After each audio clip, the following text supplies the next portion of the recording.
Lux presents Hollywood.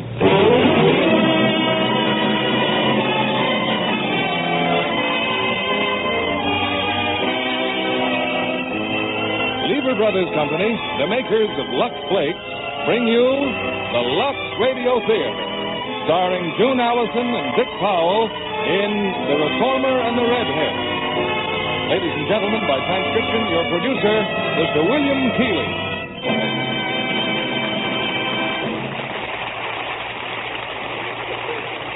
Greetings, ladies and gentlemen. Tonight is the last Lux Radio Theater broadcast of this season, when we join the rest of our fellow workers in a short vacation before we return to the air during the latter part of August. We always try to use great care in choosing our last play, because we like the curtain to come down on one of the very best shows of the season. And so for tonight's play, we invited a lovely young star who has topped so many popularity polls as your favorite actress, delightful June Allyson. Then we asked June to choose her favorite leading man. And to no one's surprise, she named Dick Powell, one of our most versatile stars. Then, of course, the choice of plays was no problem at all, because I'm sure you remember June Allyson and Dick Powell as the very convincing romantic team in The Reformer and the Redhead. Altogether, for our final show of the season, I'm sure you'll approve this gay Metro-Goldwyn-Mayer comedy. And we're also happy to know that you approve our new Lux Flakes with color freshener, because your letters tell us that both the Lux Radio Theater and the new Lux Flakes have added many new friends this year. Here's The Reformer and the Redhead, starring June Allyson as Kathy and Dick Powell as Andrew Hale.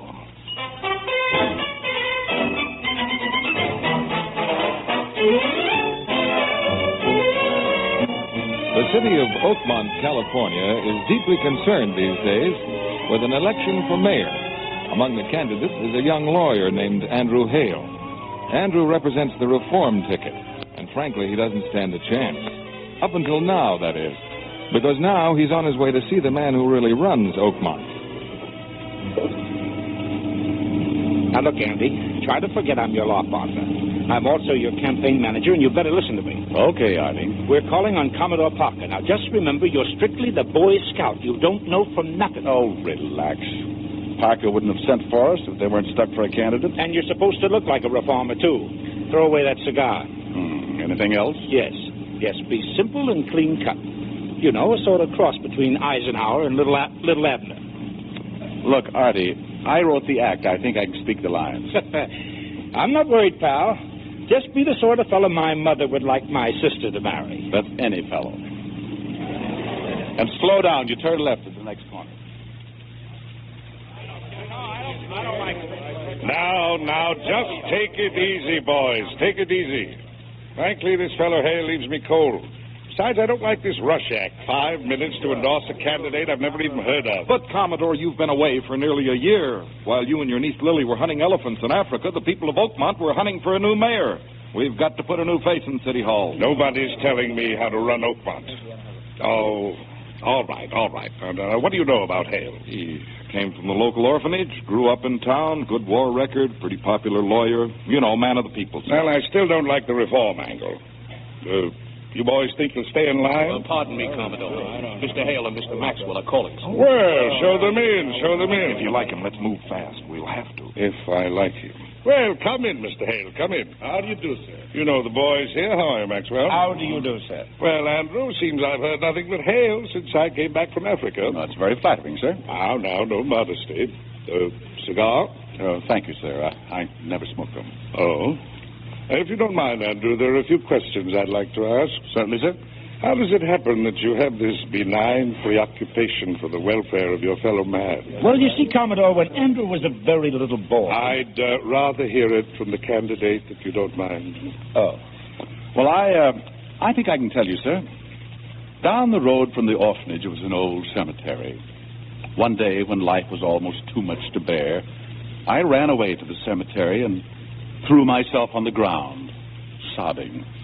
Oh? Yes. When I looked up, I saw this little epitaph. A simple grave, a simple stone, put simple flowers around it. Here lies a humble but happy man. He left this world a little better than he found it. Andrew, that's very, I very... didn't run away, sir.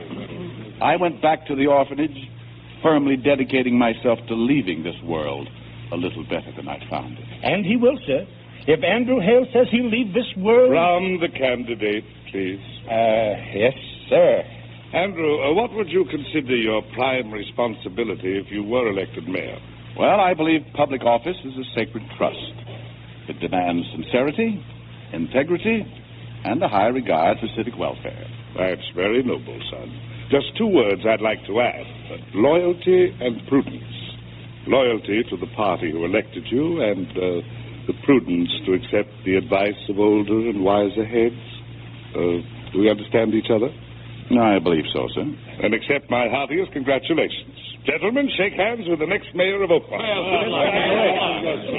Now, here's a list of your administrative appointments, Andrew. We've picked them very carefully, all excellent men.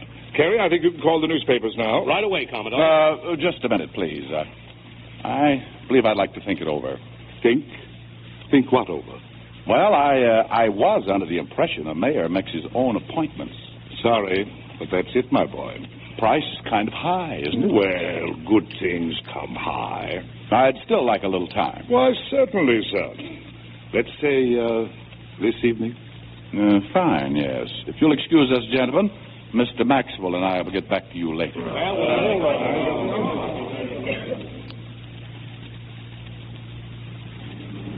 But, Andy, Parker handed it to you on a silver platter, and you had to say you'd think it over. Oh, he doesn't want a mayor, Artie. He wants a Charlie McCarthy sitting on his lap. But such a nice, fat, comfortable lap. Room there for both of us. Why? Will you tell me why? Look, if I've got to have a crooked machine, it's going to be my crooked machine. I'll tell who to get on and who to get off. Any more questions? You know, Andy, you're not going to leave this world a little better than when you found it. You're going to take it with you. Oh, now, look, you're not going to run the Parker machine. Don't think it couldn't be done. All you have to do is find out where the body's buried. Come on, let's get back to the office.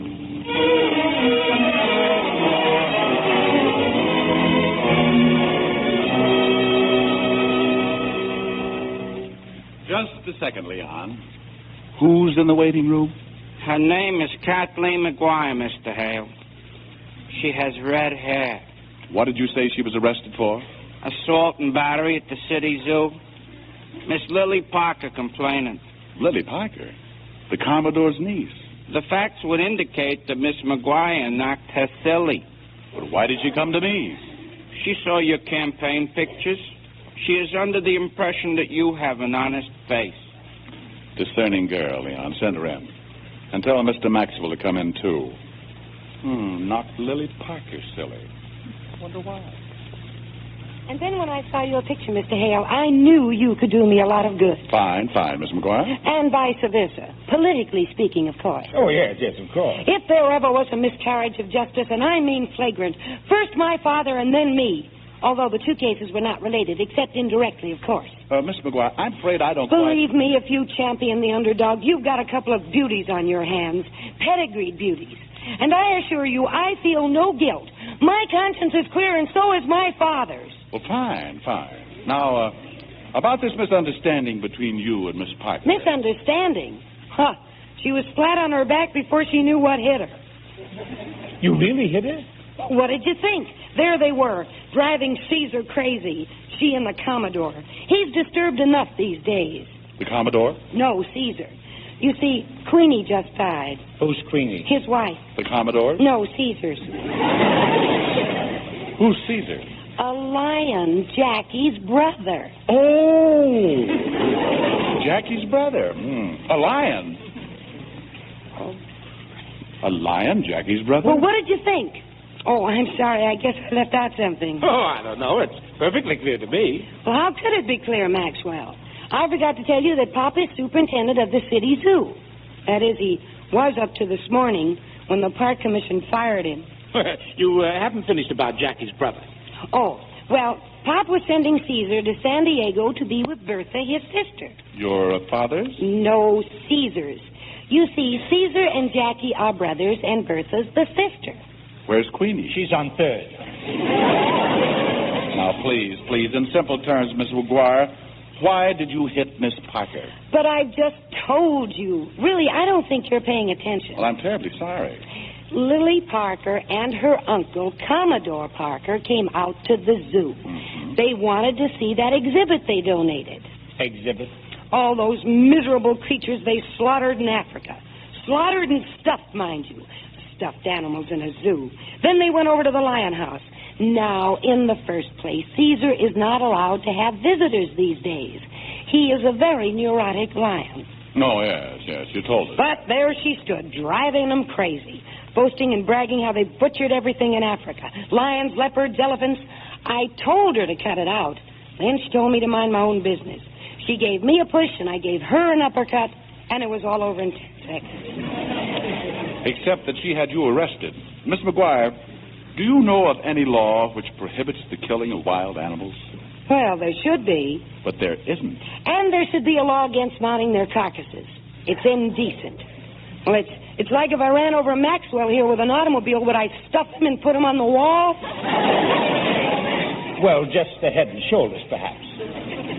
I'm sorry, Miss Maguire, but I'm afraid I won't be able to handle your defense. Oh, well, that's just fine. Some reformer. What do you care if an innocent man gets fired? Oh, but what's an innocent man got to do with this? I told you, my father, superintendent of the zoo, thrown out like a dog. Because you socked Lily Parker? No, of course not. Pop got fired because he wouldn't have Commodore Parker's stuffed animals in the zoo. Oh, what does anyone care? Parker snaps his fingers at that crooked park commissioner, and an innocent man is out in the street. Are you accusing Commodore Parker of undue influence over the commission? Well, certainly. He's a crook. Mrs. Maguire, you've just made a very serious accusation. Can you prove it? My father can. You're sure? Could I have a little talk with your father? Well, why not? When? Right now. I'll drive you out to the ranch. Good. Now, Andy, remember, you've got important business, remember? You are running for mayor, you know. Would you mind waiting outside, Miss Maguire? I'll be with you in a moment. Fine. Goodbye, Maxwell. Are you out of your mind? No, take it easy. That girl's crazy. Go on, pick up the phone and tell Parker you accept his support. Maguire's got plenty on that commission, and I'm going to find out what it is. From a dame that goes around stopping pedestrians? You get mixed up with a character like that, and you'll end up on the wall. Oh, please. Stuffed, head and shoulders.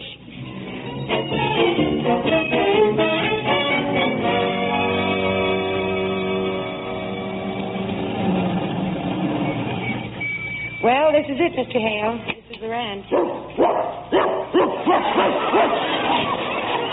Holy smoke. What the world is that? Get down, Jack. Down. Oh, he's all right. He's just a little large for a St. Bernard. Look, I'd better explain to you about the rest of our pets. Oh, never mind. I get along fine with animals. Well, you know, some people think it's kind of peculiar the way Pop and I... Look, if you'll just get your father. Oh, well, he's probably out in one of the barns with Jenny. You just go in the house and make yourself at home. Fine. Thank you very much. I wonder if Arthur was right. Maybe I should have phoned the Commodore. On the other hand, if her father... All right, Shep, take it easy, doggy. Now, if her father really has any kind of proof, Funny, I could swear that sounded like a lion. A lion? Oh, Miss Maguire, help!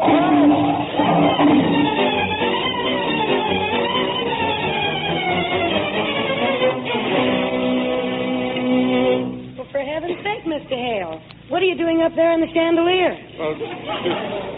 Oh, now, Herman, please. I can't play with you now. Well, aren't you coming down? All right, now, Herman, run along. Shoot, outside. You're making Mr. Hale nervous. Oh, I'm sorry. I guess I should have warned you about Herman. Oh, I don't know why. He's only a man-eating lion. Herman? No, he's just a playful old pussycat. Does Pussycat have the run of the house? Well, he only came in because he thought it was time for dinner. He was looking at me like he thought I was on the menu. Why, we've had Herman ever since he was a baby. He was brought up on milk. So was I, but I learned to eat meat later. Come on, Dad's out in the back. I suppose you consider us a little eccentric. Now, whatever gave you that idea?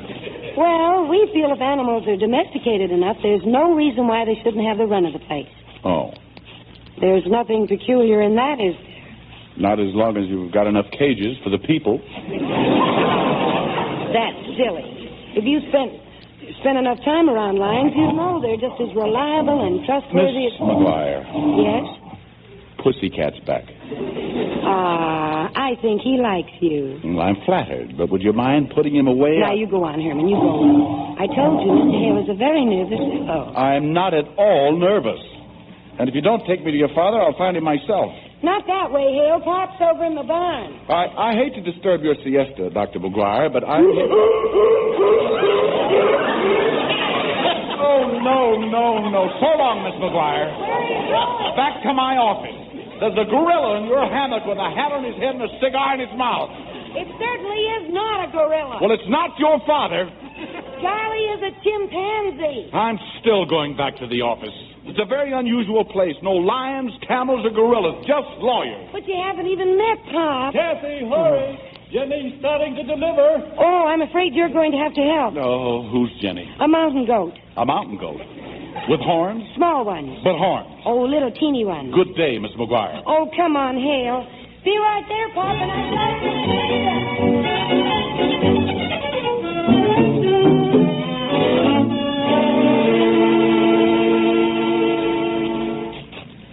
Well, I'm certainly obliged, Mr. Hale. Once in a while, you know, we need help bringing these creatures into the world. Oh, that's amazing, Dr. Maguire. Mountain goats. But they're so tiny and helpless. Just like any other infant. Well, you must be starving. We're back, Kathy. dinner in 5 minutes, Pop.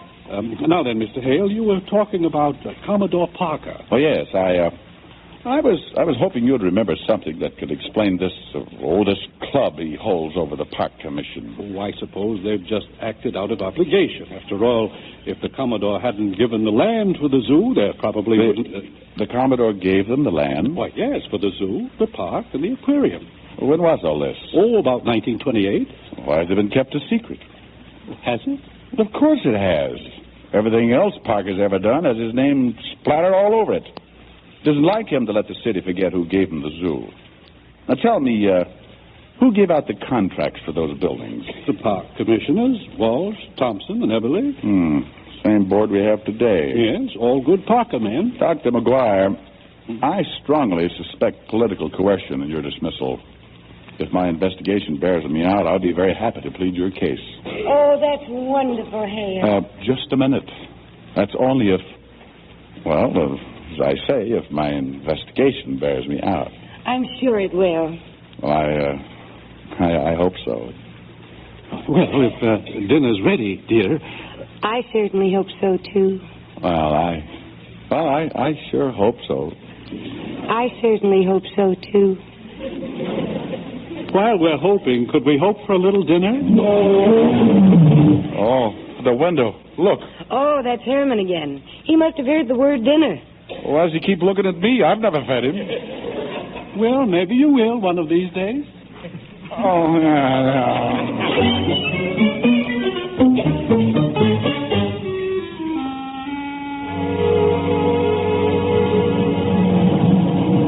Well, thanks for bringing me home, Miss Maguire. If you've got a minute, Hale, I'd like to talk to you. You know, it's pretty wonderful in cynical times like these to find a man doing something purely out of principle. Oh, I don't know. But it's not surprising in your case, a reformer and an orphan. What's being an orphan got to do with it? Well, everything. Being an orphan, raised with the other kids, having to share everything gives you, well, a feeling for brotherhood. Oh, you sure? Mm-hmm. Sure it doesn't teach you what it's like to stand in line for your food and clothes, push and outsmart the other guy, chisel an extra dessert, gold brick your way out of working in the laundry? Sure it doesn't make you want to get to the top in a hurry and not care particularly how you got there? Or maybe some of the boys Hale, but not you. Say, how come you've never been married? You know, you're not the youngest thing in town. Do you always say the first thing that pops into your head? Pretty much. Does it bother you? No. Well, then why haven't you ever been married? He must have been around plenty. Fella your age. Well, let's just say I'm a man of considerable experience. Women? Some. Any? Oh, I guess I've played the course in par. Oh, well, what were they like? You know, standard equipment. Well, then, why haven't you ever been married? They were either too standard or not enough equipment. Well, anyway, I don't mind telling you, Hale, that you have made a very good first impression. Well, thanks. A very, very good impression. Thank you again. I have an instinct for these things, and I kind of feel that there's a little something cooking between us. Really? Mm-hmm. And if there's something cooking between two people, even if they've just met, there shouldn't be any embarrassment or shyness. I think they should find out. Don't you? Well, I've never really thought about it. Take the average fellow who goes out with a girl. What happens? He's got to get his suit pressed, shoes shined, hair cut, got to buy flowers, dinner, movie, nightclub, not to mention tips to the waiters, parking lots, etc., etc. Then he takes her home. He shakes hands, says goodnight. Next night, the same thing. Suit, shoes, flowers, etc., etc. Only this time when he takes her home after he shakes hands, he puts his arm around her. Maybe gives her a little hug. Finally, after 5 or 6 dates, he gets up enough nerve to ask for a little kiss. Oh? Okay, they kiss. If they like it, fine. They go on seeing each other. But what if they don't? Look at all the money he's wasted. What's he got to show for it? I tell you, Hale, I think it's much smarter to find out if there's anything there or not. Don't you? Well, if you'd stop talking, you could find out. Oh. Well, then, you don't mind if I kiss you? Just help yourself. Well. Oh, there's a little something there, all right. Good night, Hale. Good night, Miss Maguire.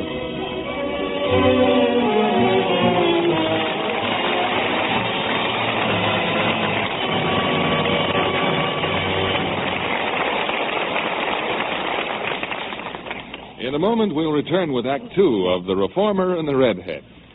Meanwhile, here's Libby Collins, our Hollywood reporter, with the Lux movie news of the week.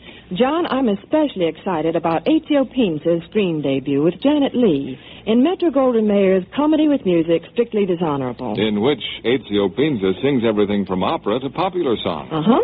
He makes his long-awaited screen appearance as a tempestuous opera star who's romantically outsmarted by an innocent Southern girl, played with naive charm by Janet Leigh. Janet Leigh is fast becoming one of Hollywood's finest actresses. You're so right, John.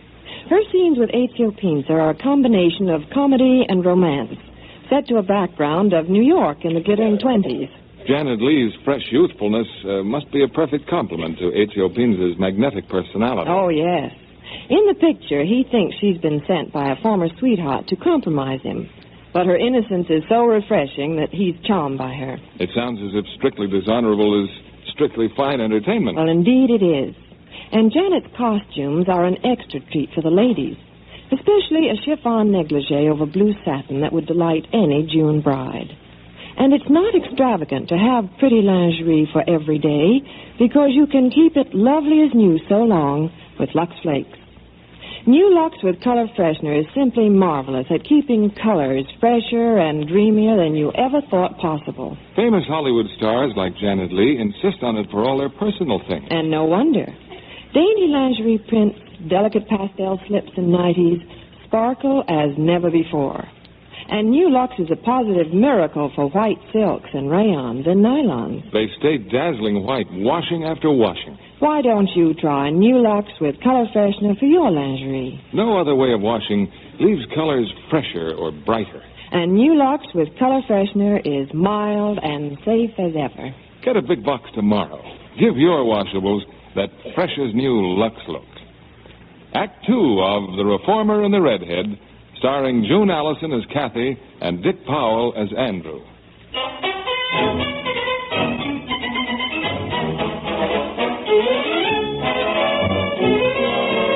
Well, several days have gone by. Andrew still has not given an answer to Commodore Parker's offer to support his campaign. There are two good reasons for this.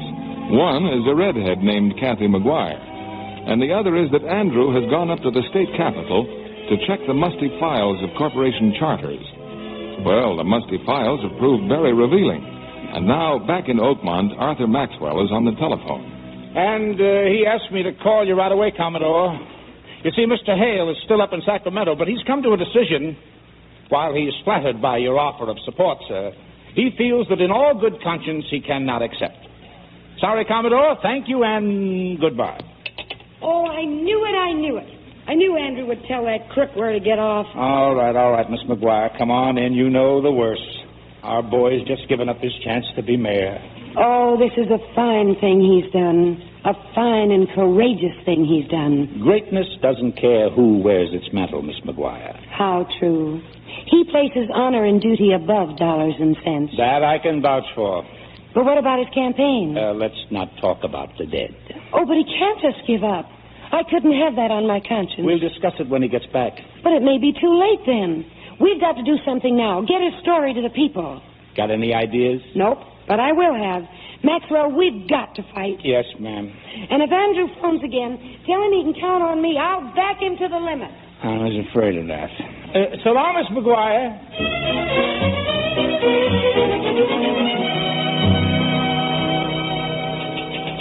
So I came straight to you, Tim. Why, with your newspaper experience and my... Kathy, be sensible, please. Oh, Tim, don't be so patronizing. I'm not 12 years old. And kindly stop shaking your head at me. All right, then. Suppose this newspaper wanted to fight for Hale. What do we know about him?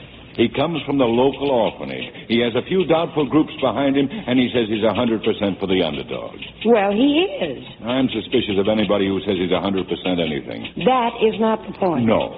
The point is who's going to do the work. Who's going to put up the billboards, pass out the leaflets, ring the doorbells? A few screwballs? Kids from the orphanage? I tell you, you're just batting your head. Orphanage? Huh? Those kids. Why, they'd break their necks for Andrew Hale. Okay. Well, at least it's worth a try. Come on, Tim, you just gotta help. When I think of some of the things women have talked me into... Well, I'll bet they're not bad. Come on, grab your hat, Tim. We're going to the orphanage.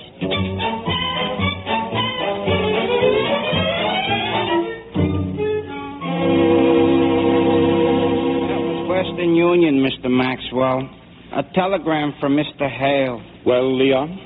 He will arrive tomorrow, Independence Day, on the 10 o'clock plane. Excellent, Leon, excellent. I still think we should have appraised Consul Hale of what has transpired in his absence. He'll find out soon enough. He may not concur in certain commitments made in his name. For example, enlisting the services of all those juveniles from the orphanage. Yeah, but look at the job they've done. Why, there isn't a house in town that hasn't had a letter or a leaflet. They've put up posters. They've had Yes, parades. I know. Orphan Andy for mayor. I find it somewhat corny. It was her idea, and it's great. Now, what else did he say? He wants a date with Miss Maguire. I should send her a dozen roses immediately.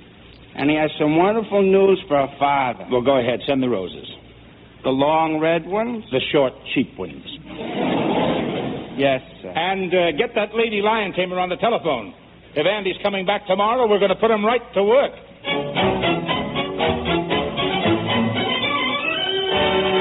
Andrew Hale launches campaign at Mexican-American picnic. Italian-Americans back Hale for mayor at Garibaldi Festival. Scandinavians pledge support to Orphan Andy at Smorgasbord.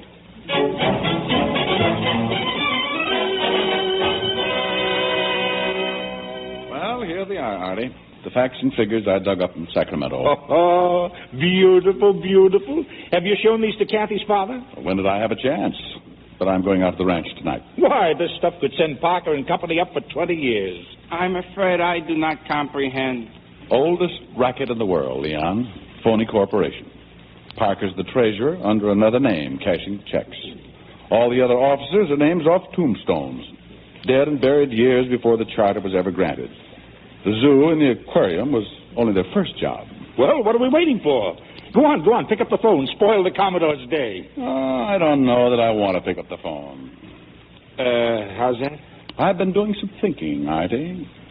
Maybe I don't need the Commodore. Maybe I can be elected without the machine. Let's step off that cloud, shall we? No. You don't understand. I understand plenty. If you'd start listening to me instead of that jabber-happy redhead, maybe we could... Now, wait a minute, Artie. Oh, I'm sorry. Slip of the tongue. Lovely girl. And she's got some pretty good ideas, too. She's a very intelligent girl. Brilliant. And there's nothing wrong with her platform. Let's stick to politics. Now, suppose I did get a bunch of kids free milk, summer camps in the hospital. What's wrong with that? Nothing, but you got to be mayor first. Well, who knows? Maybe I will be, and on my own, without Parker and his crummy machine, without this blackmail. Pardon me. Did I just hear a nasty word? Don't be silly, Leon. Let us simply say that Council Hale has found a way to Commodore Parker's heart. And I still say that I may not need him. I got a lot of people behind me, Artie. Just lump them all together, put them up against the Parker machine, and I'd run a poor second. Well? I'll pick up the phone, Leon. I want to talk to Commodore Parker.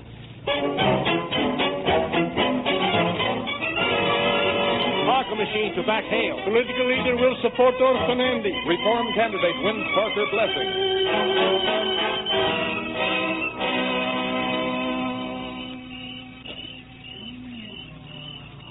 But, Andrew, it doesn't make sense. Why should Parker come out for you? Oh, look, dear, I told you it's politics.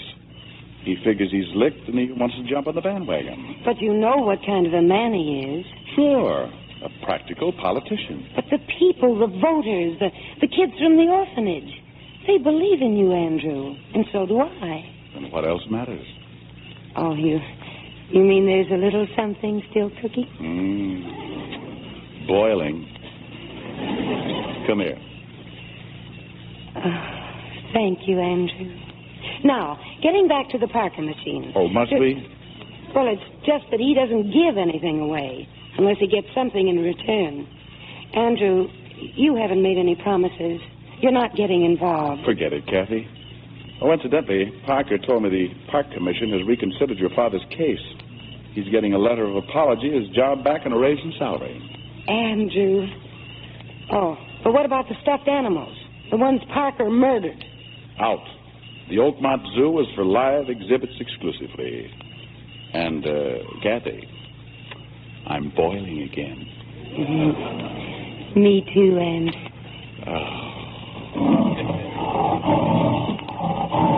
Don't look now, but Pussycat's back. Now, really, you can't be afraid of Herman. I can't, huh? No, just turn around and tell him to go away.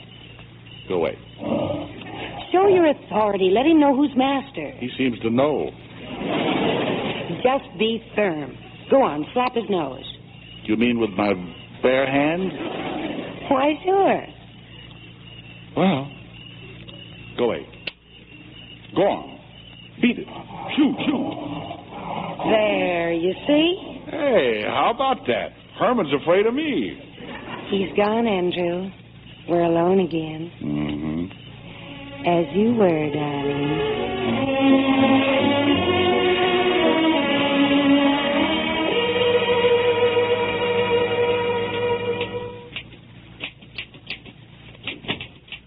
Oh, hello, Leon. Well, is the reform candidate available for an interview? Council Hale is out, sir, campaigning. Likewise, Council Maxwell. Oh, I'm sorry. You remember me, don't you, Leon? Oh, certainly, sir. Tim Harvey from the Evening Express, Miss Maguire's friend. Your paper support has been most gratifying. Well, thank you, Leon. Yes, Andy's going to win this election with a plurality of at least 30,000 votes. Oh, he is a wonderful, wonderful chap, Mr. Harvey. Make a crackerjack mayor. And I suppose when he is mayor, they'll be taking you into the firm, eh, Leon? Well, I have got to pass the bar first. But the eventuality is not beyond the realm of conjecture. Hale and Maxwell. Well, they're very clever lads, bringing Parker to his knees like this. Swinging this whole deal. Just two boys. 3 boys. Oh, come now, Leon. Don't tell me you had anything to do with it. Whom do you think discovered that the local copies of the records were burned? I mean, why did Council Hale have to go to Sacramento to find them? Leon, you? It was not J. Edgar Hoover. You know, Leon, I'm really not very bright. I never did have a lawyer's knack for putting two and two together. What records, Leon?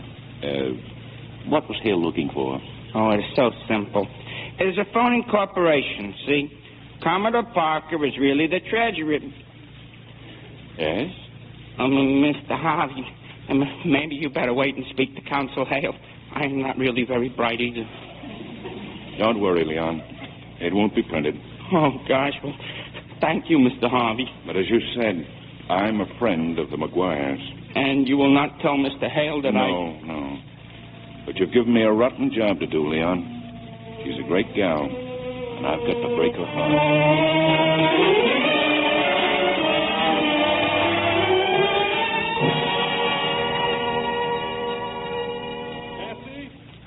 Is that you, dear? I'll be up in a minute, Pop. Oh, that's all right, dear. I'll come down. I thought you were asleep. Andrew just brought me home. He's gone? Uh-huh. Kathy, Tim stopped by tonight. Oh? He had some rather important news, dear. So have I, Pop. Look. Oh, Kathy, an engagement ring. Oh, my dear. Oh, Pop, I'm so happy. Kathy. Now, what's Tim's important news? Oh, I think it can wait. I'll tell you tomorrow. I thought it was good news. It isn't, is it? No. Tim's been struggling with his conscience all day. He finally decided he'd better tell me. About Andrew? Yes. Tim found out something, dear. Something he'd suspected right along. Well? Why Parker suddenly decided to make Andrew mayor of Oakmont. He had to, Kathy, because Andrew knows...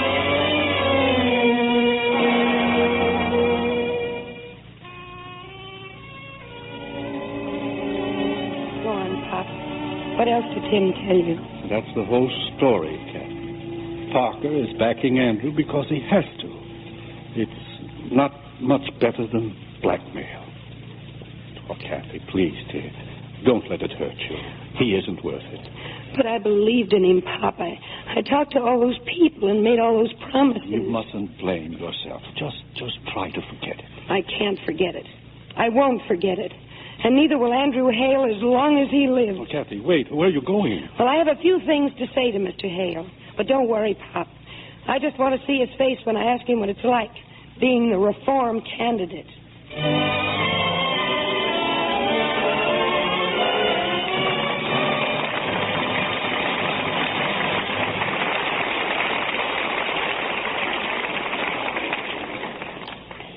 In a moment, we'll return with the reformer and the redhead. Meanwhile, we have two guests tonight, the sensational dance team Marge and Gower Champion.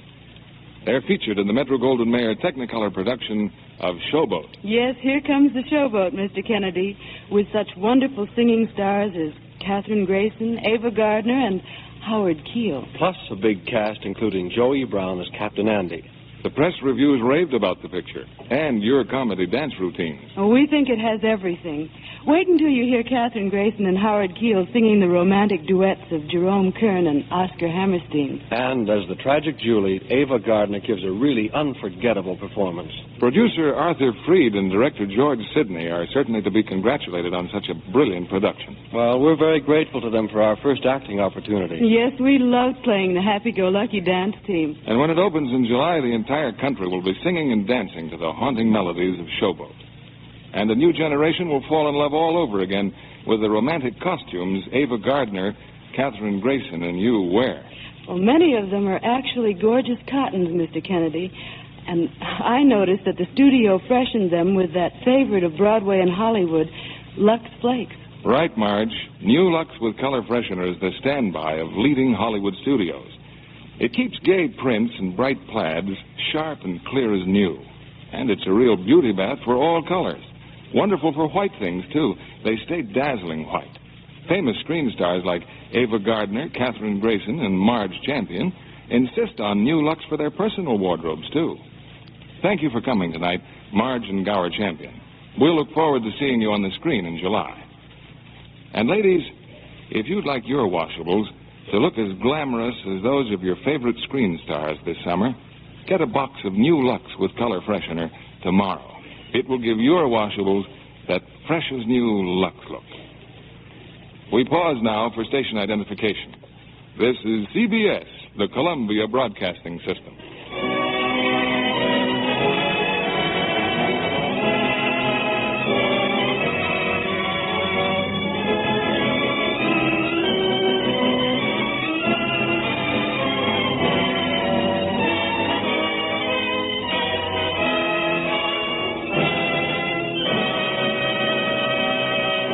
The curtain rises on Act 3 of The Reformer and the Redhead, starring June Allyson as Kathy and Dick Powell as Andrew.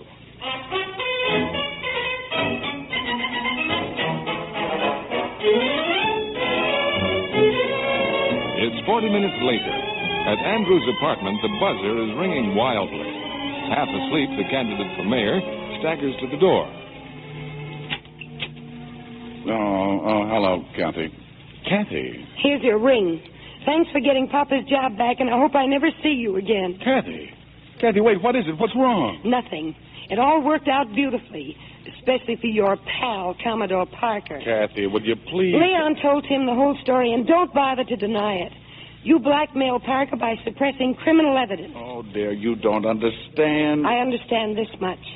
You made fools of me, my father, those kids at the orphanage, and a bunch of wonderful people who thought you were something special. I just hope they never find out the truth. Kathy, you've got to listen to me. All I did was make a simple political deal with Parker. If I hadn't made that deal, I wouldn't get elected. Then you wouldn't get elected. But at least you'd... Oh, I'm going home. You know, if I don't get elected, your precious orphans won't get their milk in summer camps. Maybe not. But you'd still have your self-respect. And for what it's worth, mine. All right. Go on. Blow the whole thing up. Tell Tim to print his story. Don't worry. Tim won't expose you. He doesn't see any difference between any of the candidates. And neither do I.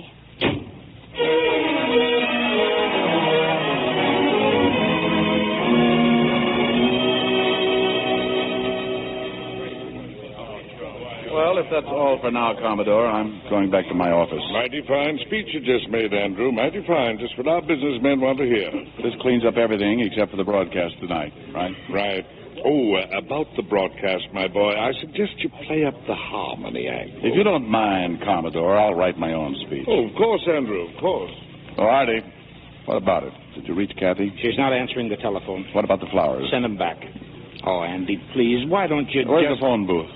I'll call her father again. No, give me a nickel. Sorry, Andrew. That's all between you and Kathy. I'm afraid I can't take sides in the matter. Goodbye, Andrew. Sorry, Bert. Now, what were you saying? We just heard from the San Diego Zoo, Doctor. They'll have a truck here at 8 o'clock tonight to pick up Caesar. Poor old Caesar. But he'll be a different lion when he's down there with Bert. Oh, I sure hope so. I've never seen him so mean. Just be careful when you transfer him to that truck. Yes, sir. I'll stay here at the zoo until they come for him. You may need me. You missed the broadcast, Doctor. That fellow Hale's talking tonight. Yes, I know. I'll just have to borrow a radio and listen to him here. Meantime, I'd better see if I can't quiet down.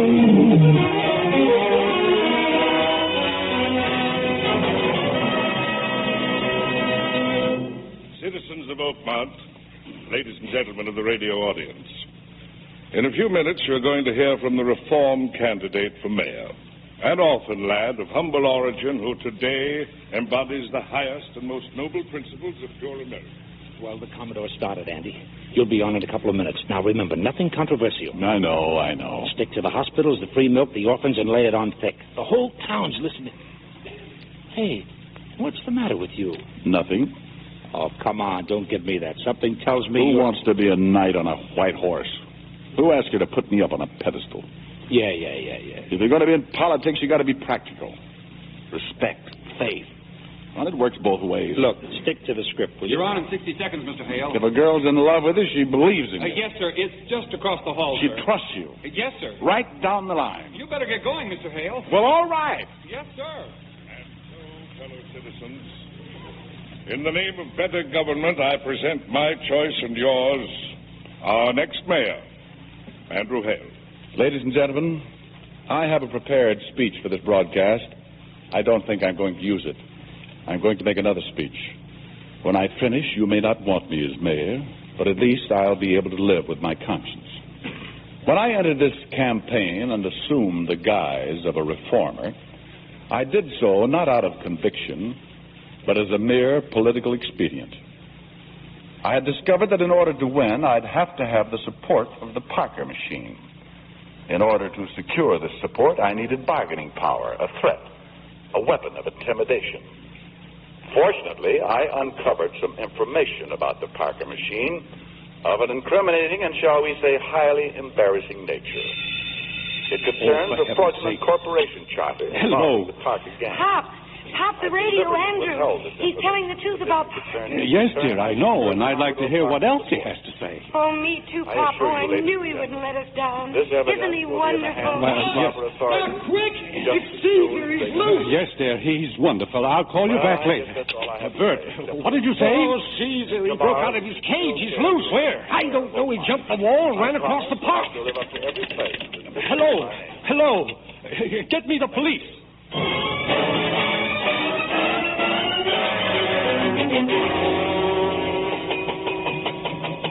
Attention all police cars. Attention all police cars.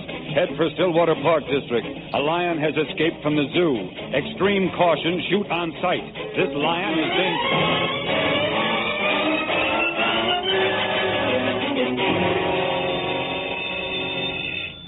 Hello? Kathy, now listen to me very carefully. He's escaped. Oh, yes, I know, Pop. At last, Andrew is out of the clutches of Commodore Parker. I'm talking about Caesar. He got out of his cage. Caesar? The police have orders to shoot him on sight, but we may be able to save him. Put Herman in the truck. Herman? Yes. Drive around the neighborhood of the park. If you should see him, try to coax him into the truck with Herman. Now, don't worry. There'll be dozens of us looking for him, but for heaven's sake, be careful. Okay, Pop, I'm on my way. Herman, come here. Come on, Herman, we've got to find Caesar.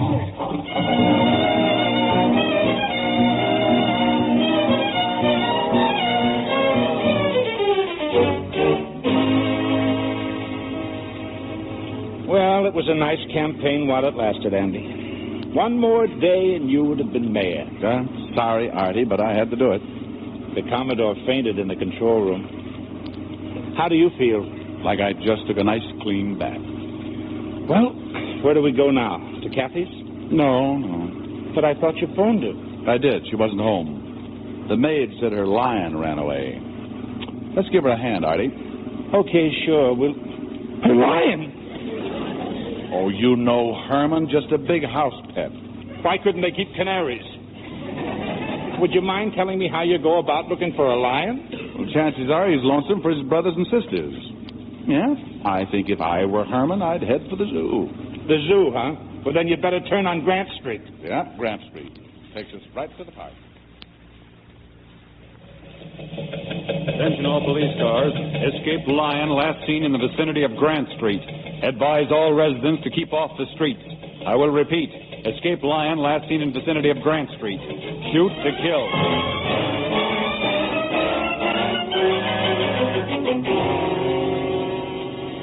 And tomorrow morning we'd better start finding out what it's like to earn an honest living again. Oh, Artie, forget it for a while, will you? All I want to do is just... Hey, there he is. There's Herman. Huh? Over there, that vacant lot with the trees. Holy smoke.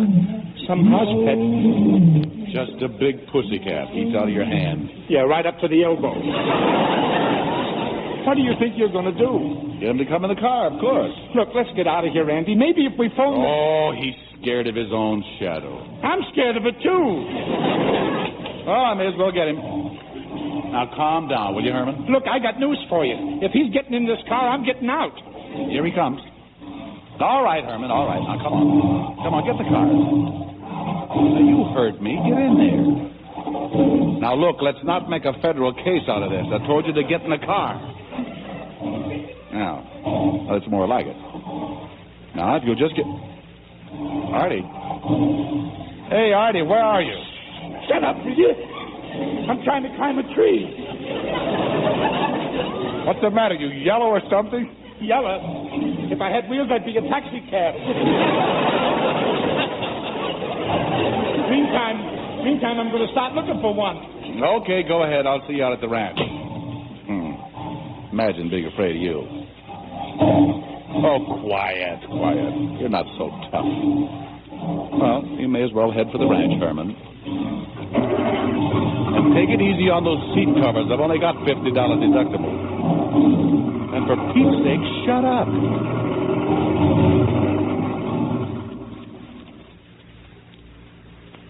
Kathy. Oh, Kathy, how do you like this? Here I am looking for a lift, and you come along. Jump in, Artie, but hurry up. There's not much time. Not much time? What are you doing out here? Well, I just left Andy about 5 minutes ago. He's taking your lion home. He's what? Yeah, he found Herman. He's taking him home. Oh, no. Who's that back there? Herman. How could that be Herman? I just told you that Andy... That's Herman? Andy's got Caesar. Who's Caesar? He's a killer. He escaped from the zoo. Oh, we've got to find Andy before it's too late. Who's he rooting for? Artie, please, just tell me which way Andy went.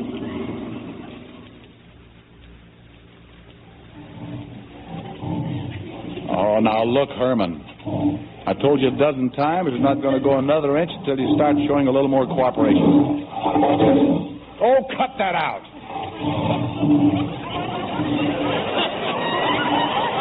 Who are you trying to impress? And keep your big mitts off me. Once more, and you're going to get out and walk. You know, Herman, you ought to see your dentist.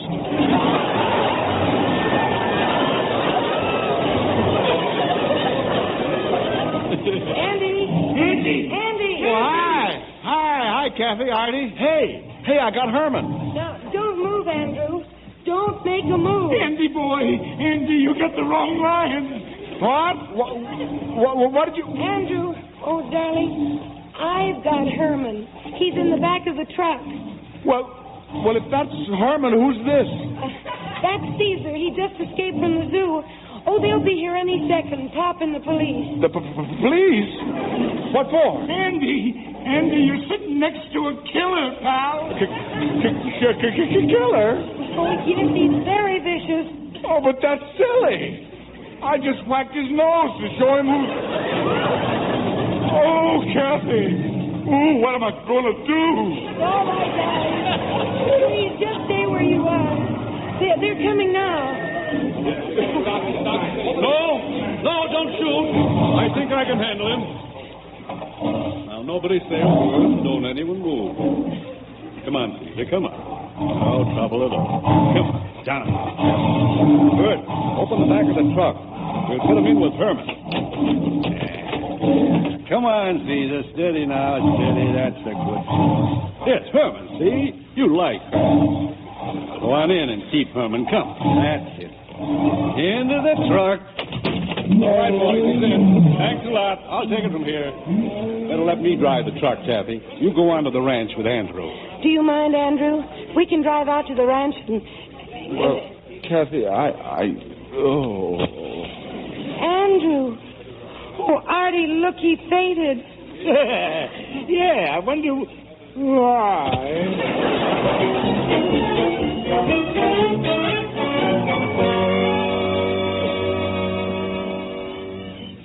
Feeling better, Andrew? Oh, yes, much. Where's Herman? Oh, he's around somewhere. That was a very courageous thing you did. I thought it was Herman. When I think of what No, I'm not talking about Herman. The broadcast, it was wonderful. Oh, well, I guess that's the end of that. I don't think so, Andrew. A lot of people heard that speech. I wouldn't worry, darling. Who's worrying? Closer, Kathy. Closer, dear. You mean there's a little something still cooking? Mm-hmm. Close your eyes, then. They're closed. Pucker up. I'm puckered, honey.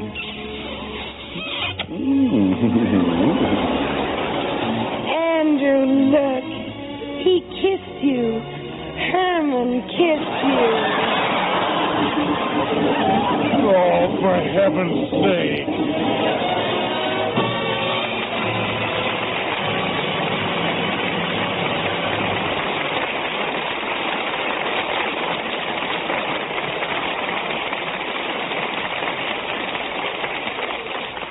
Mr. Keeley will be back in a moment with news about next season. Now that vacation time has rolled around for the Lux Radio Theater, I'm heading for a summer resort. A wonderful month of golf, tennis, swimming, and just plain loafing. Of course, I've been shopping like mad for clothes. I got the most dreamy dinner dress for informal evenings, very much like one I saw Ruth Huzzy wearing the other day. It's cotton, but looks like brocade, with a bright red and blue oriental design overlaid with gold paint.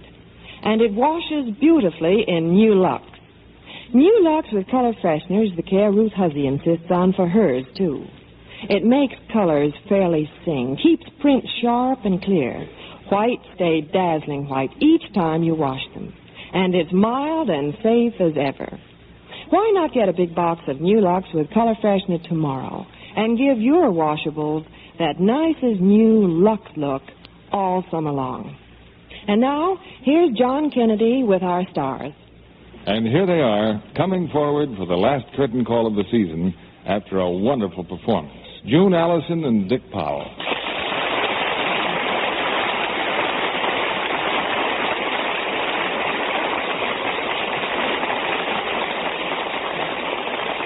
Dick, it was a little startling to find you playing a romantic comedian instead of a daring detective. Well, I enjoyed the change, John, because I've just finished playing a police inspector for Metro-Goldwyn-Mayer in Tall Target, a detective who accidentally discovers a plot to assassinate Abraham Lincoln. Oh, and incidentally, the character I play is named John Kennedy. Well, I appreciate the compliment, but I'd rather sell Lux Flakes than chase criminals. It's much safer. You're right there, John. Lux Flakes are the safest care I know of for nice things. Yeah, what happens to the Lux at our house? Sure disappears fast. Oh, a fine detective you are. 2 small children can make plenty of Lux Flakes disappear. Did you take Pamela and little Richard with you on your recent trip to New York? No, this was our first time east together in 5 years, and we wanted to see all the new Broadway plays. But we couldn't resist a few picture shows, too. The great Crusoe is breaking all records, you know, John. Yes, I want to get Mario Lanza's records of those wonderful arias. The picture's just filled with songs. And Metro-Goldwyn-Mayer made a wonderful choice of Anne Blythe as Mrs. Caruso. Sounds like a wonderful production for the Lux Radio Theater. What are your plans for next season, John? Do you have anything definite lined up? Well, I think I'll leave that for Bill Keeley to tell you. It's more in his province.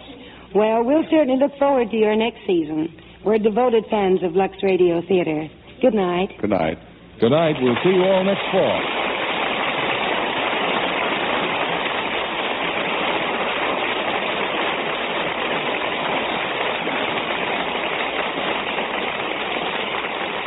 And now, here's Mr. Keeley with news about our coming 18th season on the air. Yes, the time has come to say goodbye for the summer. But we've already made great plans for the fall. We hope to bring you the most successful season the Lux Radio Theater has ever had. And for our opening show on August 27th, we have chosen one of the most impressive pictures of this season, The Mudlark. And starring in her original role in this 20th Century Fox production will be that lovely lady of the screen, Irene Dunne. Perhaps you recall that The Mudlark was the command performance last year for the Royal Family of England. And while I'm in London, I'm going to take special note of the historic places where the picture was actually filmed, so that I can give you a first-hand account when we meet again.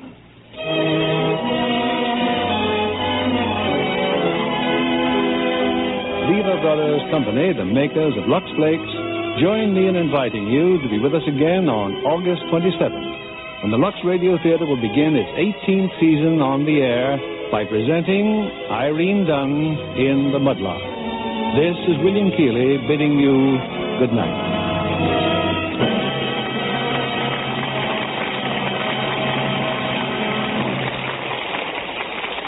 Like 9 out of 10 other famous screen stars, Susan Hayward is a Lux girl. When you see Susan and Gregory Peck in Darrell F. Zanuck's Technicolor production of David and Bathsheba, notice the smooth perfection of her skin. Her complexion is really Lux lovely. And she's especially thrilled with the generous big bath size Lux soap. This fragrant satin smooth cake makes my daily beauty bath more delightful than ever, she says. Lux soap has active lather that's creamy and abundant even in hardest water. Screen stars love Lux soap's exquisite perfume, too. It's a light flower-like fragrance, a blend of many costly ingredients. Why don't you try Lux in the big bath size? After a Lux Soap Beauty Bath, your skin is fresh, sweet, Lux Lovely. Get a supply tomorrow.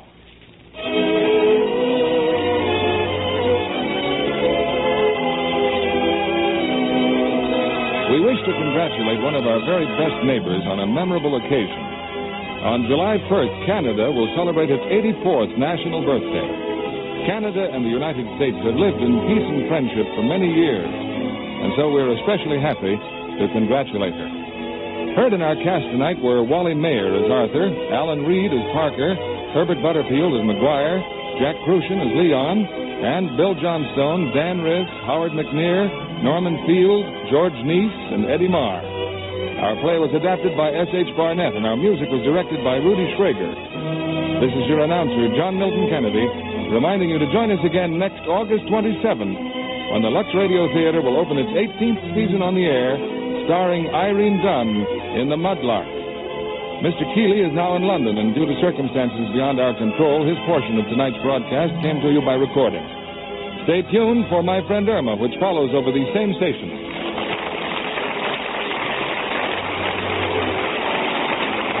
This is CBS, the Columbia Broadcasting System.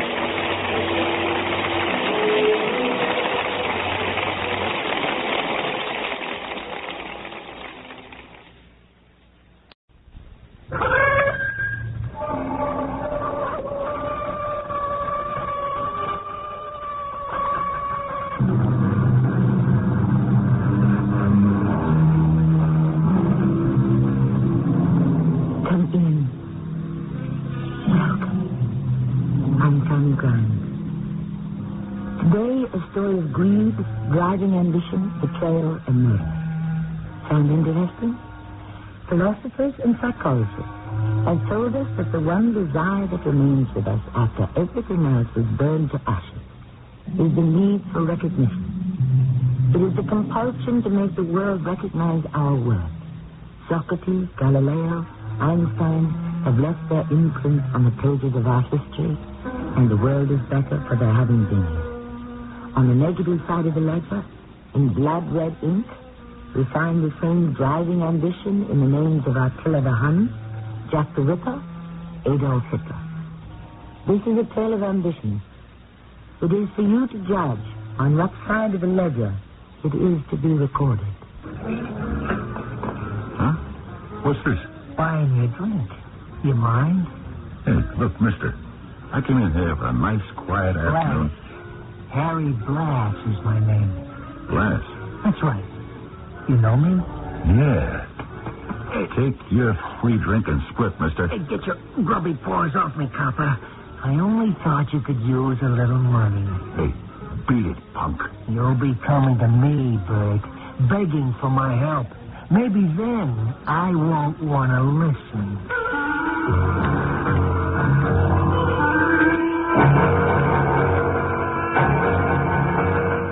Our mystery drama, The Blood Red Ink, was written especially for Mystery Theater by Sidney Sloan and stars Fred Gwynne.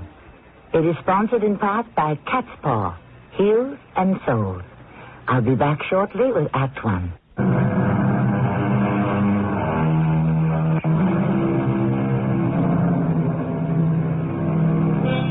Bert Gilbert wasn't in a very good mood that evening when he came home to supper. It had been a long and tiring day, full of dull police routine. The meeting with Harry Blass upset him. Blass was a small-time racketeer mixed up in a dozen or more dirty deals. Bert thought later that perhaps he should have played along with him, found out what Harry's angle was. But he was too worried to play cop. There was something else in the back of his mind that bothered him. He had recently taken the examination for detective. As yet, he had received no word on it. I'll have the food on the table in a minute, Bert. Don't get impatient. Okay. No hurry, Helen. Want another beer while you're waiting? No, thanks. Mike dropped me off at the pub when we finished our tour. I wondered why you were late. I was only 20 minutes late coming in the door. Haven't I got a right to relax after a day driving around in a squad car? Sure, Bert. I'm sorry. I didn't mean to criticize you. Here's dinner. Beef stew. Your favorite. Yeah, beef stew. Thanks, Helen. That's just what I needed. Here, pass me a plate. Hmm? I'm sorry I yelled at you. Forget it. You'll feel better after dinner. I've got to be better. Couldn't be worse. I'm thinking about that exam. Why haven't I heard? Oh, I just remembered. You have a letter from the board. Came this morning. What? Where is it? Sit right where you are. I'll get it. Yeah, here it is. Here you are, Bert.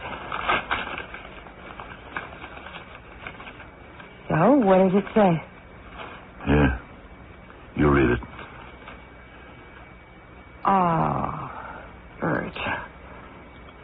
Well, don't be discouraged. Discouraged? I ought to jump up and down with joy, huh? Open the windows and tell the whole neighborhood, right? It's always next year. You can take it again. Helen, I'm 35. I've been on the force 7 years. I haven't moved 1 inch up the ladder since I graduated from the academy. 35 isn't old. Yeah, it's old when you're not moving ahead. Come on, eat your dinner. It's getting cold. You'll be in a better mood after you've eaten. Yeah, Hey, I'll get it. Sure. Probably Myrna wants me to play bridge with the girls. Wednesday's our club day. Hello, Myrna. Helen? Oh, I'm sorry, Mike. I thought you Bert were... there. Yeah, he's here. Bert, it's Mike. Okay, I'm coming. Yeah. Hi, Mike. What's up? Me, I'm up. I got it. You're talking to Mike Culligan, Detective Third Class. Hey, Mike, congratulations. You deserve it. And congratulations to you, old buddy. Bert Gilbert and Mike Culligan together. Defenders of the faith, spoilers of crooks. Mike, I didn't get it. You what? I washed out. Well, you couldn't have. You coached me. You were the one who knew all the answers. You should have been on top of the list. I should have been, yeah. I'm still flat-foot, Mike. Come on, you can't let it get you down. Look, why don't you and Helen come out with Gretchen and me, and we'll celebrate. Thanks, Mike, but I don't think tonight I'd be good company.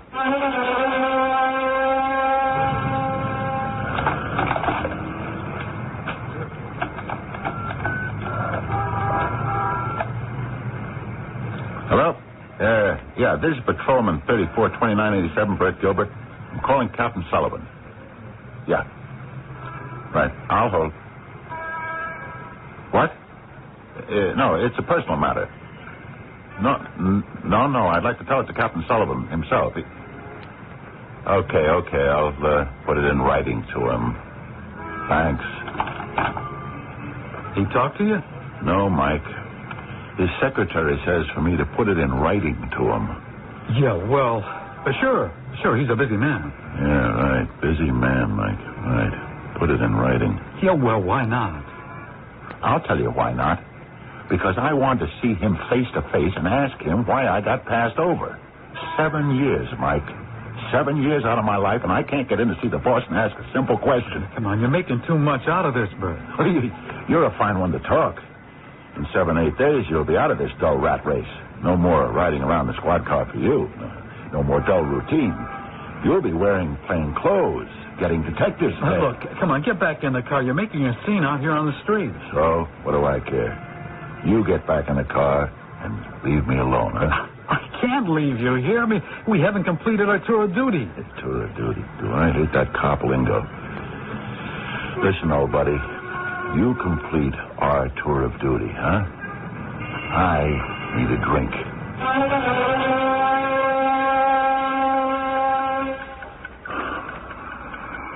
Bert, you asleep? No. Can I get you something? A glass of warm milk? No, Helen, thanks. You keep tossing and turning. You've got to get your rest. What for? You won't be fit for work tomorrow if you don't get some sleep. Helen, I've been suspended. What? Suspended. You know what the word means. How long? 5 days. What for? I quit work a little early last Tuesday. You what? I just felt like I couldn't work a minute more, so... How early? 35 minutes. I don't understand. Yeah, I do. I'm tired and I'm fed up. But you could have applied for a leave if you weren't feeling well. I'm sure they'd have given you time to get yourself together. Yeah, well, I got the time. 5 days, suspended without pay. Oh, Bert. Helen, don't get upset. It got me what I wanted. What? I wanted to see Captain Sullivan. Ask him why I got passed over when the commissions were being handed out. He finally saw me, and I had a chance to tell him what I thought of the whole business. You didn't say anything insulting. No. I didn't insult him. But I got a little head up. Well, he listened to everything, and then he sat down at his desk and said he thought I needed a vacation. Without pay. Oh, Bert. It's going to be on your record. So what? Up to now, towing the line hasn't got me much, Helen. What have I got to lose?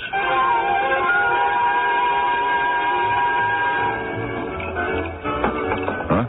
What's the idea? I didn't order another... Buying you a drink, Copper. Listen, I told you the last time what you could do with your drink, mister. Blash is your name, Copper. Harry to my friends.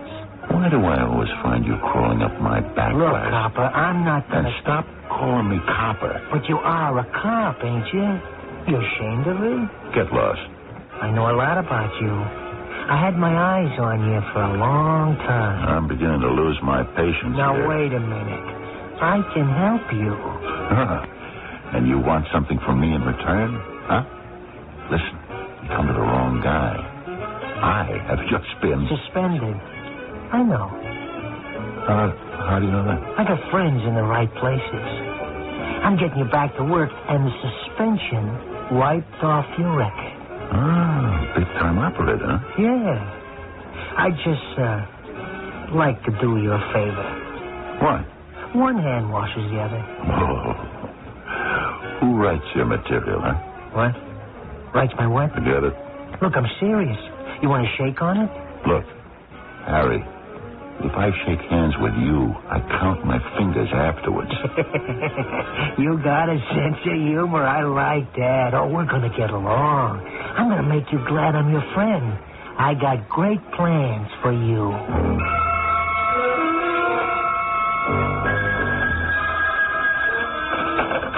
Hello? Yeah? Where? I'll be there in 10 minutes. Who is that, Bert? Friend. Wants me to come over to the bowling alley for an hour, so, you don't mind, do you? You never bowl. I just took it up. They have a pool there, too. If we get tired of bowling, we can shoot a little pool. Bert, this isn't like you. Do you realize this is the third time this week you've had some reason to go out after dinner? Third time, huh? I really wasn't counting, Helen. How many weeks have I just sat here reading the paper or looking at the boob tube? How many times? All right. I don't mean to argue. So go out. Just don't be too late. You've got to be out of here tomorrow morning at 7. Remember? Look, it just occurred to me that you might have something on your mind. You don't think I'm running around with another woman, do you? Bert, that never entered my mind. Yeah, well, good. I'm not chasing around, Helen. You're still my girl after 8 years. Don't you forget it. I know, darling. I know that. Now, who can that be? Hi, stranger. Hey, Mike. Where in the world have you been? I haven't heard from you or seen you in over 2 weeks. That's why I came over. Well, you know how it is. Hey, you big shot detectives don't cross our paths too often. You're too busy with important assignments. Come on, old buddy, you're putting me on. Aren't you going to ask me in? Yeah, Mike, come in. Please, come in. Bert's only kidding. But I'm not kidding. Look, the reason I came over was to ask you guys to go to the movies with us. Gretchen's waiting in the car, and Mike, I've got another engagement. But maybe Helen would like to go. But I've got to run right now. I'm 10 minutes late. Can't you break that other engagement? I wanted to see you, talk to you. Can't. Gotta go. Bye. See you later, Helen. Bye. Oh, well, that was what I'd call kind of abrupt. I'm sorry, Mike. I'm sure Bert didn't mean to be rude. It was a good imitation. Well, Helen, what about it? You want to go to the movies with us? No, thank you, Mike. But please forgive Bert. He's upset because he didn't make detective this year. Yeah, I know. And I'm worried. Well, he'll get over it. It isn't what I'm worried about. Helen, I'm going to tell you something I shouldn't. Bert is my best friend, and... Well, look, Helen, he's in trouble. Or he will be if he continues as he's going. I don't understand. He's hanging around being palsy-walsy with a slimy character by the name of Blass. Mike, I'm sure you're wrong. Hey, I wish I was. This Harry Blass guy is mixed up with 1,000 crooked deals, and he manages to slip out and around the law every single time the police catch up with him. And you think Bert is involved with this man? I know he is. Look, as a friend, I'm asking you to get him to stop seeing Blass. Immediately. Oh, good Lord.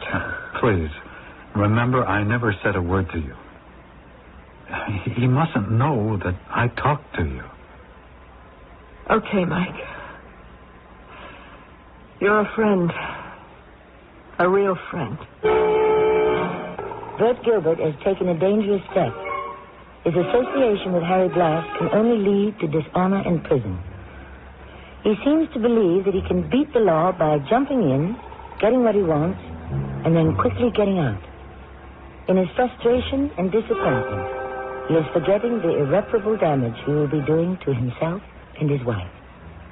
We will be back shortly with Act Two.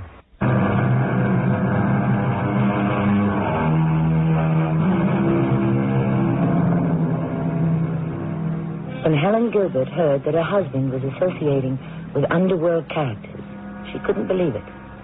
Bert had been an honest, hard-working police officer until he met with a big disappointment.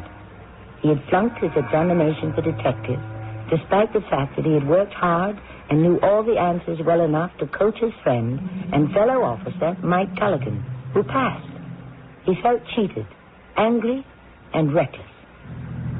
I tell you, it's a piece of cake. I got it all laid out. Only one hitch. Wait a minute. Hold on, Blass. Aren't you making a big mistake spilling all this to me? I'm a cop. So what? You wouldn't like to grab off your pension money with one little job? Pension money? Look, you got to wait 13 more years before you begin to collect, right? How do you know how long? I know. So you wait 13 years and you get your dough. They dribble it out to you in crumbs, a little piece of bread each month. Yeah? And your way? Big pieces of bread. Now. 3 or 4 times, and you're rich. In 6 months or less, you'll retire from the force. You can forget the pension. Yeah? You got more money than you ever thought you would have in your dreams. And you got it nice and safe, where no one can touch it, in a private Swiss bank account. You make it sound easy. It is, and it pays big. But you said there was a hitch. A little one. Little? How little? Someone has got to walk out with the stuff in his pocket. Stuff? Diamonds, Bert. A bag full. Uncut. Big, expensive diamonds. Impossible to trace. Look, you know 47th Street between 5th and 6th, right? Sure. The biggest diamond center in the world. Maybe. Amsterdam's the biggest. But here's the layout. You will be in the neighborhood in your squad car. Wait a minute. How can I explain my being there? Well, it's in the general area you patrol, right? It's in the area. Well, you will get a call on your car radio sending you to the scene of the crime. Call? A phony call. It'll be on our own shortwave transmitter right in the neighborhood. No one will be hearing it but you. It'll sound official. We've got it all set up and we've tested it. It can't be heard in the next block. Yeah, but it'll be hard to explain later. That's where your partner comes in. You're not going to include him in the deal? Of course not. But, he becomes your alibi. You get it? He'll swear the call came from the official police dispatcher. He will think it's the real thing. So how do I get the loot? You go in, you catch the thief, arrest him. He slips the diamonds into your pocket.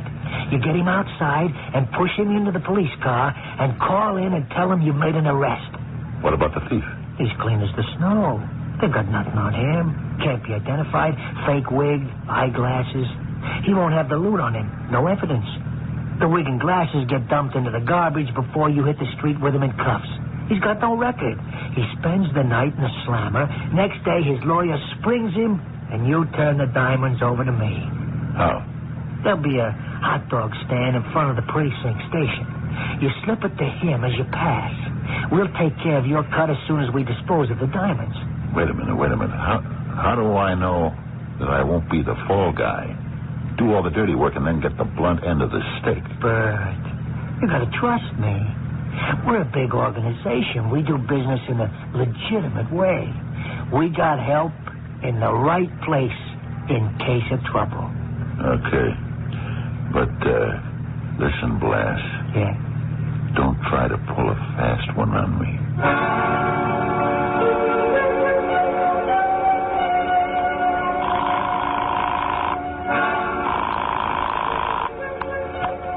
Hello? Helen, I won't be able to make it home for supper. I'm going to be a little late. Where are you, Bert? Don't ask me any questions. I'm with a friend. We're talking business. But do you want me to hold supper till you come? No, I said no. Don't you understand me? Yes, Bert. So when will you get home? When you see me come in the front door. Helen, are you still on the line? Yes? You crying? I'm all right. Helen, I'm sorry I was short with you. I'm a little tired. It's okay. I understand. Yeah. Okay, I'll see you later. Bert? Yeah? Mike was here about 20 minutes ago. He called twice before to talk to you. He said for you to call him and meet him someplace. He said it was urgent. Good old Mike, huh? So what's he doing, playing Sherlock Holmes? Bert, he's your friend. You've said it yourself, your best friend. Yeah. Sure. I'll call him, Helen. Bye. See you later. Hey, Bert, I thought you were just going to call your wife. That's what I did. Took you an awfully long time. You checking up on me? Because if you are, the whole deal's off. Either you trust me... Come on. You got a short fuse. Take it easy. Well, stop breathing down my back, huh? I said we had a deal, and I meant it. Just naturally careful, Bert. Sit down. You do look a little worried. Maybe I am. My old partner... Mike Culligan? Yeah. He's caught on that you and I are seeing a lot of each other. Yeah? So?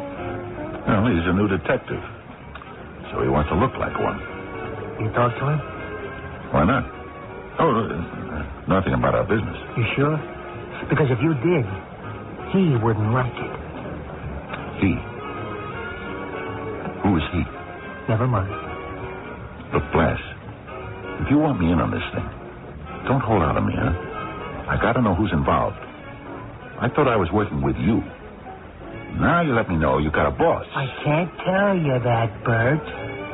He'll let you know who he is when he feels the time is right. As for your buddy Mike, I'm leaving it up to you to keep him out. He's my friend. You wouldn't spill it if he did know. You sure of him? Absolutely. Have you settled on a date? Well, there's a big shipment coming in from South Africa on the 20th. We'll give them 2 days to check it out. The 22nd? Yeah, definite. Well, how's your man going to get into the place? Security's pretty tough in that business. We've been in touch from San Francisco. Phony setup from out there with a fancy letterhead. Our man will be arriving in New York on the night of the 21st. The next morning, he will arrive at their door with all his forged credentials and go right in. And so when do I come in? When you answer the call from the police's dispatcher. The one that you got set up, the fake. Right. Like I told you the other day. I just want to be sure. Good.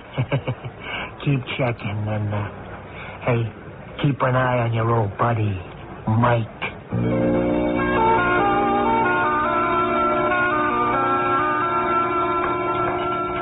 Another cup of coffee, Bert?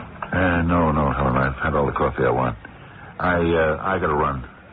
What time is it? My watch is slow. About 4 minutes to 7. Oh, that gives me 4 minutes to get down the stairs and into the car. My new partner, Pete, will be picking me up.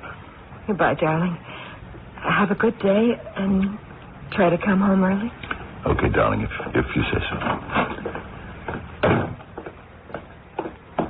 Hello, Bert. Well, imagine meeting you on the stairs, Mike. What's up, Detective? Well, I don't know what you're up to, Bert, but I can make a good guess. Mike, you're my friend. My good friend. And I am now going to ask you to butt out of something that is no business of yours. Look, I think it is my business. Number one, I'm a cop. A detective. Look, are you sore at me because I got it and you didn't? Not at all. I'm your friend. Once you said your best friend. Mike. I know you're mixed up in some rotten business with Blass. And I swear to you, friend or not, I'll get you. You're even getting to talk like a detective. You're terrific. Good hunting, Sherlock.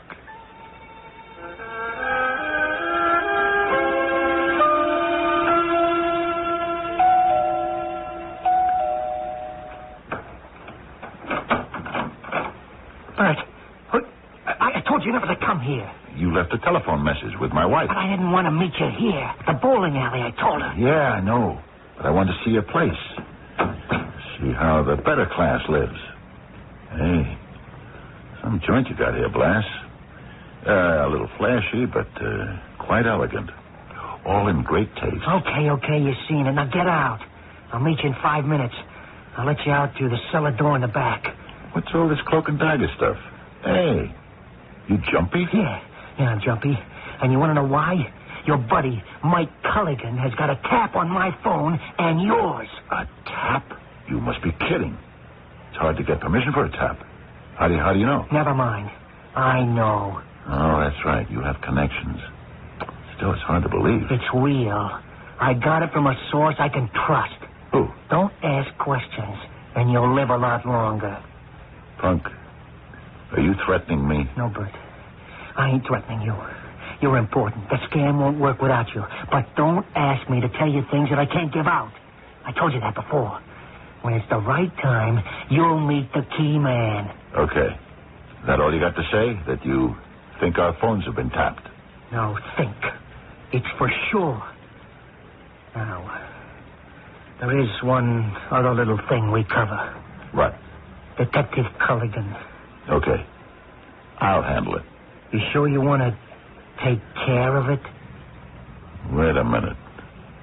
What does that mean? Well, he's getting too close, Bert. He'll blow the whole thing. I told you, I'll take care of him. How? Talk to him? Cut him in a small piece?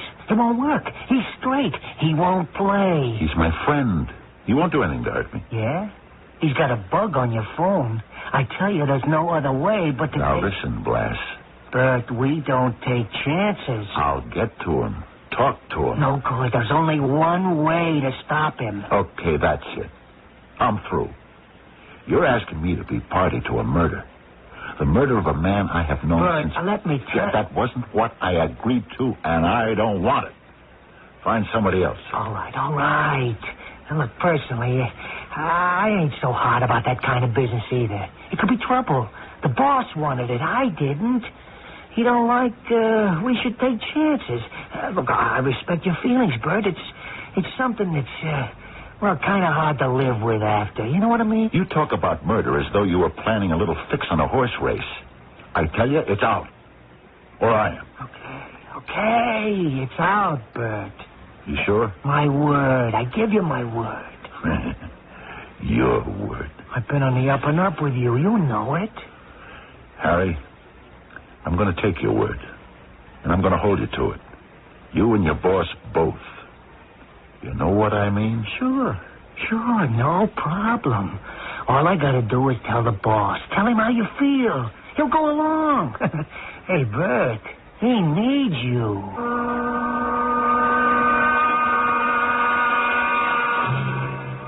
Despite the fact that everything was working out as he had wanted it to, Bert was nervous. He had never in his life got involved in anything so upsetting. Even though he'd been on the police force for 7 years and had faced dangers so regularly that it was almost commonplace. This is different. He was mixed up in a dirty business. Something that all his moral values found repugnant. Nevertheless, he seemed determined to see it through. I'll be back shortly with Act 3.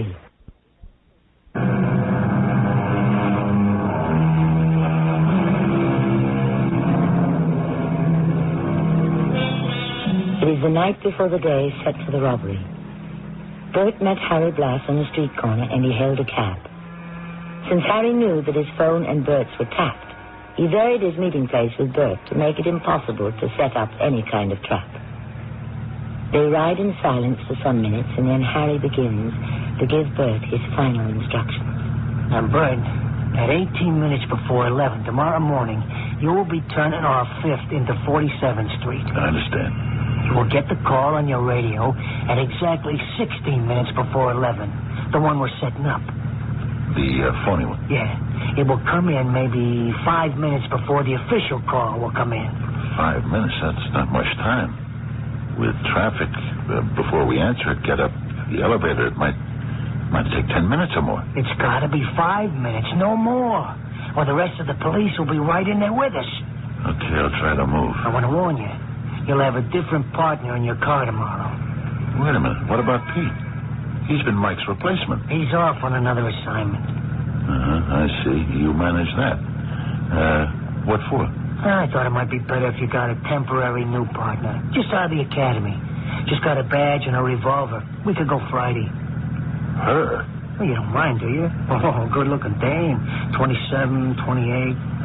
And we got her through your friend? Yeah. I told you I have connections in the right places. And she knows what's going on? She ain't in on nothing. Oh, yeah, something else. Your friend, Mike Culligan, won't be around when all this happens. What do you mean? Relax. We got a good break. Culligan is in Arizona. Left this afternoon. Extradition business. He was sent to pick up a con out of Arizona State Prison. Won't be back till Monday. Oh, that's good. Yeah, thanks. Hey, don't thank me. Just coincidence. Yeah, I'll bet. Okay, give the cabbie your address, and then we'll... No. Better drop me at the pub. I'll have a beer, and I'll have an excuse for coming home late.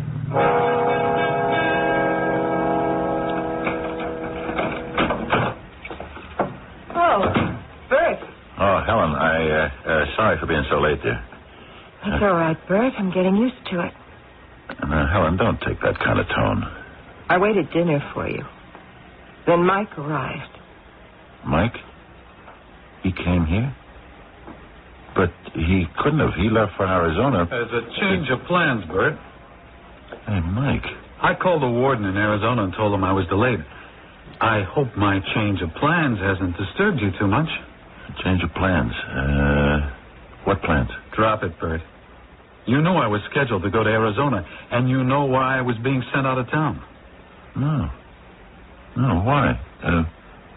Look, I didn't invite you into my home, Detective Culligan, but I'm inviting you out right now. Don't say anything you're going to regret. Stay out of this, Helen. You, Culligan, out. Bert, please. Pardon me, Detective. I forgot to ask if you had a warrant to enter my house. Have you? Now, Bert, you know I haven't. No search warrant. No warrant for my arrest. Bert. Then what are you doing here?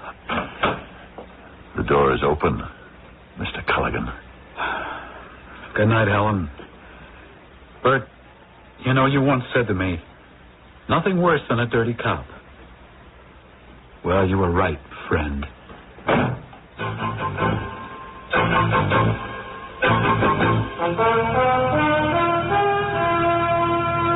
Turn into 47th, please. Again, Bert? We just came around the block. Come on. Turn before the light changes. Okay, that's what you want. Traffic's so heavy, it'll take us 10 minutes to get to 6th again. You doing piecework, Grace, or do you work by the day? I'm working by the day. But this is certainly a dull business. Well, what time have you got, Grace? 15 minutes to 11. You're fast. I've got 19 minutes. A little too early for lunch, Bert, don't you think? Sector Able 12. You have a 10:33. Hey, That's a 1033 robbery in progress. Abel's stove is us. It's us. You learned your lessons good, Officer McKenzie. 47th Street, 25A West, 10th floor. Hey, hit the lights and the siren. That's just right ahead. Here. Hit the brakes. What units are responding? You stay in the car. Call in and tell them we're responding. Okay, Bert. Come on. Only 5 minutes. You gotta do it. That way! He went that way, officer! He's got a gun! Okay. Stay where you are. Stay out of the hall. All this. Out of the hall. Hey, cop. Here, right here in the closet. Oh, yeah. Come on, shut the door. Okay, put the cuffs on me and let's go. Hey, where'd you ditch the wig and the glasses, huh? Garbage can. Garbage will be picked up by the morning. Not to worry. Come on, let's go. Wait a minute. Where's the loot? You're supposed to give it to me, and I'm... Yeah, look, the signal's changed. The stuff is already mailed in 4 pre-stamped manila envelopes. Wait a minute. Blast told me... That changed his mind. He didn't want to put you in any trouble. Look, if you don't have the stuff and I don't have it, we're in the clear. So where was it mailed to? Where? I don't know. I didn't look at the address. I just filled the envelopes like I was supposed to, sealed them, dropped them in the mailbox at the end of the hall. Goes right out down to the first floor. 3 o'clock mail pickup. I see. Look, what are we waiting for, copper? Take me out of here. Throw me in the slammer. Come on, I'm your prisoner.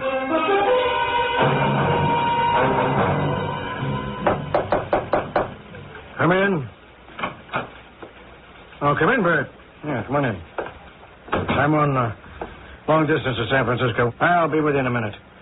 Hello. Yes, I'm still here. You got them? How many? 6. Good. Jules International Limited, huh? Fancy name. Now, we want you to send us all you've got on them, and we'll send you what we've got. Right.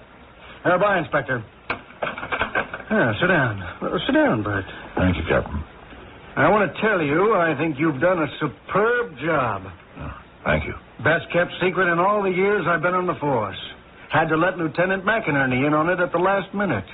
Mike Culligan's new boss, you know, to get his cooperation on the Arizona thing. But outside of that, well, even your wife didn't know.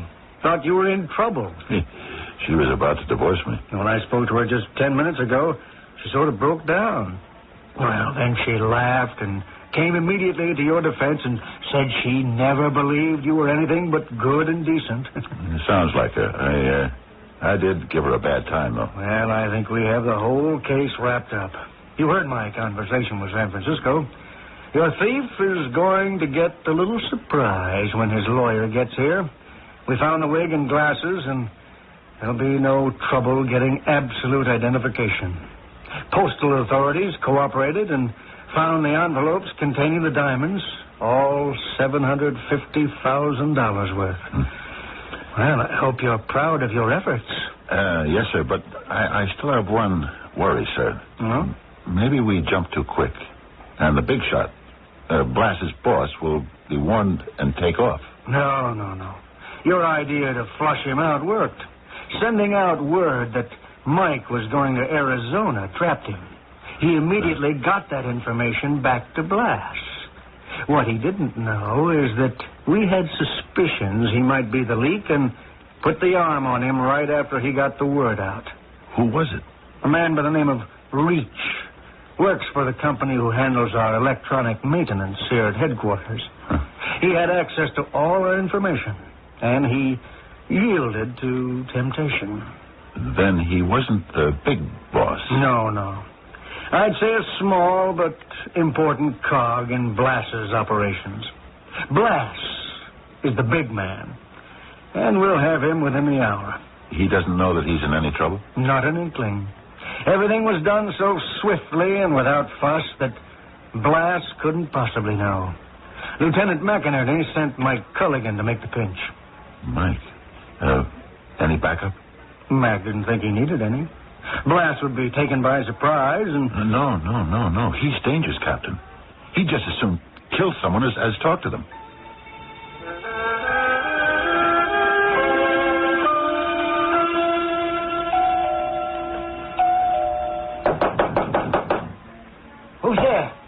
Open up, Harry. It's me, Bert. Come on in, quick. Look, I told you that we had to stay away from each other. Hey, I see you got yourself all packed. Like you're going away. Shame to leave this gorgeous apartment. Yeah. Orders from the boss. What's up? Trouble? Look, don't be worried about your cut, see? You'll get it as soon as they get the stuff in Frisco and dispose of it. I'm not worried. It all went off perfect. Look, I know how you feel about the bread. I can give you a kind of down payment on your share. Yeah, I got some cash right here. Don't touch that drawer, Blas. Turn around. Nice and slow with your hands up. What's the matter with you, Bert? Mike Culligan came here. Not more than 10, 15 minutes ago. Came here? Why? Don't give me a performance, Blas. He came here to pick you up. What happened? Look, Bert, you and me, we're partners. Whatever gave you that idea, punk? You walked into a setup. We've got all of you, including your plant, your mole, at headquarters. Now, where's my colleague, Mike Culligan? How should I know? A little while ago, somebody came to the door. He banged on it, but I didn't answer. He went away. Yeah, he would have never gone away. He is in this apartment. Oh, yeah? Well, go ahead. Look around. He isn't here. What's in this other room? Nothing. Take a look. Don't move. I'll open the door. Oh, Bert. Mike. I'm hit. Mike. Blas, he's going to get away. Get him, Bert. Mike, I can't leave you like this. I'll call for an ambulance. You're a cop, Bert. Get him for me. I'll be all right. Okay, Mike. Blas, I see you.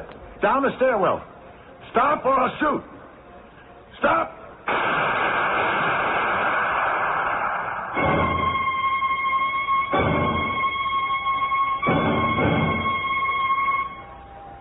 Mike.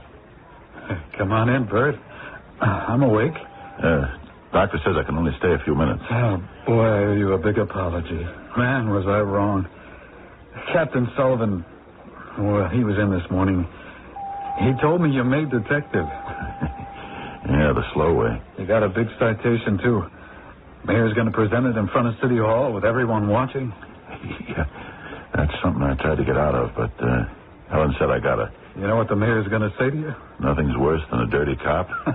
No, Bert. He was here today and I talked to him. He's going to say, there's nothing better than a clean cop.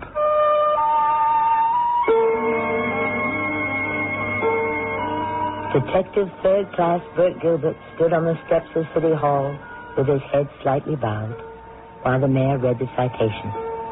He was embarrassed by all the ceremony. Then he glanced up and caught the look in Helen's eyes as she watched her husband being honored. And he knew then that the look was worth all the embarrassment and discomfort. I'll be back shortly.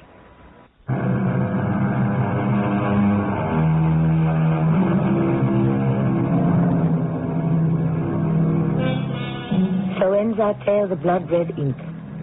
Bert Gilbert and Mike Culligan had the fire and ambition in them to make something of their lives, to gain recognition from their fellow men. Their names were not to be found on the negative side, the blood-red side of the ledger. Their names in great block letters could be found on the positive side. They had achieved what most men want, the knowledge that they had received the recognition for a job well done. Our cast included Fred Gwynne, Terry Keane, Lloyd Batista, and Bob Caliban. The entire production was under the direction of Hyman Brown. Radio Mystery Theater was sponsored in part by Raven House Paperback Mysteries. She was going to paint the king. He was going to set it up. And they were going to split $10,000. How was all this to come about? Find out tomorrow night when the CBS Radio Mystery Theater presents The Wedding Present on 1230 WCOL. 30 WCOL Columbus, 72 degrees downtown. It's 11 o'clock.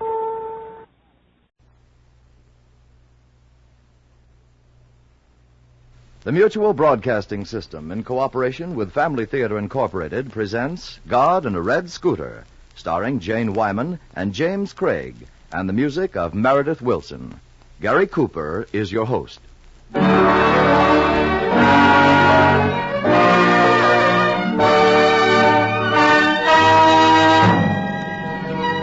more things are wrought by prayer than this world dreams of.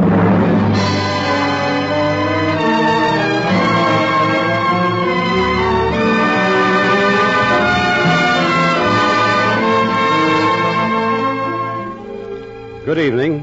This is Gary Cooper. We've got a swell story for you tonight.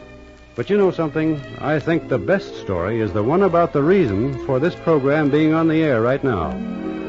You know why it is on the air? Because a lot of people like you and, well, like me, we figure that the greatest thing in our country today is our families. So we put this program on the air and called it Family Theater.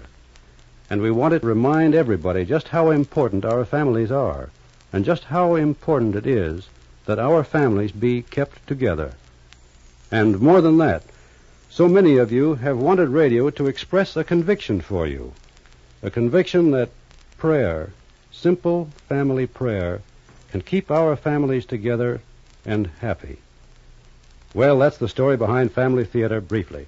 To tell the entire story would take a long time, but maybe if enough of you were interested, we'd take that time. Let us know. Meanwhile, let's listen to our story.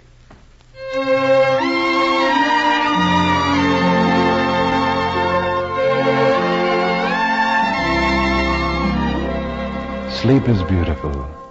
Sleep is a soft hand, smoothing the frowns and frets on the tired faces of men. Sleep is a mother hand, rocking the cradle of the world, rocking it softly, rocking men and women and all the little children to sweet silence and peace. That's what sleep is.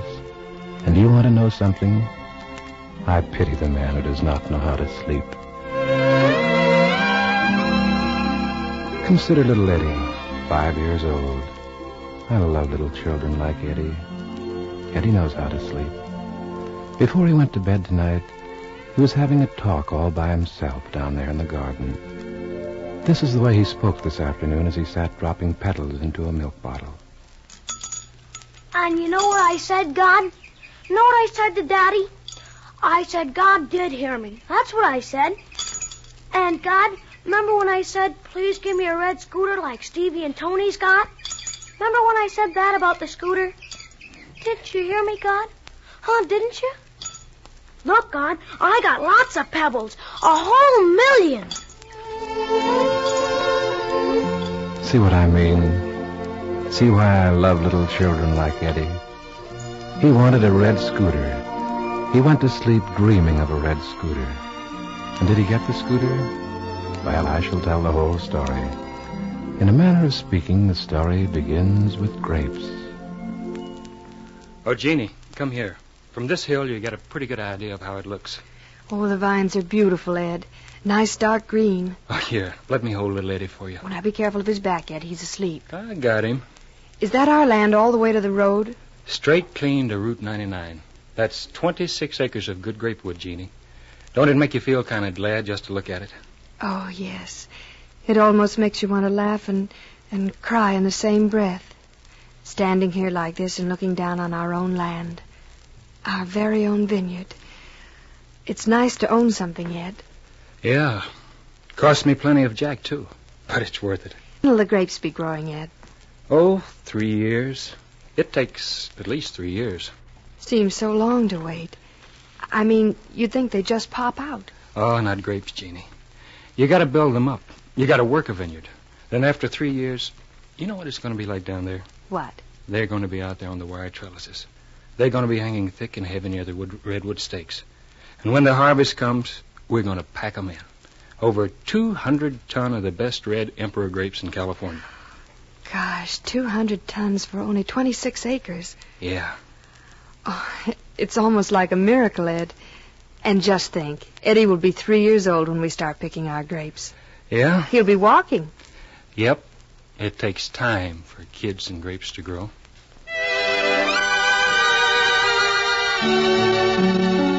These plans, these husband and wife plans spoken in sunny places are delightful, invariably delightful. But I must repeat, I pity the man who does not sleep. Just listen to him. Oh, maybe I made a mistake. Oh, it's risky business. It's a gamble putting all your money into grapes. The man is worrying, mind you, at 1 o'clock in the morning. Could be a shrinkage. Could be a bad market, and then... Well, I just can't afford to bump into a tough market. Look at him, fidgeting with pencils and papers and doubts. Emperors should sell. Munson said emperors were good grapes. But I don't know. Maybe I should have stacked up with muscats or rabiers. Norton did all right with rabiers last year. All this at 1 o'clock in the morning, when he should be asleep with his wife and babies. You'd think the gentleman might allow himself the gentle privilege of getting tired. At least by 1 o'clock in the morning, you'd think he might yawn and go to bed. Why doesn't he stop fretting? Why doesn't he relax? Poor fellow. I pity the man who does not know how to sleep. You're not getting enough rest, Ed. Now, don't start fussing again, Jean. But you know what the doctor said. All this worrying will only make... Worry happens to be part of the great deal. Besides, a fellow's got a right to get excited over his first harvest. We're picking in 3 weeks. But you're losing weight. You're not sleeping. What's eating you anyway, Jeannie? Oh, Eddie, we do have so much. A house and babies. Go ahead. What are you trying to say? Well, if anything ever happened to you... I mean, grapes aren't everything, Eddie. Not if you're going to keep losing your health and everything. Is that what's worrying you? Yes. Look, Jeannie. I'm trying to figure this out. Maybe 15, 20 years from now, we'll want to take it easy. We'll want a better house than this. And the kids, well, they've got to get an education. College. Every kid we have goes to college. And then maybe someday, you and me, we'll take a trip, Jeannie.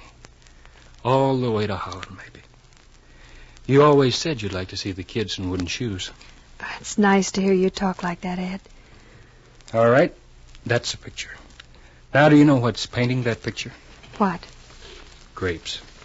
Those grapes out there tonight. I put 4 years into them. Every cent we have is in those grapes right now. I figure we've got over 230 tons on those vines. They'll be ready for the lug boxes in 3 weeks. Now, if anything goes wrong with them, well, Jeannie, it's going to put an awful big dent in things. Well, nothing's going wrong with the grapes, Ed. A lot of things can go wrong with them. The trouble with you, Ed, if you haven't got enough faith in God. Now, don't start that again. Well, maybe if you got down on your knees once in a while instead of... Listen, Jeannie, you do the praying and let me take care of the grapes. Will you?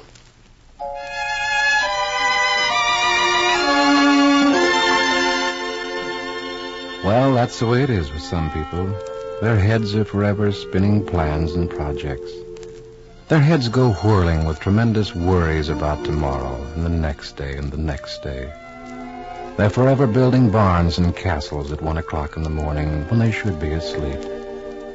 You'd think Edward might have a little more confidence in me.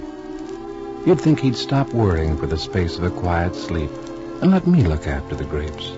For I do have a way with grapes, with vines and branches. Understand me, I'm not against plans and projects. I find no fault with the sweat on a man's brow. For labor is a magnificent and courageous thing. I'm talking rather about something that is more courageous than labor. I'm talking about relaxation, about confidence, about trust and faith in me. I like the man who sleeps. I love the man who relaxes and who, like a child, rests easily in the arms of my providence. Not so with Edward. Edward is too full of plans, as if the plans of men were merely the plans of men. Listen to him. Sure, I'm ready to start, Campbell. My grapes can't wait. Where are those pickers you promised me? Well, we're coming up the valley as fast as we can, Ed. Now, don't blow your top, man. You got enough pickers for me? All you need. Only give me time. How soon do you figure to make it? We'll be cutting your vines by the 17th. I'll guarantee that. Okay, only make it fast. As fast as I can. Now I like vineyards. Vineyards and the fruit of the vine. Thick clustered grapes, all bursting black and purple in the harvest time. These are among some of the lovelier aspects of my creation. I bear no grudges against vineyards, having regard for the littlest grape. But once in a while, by design, I have an eternal distaste for the haphazard and the fortuitous. Once in a while, by design, clouds will gather for reasons sufficient to the ultimate purpose of things.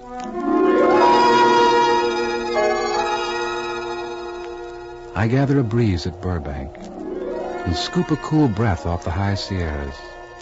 Northeasterly, my gales go playing with the canyon dust and the sea sands at San Diego. And quite suddenly, quite perceptibly, there's a mist in the Midlands, and in the valleys of San Gabriel, and out around the mountains, and down from the mountains, down around the flatlands of San Fernando.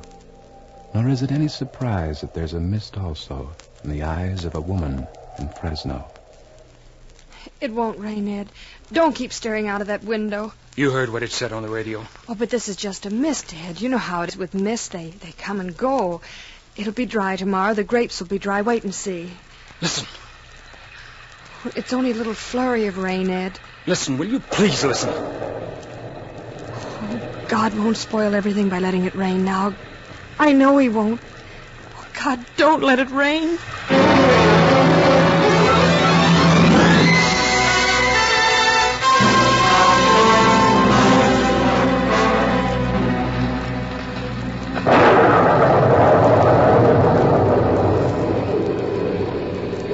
Yeah.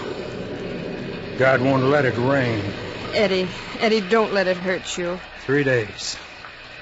3 days to harvest. And look at tonight. I wonder how the boys feel tonight over Del Rey and the Sierra Madres. Yeah.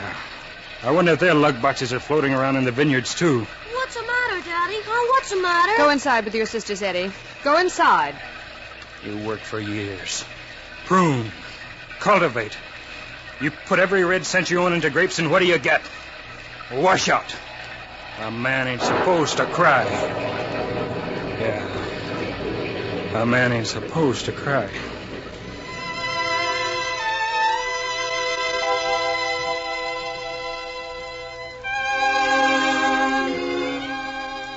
Believe me, I hold no grudges against vineyards. I like vineyards. But more than all the vineyards in the world, I like man. I love man. I know man well, yet never do I cease to wonder at him. He's capable of so much, of kindness, of charity, and of sacrifice. And yet so often, he is incapable of hope.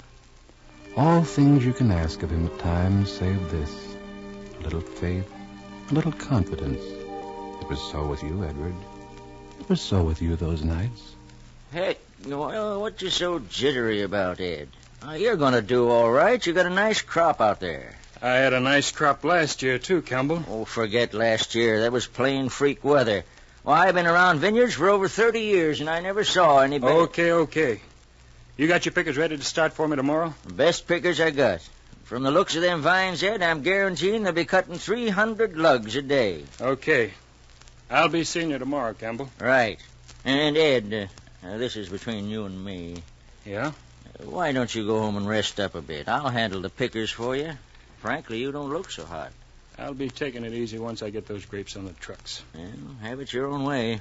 But let me tell you something. You've got more than grapes to worry about. You been noticing your wife lately? Jeannie? Yeah. That kid looks plenty tired out. She's worrying about a lot of things. Oh, nothing wrong with Jeannie. Well, you know how women are, Campbell. They want you to start praying at the drop of a hat. Well, that's Jeannie for you. But she'll straighten out. I don't know, Ed. As I told her the other day, I wonder where I'd be if I'd wait for God Almighty to come out there and take you in my vineyard. Those dang leaf rollers got a start on me about 2 months ago. Well, you're the boss, Ed. But if I was you, Listen, Campbell, I understand, Jeannie. All I need is one good harvest. Then, maybe we'll do a little celebrate. That'll fix her up. Yeah, I suppose. Well, here's to a good harvest.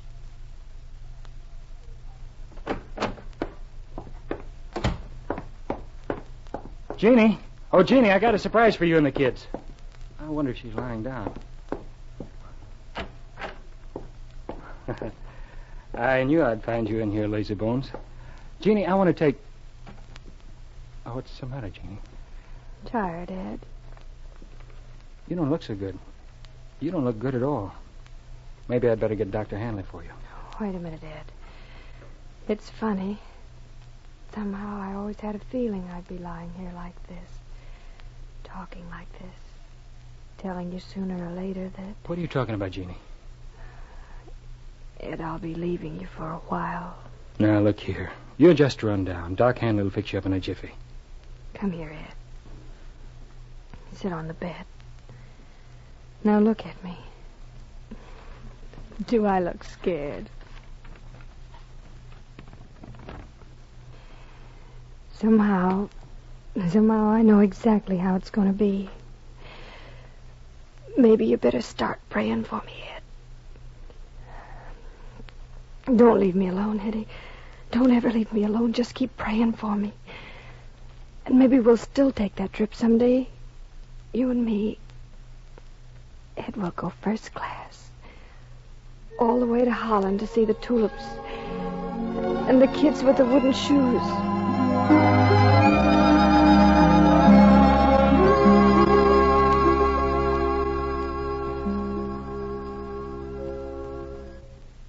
What about it, Doc? As far as I know, and remember I'm only one doctor, there's nothing much that can be done for Jeannie, Ed. All right. But I'll get her the best specialist in this country if I have to. Go right ahead. And by the way, you can go in and see her now. She's conscious again.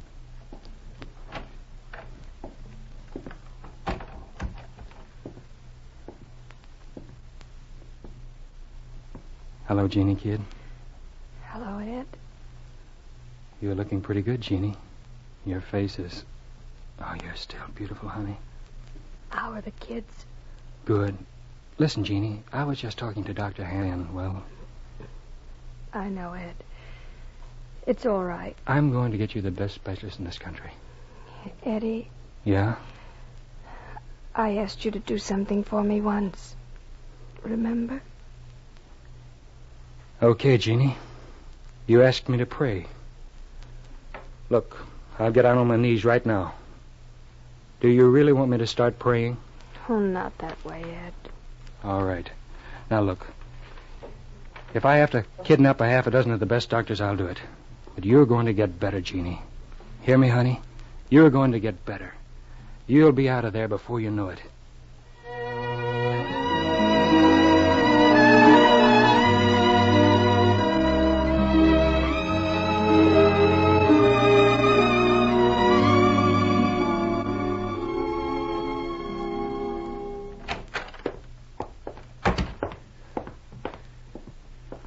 Excuse me for barging in like this, Doctor, but what did you find? We're doing everything possible, Ed. You'll have to be patient. Yeah, that's what everybody says. Be patient. Why don't you go home and get some rest and get a little sleep? Sleep? Not now. I can't sleep now. I asked you to do something for me once. Remember? All right, Jeannie. I'll do it for you. Right here in this church. I'll do it for you. Are you listening, God? I don't know what words you're supposed to use, but it's from the bottom of my heart. I'm praying for Jeannie, my wife. I can't lose her, God, not now. We've got kids, God. 3 kids.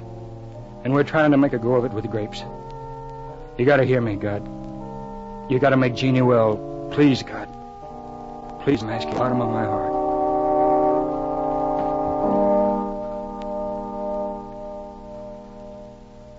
What's the matter, Daddy? Oh, nothing. Mom's sick, huh? Yeah. I got pebbles, look. I'll put them in the milk bottle. 16, 12, 17. Why didn't you ask God to send Mom home, huh? Want me to ask God for you, huh, Daddy? 56, 57. Huh, Daddy? Maybe God's got cotton in his ears, Eddie. Cotton? Yeah, you can't hear so good with cotton in your ears. He can hear me. Is that so? Yep. Once he didn't hear you, Eddie. When? Well, God didn't hear your prayers when you asked for the red scooter. Yeah, a red scooter. Come over here. Up on my knee. What'd you say? I said God did hear my prayers. Is that so? What did he say to you? God said? He said no. Sometimes God says no, huh, Daddy? What's the matter, Daddy? What's the matter, huh? Hello? Is this the residence of... Oh, yes, Doctor. What's the news? Well, we wanted to let you know that... Hello? Hello, Doctor. Doctor. Operator, I've been cut off. Operator, get me Mercy Hospital. The line's dead.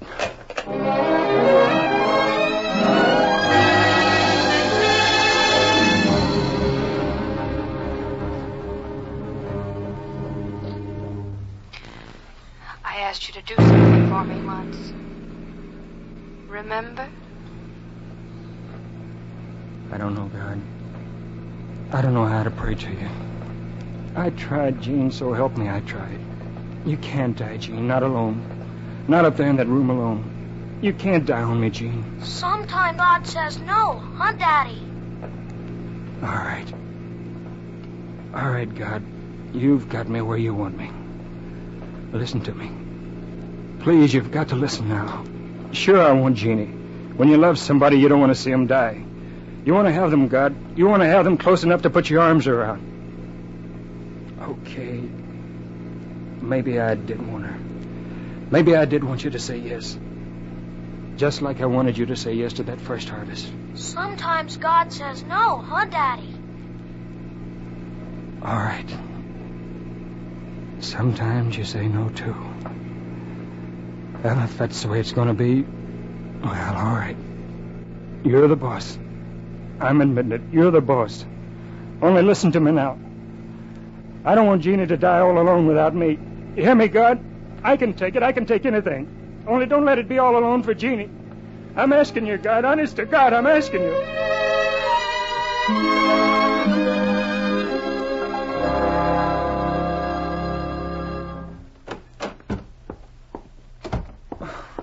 Jeannie. Hello, Eddie. Oh, you're not... What's the trouble, Ed? Oh, you're smiling at me, Jeannie. You're looking at me, too, and you're talking to me. Oh, I'm really feeling much better today. Come and put your arms around me. And stop looking like a little baby. Maybe God's saying yes, Jeannie. Maybe he's saying yes.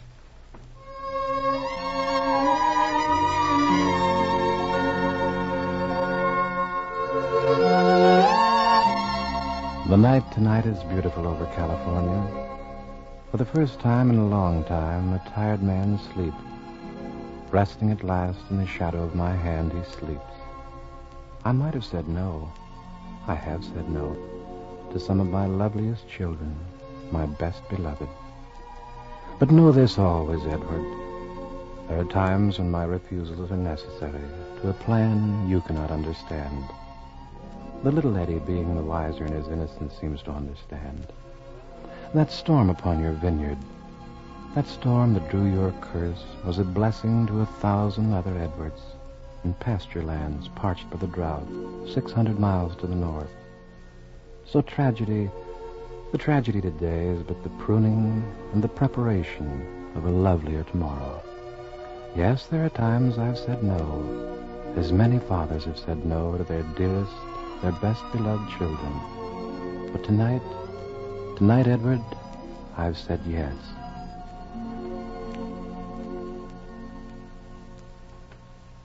O night, rest lightly on the tired eyes of the man.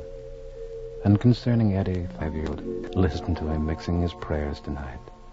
Our Father, who art in heaven, the Lord's with thee, and blessed is the fruit, and give us this day our daily bread, and ever, amen. And send me a scooter like Stevie's got. I tell you, I've seen all the beauties of my creation. I've seen the hills gathered in the purple silences of twilight. I've seen the sunshine breaking bright on the mountains. I've seen violets bending easily in a random breeze, and have watched the cool blue swell of the ocean where my golden green dolphins play. Yes, I've seen the smile of a mother, and I've looked into the young eyes of boys and girls in love. All good, all wonderful and good.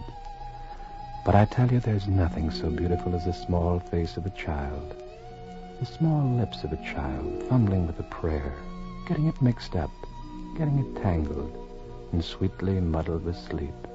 Listen to him. A red scooter. Oh, God. All right, Eddie. It'll be a red scooter. I've willed it, Eddie. A red scooter. Now sleep, Eddie. Sleep.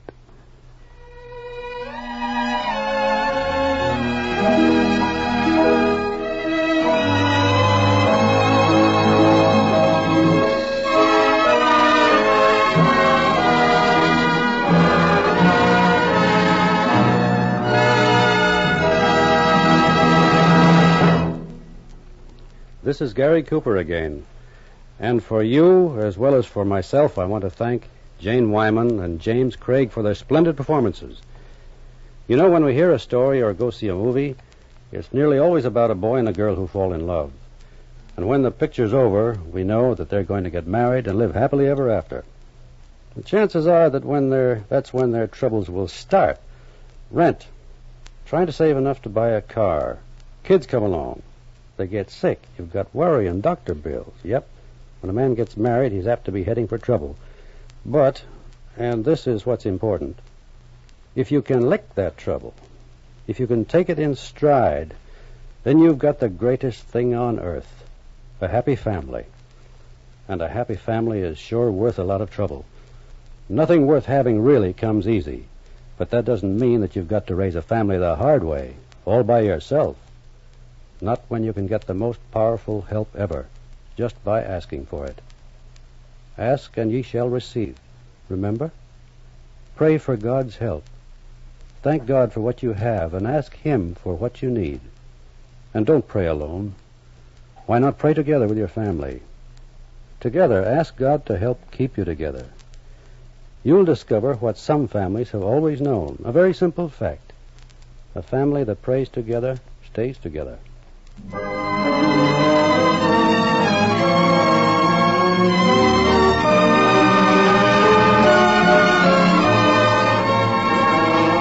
Before saying goodnight, we want to thank all of you who helped make this program possible. A special word of praise is due Timothy Mulvey and Betty Ann Arena for writing tonight's radio play. Thanks also to Mel Williamson for directing the program.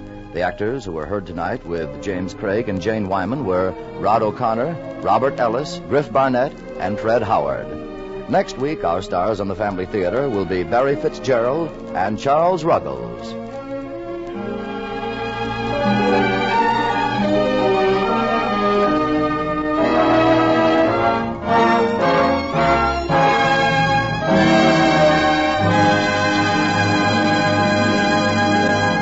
This series of the Family Theater broadcast is made possible by the thousands of you who felt the need for this kind of program, by the Mutual Network, which has responded to this need, and by the actors and technicians in the motion picture and radio industries who have volunteered their services to fulfill it. This program is heard overseas through the facilities of the United States Armed Forces Radio Services. Tony Lafrano speaking. This is the Mutual Broadcasting System.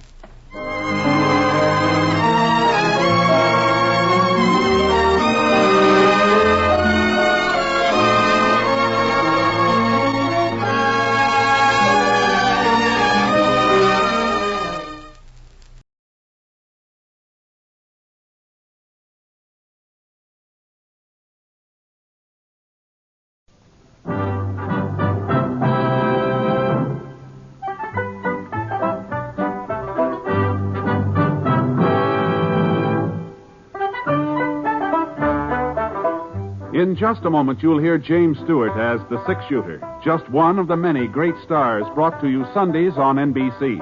Every Sunday, hear Hume Cronin and Jessica Tandy in The Marriage, Sir Laurence Olivier on Theatre Royal, Lawrence Tibbett with the Golden Voices, Helen Hayes, Frederick March, Rex Harrison, and Lily Palmer on the NBC Star Playhouse.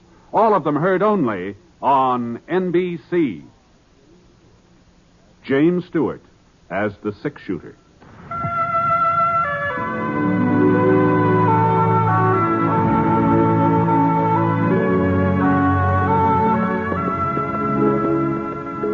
The man in the saddle is angular and long-legged. His skin is sun-dyed brown. The gun in his holster is gray steel and rainbow mother-of-pearl, its handle unmarked. People call them both the six-shooter.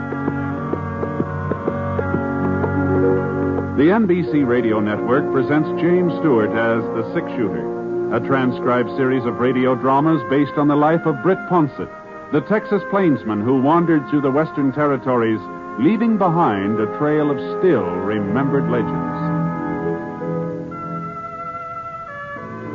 Now, in just a moment, immediately following this important announcement, you'll hear Act One of The Six Shooter.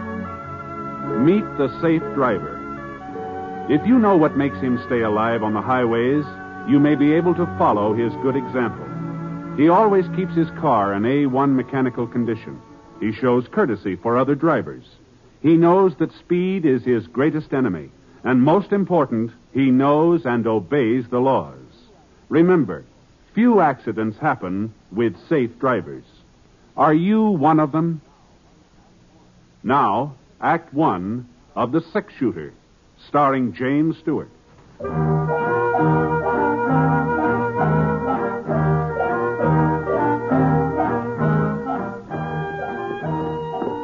I hadn't seen Mary and Dan for pretty near 3 years, not since I left the Panhandle. So I figured as long as I was riding up through the Platte River country, I might as well swing out on my way a piece and look in on them. You know, we'd been real good friends for a long time. It was kind of like going home. And the closer I got, the more I kept thinking back, remembering, kind of daydreaming. You know, riding across prairie flat sort of does that to you. Your horse, he kind of finds his own trail mostly, and you just slouch easy-like in the saddle and listen to the hoofbeats, steady, regular. Things you haven't thought about for years sneak into your head. Anyhow, I still had a day to go, and I was watching out for a good spot to bed down when I saw this campfire up ahead. Well, the way I figure, human beings are always better company than coyotes, so I gave Scar a flick with the reins and headed up toward it. Whoa, easy now, boy. There we are. Easy. Ah, howdy. Hiya. You'd rather camp private? Well, climb down. Pour yourself some java. Oh, thanks. Easy, boy. Hold up. Gee whiz, that smells good. Yeah. You, any notion about how far it is Walnut Creek? 20 miles or so, I reckon. That where you're going? Yeah, I was stopping over there. A couple of friends there I haven't seen in quite a while. Uh-huh. Yeah, a fellow there I ain't seen for a while, neither. That's all. Hey, by George, there's good coffee. Yeah, I've been hunting him for over 3 years. Finally located him. I'm going to kill him. Uh-huh. How come? He murdered my kid brother 4 years ago in Laredo. Shot him down in the street. Yeah. Well, another killing won't bring him back. Oh, nothing will bring him back. After I killed Dan Mailer, nothing will bring him back neither. Dan Mailer? That's right, Ponsett. Huh? Yeah, I knew who you was. As soon as you rode up to that fire and I got a look at that gun of yours. Britt Ponsett. The fellow they call the Six Shooter. Well, you must have known I was a friend of Dan's. How come you told me all this? Well, I figure you'll warn him. And that's fine with me. I want him to know.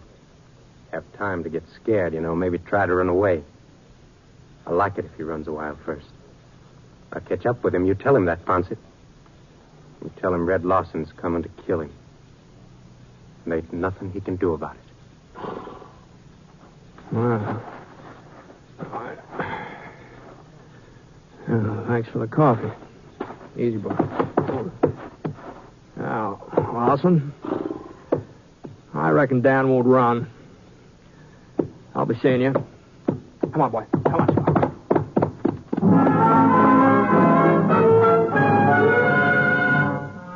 That's the trouble with the past. It wasn't only good things in it. It got some bad ones, too. And one of the bad ones was reaching out for Dan and Mary. I didn't know this fellow Lawson. I didn't know what he was talking about, but I did know Dan.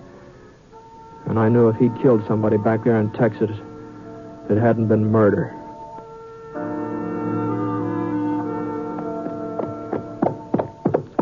It was long about middle of forenoon when I rode up the dirt road between the rows of cottonwoods, turned into the yard.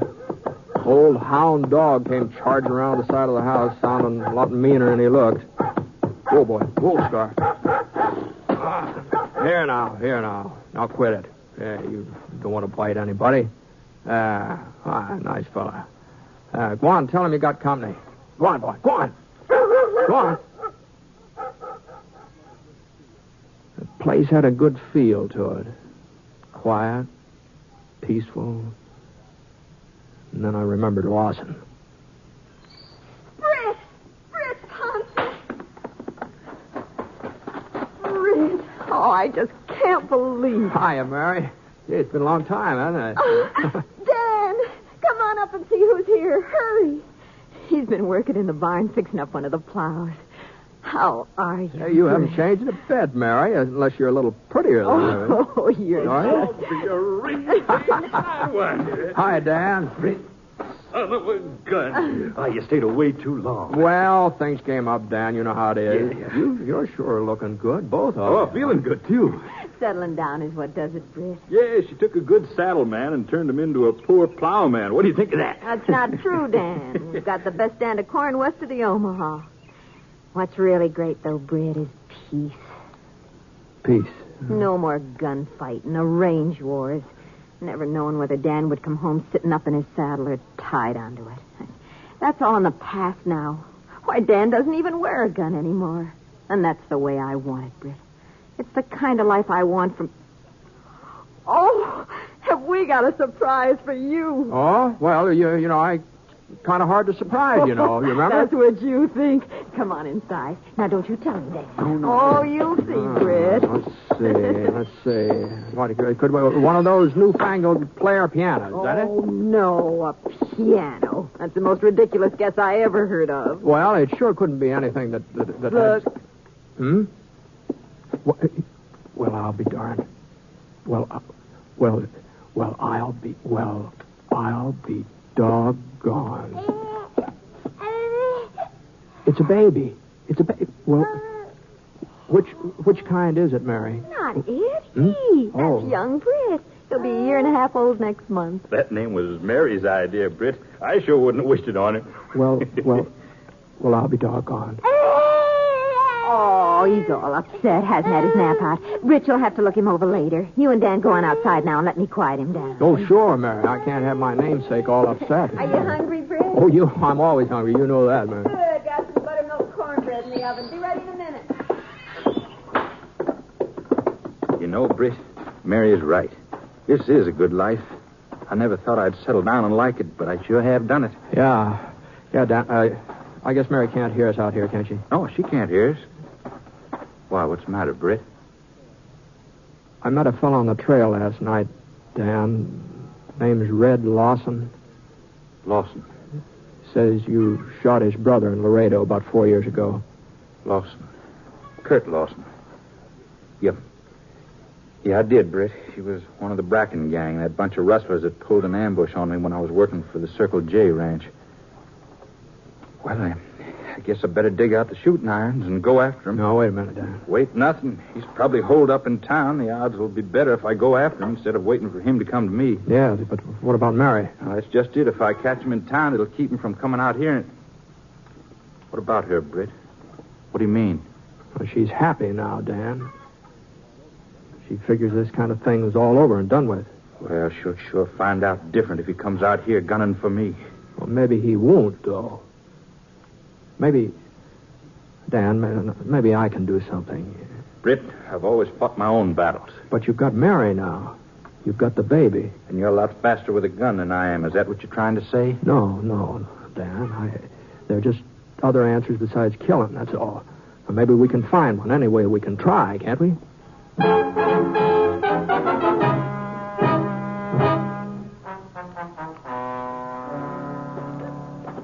I saddled up Scar a bit early the next morning and rode into town alone. Figured I'd have a talk with the sheriff. After all, this was his job when you come right down to it. Well, he wasn't in his office at the county jail. He was out of town for the next 3 days. So I walked down the main street trying to figure out what to do. This wasn't much of a town, Walnut creek. There's a couple of blocks of clapboard buildings, a boardwalk along the front of them, sheet iron awnings up over, and nothing much stirring but the dogs. Sleepy, quiet, real nice and peaceful. For everybody except me. Fred! Huh? Oh, Mary. Oh, now. Oh. Well, you were certainly an early bird this morning. Well, Mary, does Dan know you came into town by yourself? Well, I don't know, Britt. I come in alone every day or two. Why shouldn't I? Something wrong, Britt? No, I just wondered, that's all. Actually, I think he was too busy to notice I'd left. You know what he was doing? Cleaning his guns. You're a bad influence, Britt. Well, I think you've started him thinking about things... Well, Ponset, how about it? You give him my message? What? Lawson. Mary, I'll see you later, huh? Well, all right, Britt. Oh, now, there ain't no need of the lady. No. Like that. Goodbye, Mary. I'll see you later, huh? Well, all right, Britt. If you say so. Giddy up. Come on. Mary, huh? Dan's wife, maybe. I hear he's got a kid, too. Yeah, maybe you hear too much, Lawson. And talk too much, too. Maybe you don't ride enough. Oh, I'll ride. When I'm through here. When I get even. Yeah, but Dan told me about that. Your brother tried to ambush him. He was in with that Bracken gang. That don't make no difference to me. He was my brother. Dan Mailer was in my place. He might feel the same way. Maybe I'll give him a chance to feel the same way. Now that I know he's got a wife, a kid. Now, Lawson, if you touch Mary... Yeah, I know. I know a lot. But once I've done what I come here to do, I don't care what happens afterwards. You, Dan Mailer, can make no move until I do. You see how it stacks up, Ponce? I got all the cars. He turned his back and he walked off down the street, and I stood there watching him go, knowing he was right. He did have all the cards. There was only one thing in the world he wanted: revenge. And he didn't care what it cost to get it, even his life. Dan and I couldn't move first, and afterwards it'd be too late.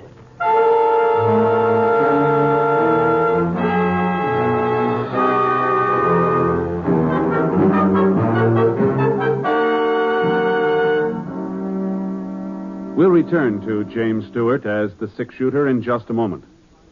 When it's entertainment you're after, you'll find the very best on this station of the NBC radio network.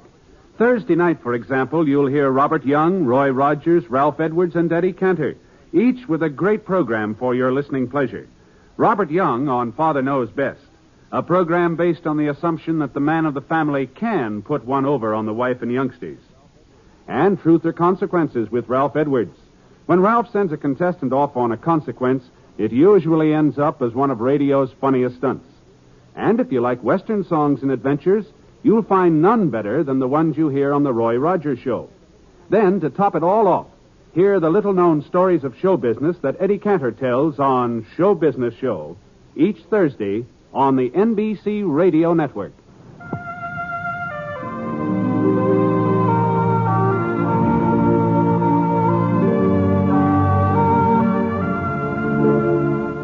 Now, Act Two of The Six-Shooter, starring James Stewart as Britt Ponset.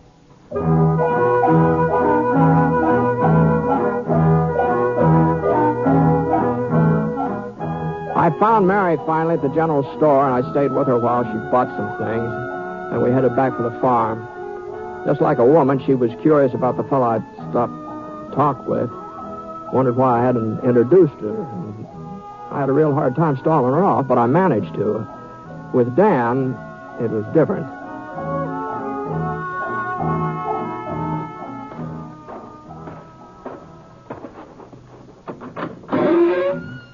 Dan? Are you in there, Dan? Yeah, come on in, Britt. Been cleaning my guns. Oh, forget it, Dan. There are better ways. Yeah? You got one figured? No, not yet. I saw Lawson in town a while ago, Dan. Oh? You talked to him any? Yes, I talked to him. I reckon you better stay close to Mary and the boy. Why? What do you mean? What do you mean, Britt? Did he say anything? No. not exactly.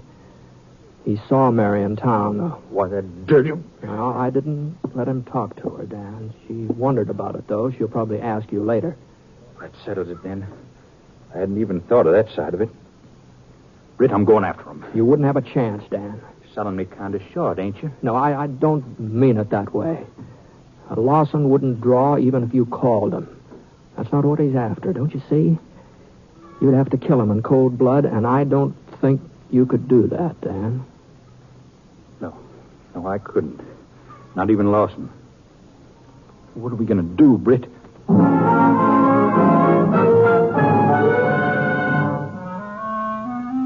We waited and watched.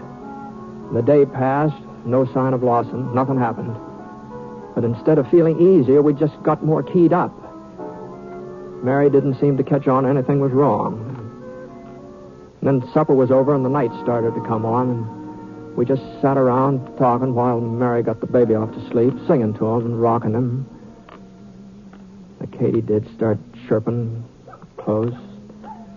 Way off toward the hills, the coyotes took up and answered them.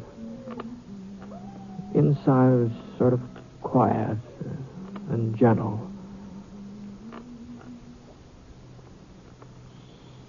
I think he's finally drifted off. Yeah, he looks sound asleep. Just look at him lying completely helpless and so lovable you could just eat him. Well, I suppose he'll get himself some hair and teeth someday. Maybe look a little more human then. Dan, that's a fine way to talk about your own son. That's when I heard it. Sound outside. A horse stamped just one or two times, like somebody was holding too tight a rein on him. Scar and Dan's stock were all in the corral over next to the barn. This was right up close to the house. I didn't let on to Mary or Dan. What's the matter, Britt? You getting restless? No,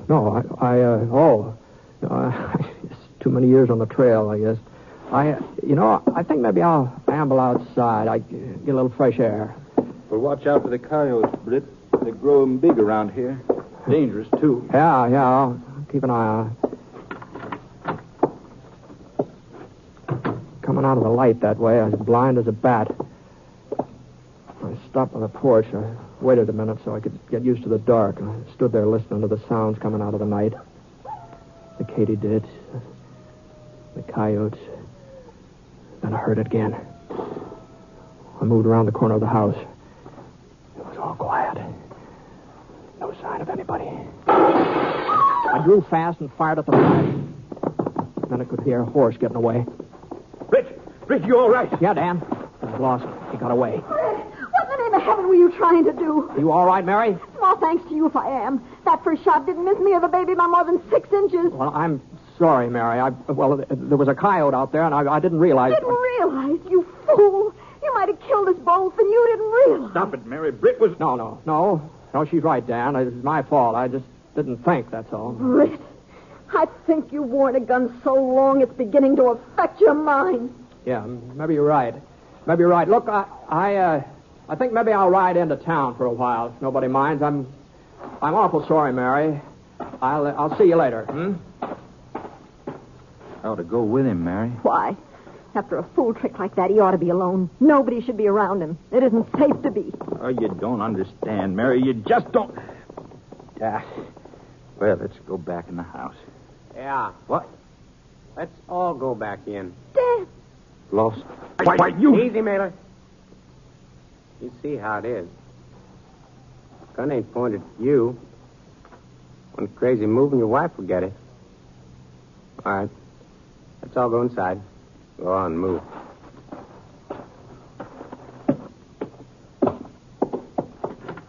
Well, a nice place. Yes, sir. Real nice place. Got a storeroom over there? Mailer. Yeah. All right. Get inside, both of you.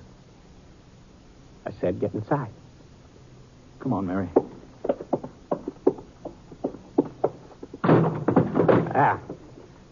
I'd have to hold you. Huh?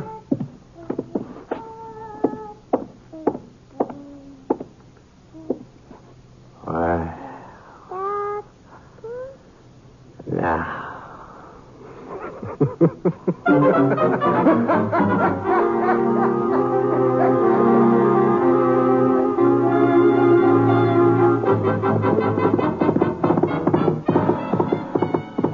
much of a start on me to catch up to him. After a while, I stopped. Horse car. Whoa, boy. Hold up here. Oh. I could hear him up front. I could hear him. I've heard a lot of horses on the trail. Enough of them to know that this one had an empty saddle on him. I read Lawson hadn't left that farm at all. Come on, boy. Come on, Scar.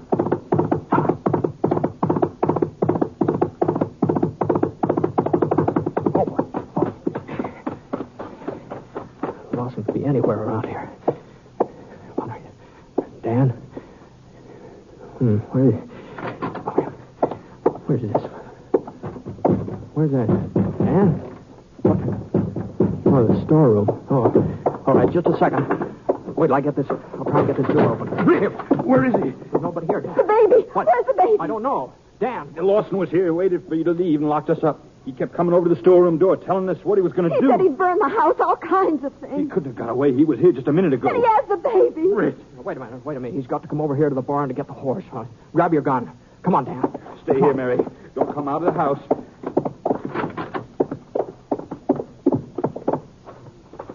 He's got the baby.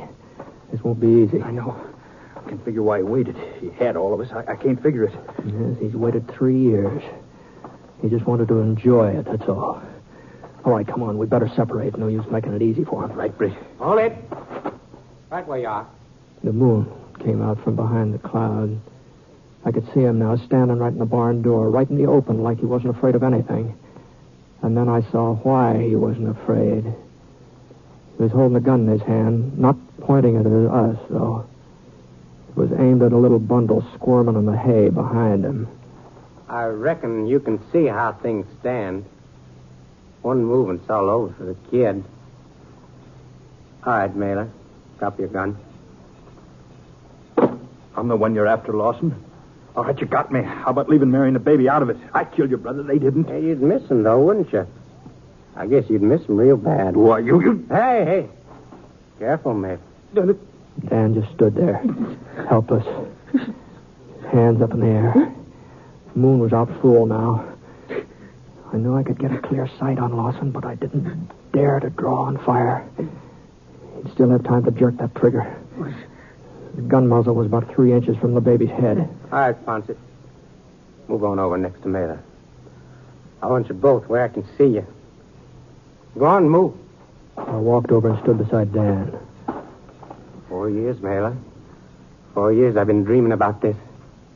Now it's even better than I thought. I didn't know you'd have a family.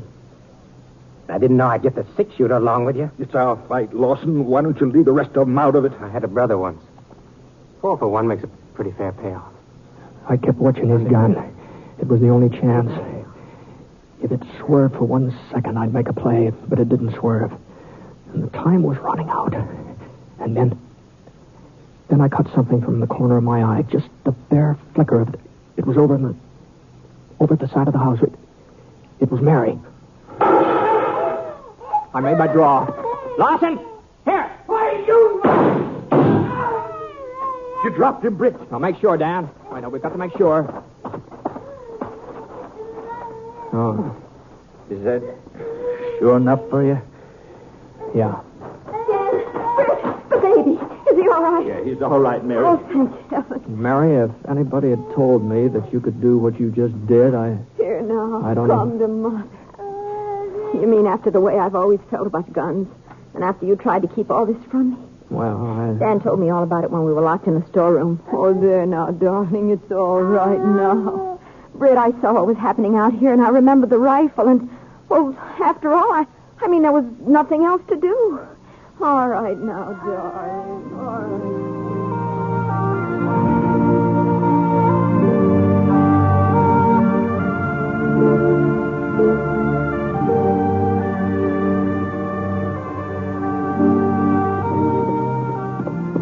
About 3 days later, I said goodbye. But I knew I'd be coming back that way someday. Dan and Mary aren't just the kind of friends a man forgets. Dan is a tough cowpoke from the range country, all settled down and liking it. And that Mary, she was gentle and sweet and firing at a killer to save her baby's life. And that baby, naming him Brett the way they done, that gives you kind of a funny feeling having a baby named after you. Kind of a good feeling. I figured I'd probably be telling the boys all about that when I got to Wyoming.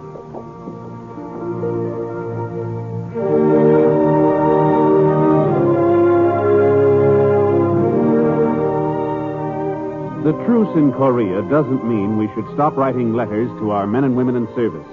Mail from home is just as important now as it ever was. In some respects, it's even more important. The action, the strain, the anxieties of war can keep a soldier's mind occupied. But when the letdown comes, the time to relax, that's when morale needs a shot in the arm. Your soldier knows the shooting is over. He's done his big job, and now he wants to get home. But unfortunately, there's still a lot to keep him for a while. So don't let him down. Help keep up his morale. Write that letter today.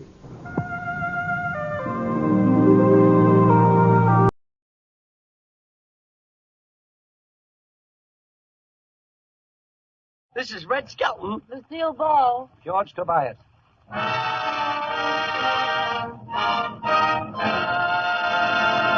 The Gulf Screen Guild Theater.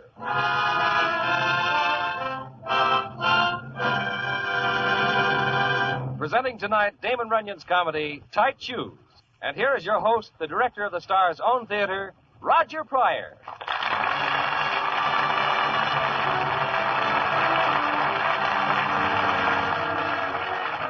Good evening, everyone. Tonight, the Gulf Oil Companies and your neighborhood good Gulf dealer bring to the Gulf Screen Guild Theater radio's newest comedy sensation, Red Skelton. And starring with him, Lucille Ball and George Tobias in Universal Pictures' slap-happy comedy, Tight Shoes. We've less than a minute before our Gulf curtain rises, so we'd like to take that brief moment to tell you about a neighbor of yours. All right, Bud Easton? You know, folks, no one better realizes how much proper car service at the proper time means to you than the man I'm speaking for now. The good Gulf dealer right in your own neighborhood. In his business, he sees what happens to cars whose owners put off having them serviced. He knows what makes them start wasting oil and gas. Knows why cars wear out too quickly. Most important to you, the Gulf man knows how to prevent much excessive and premature wear with his car saver services.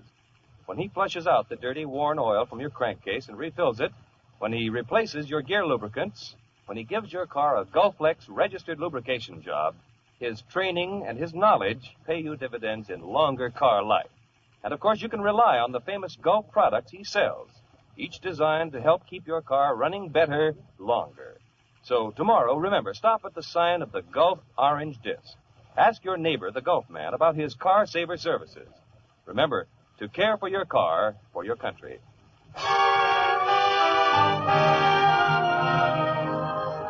And now the curtain's about to go up on our saga of a pair of tight shoes. Our stars, Red Skelton playing Swifty Miller, Lucille Ball as Sybil, and George Tobias as Blooch. We're all ready, so Oscar Bradley, will you start the ball rolling with some suitable music?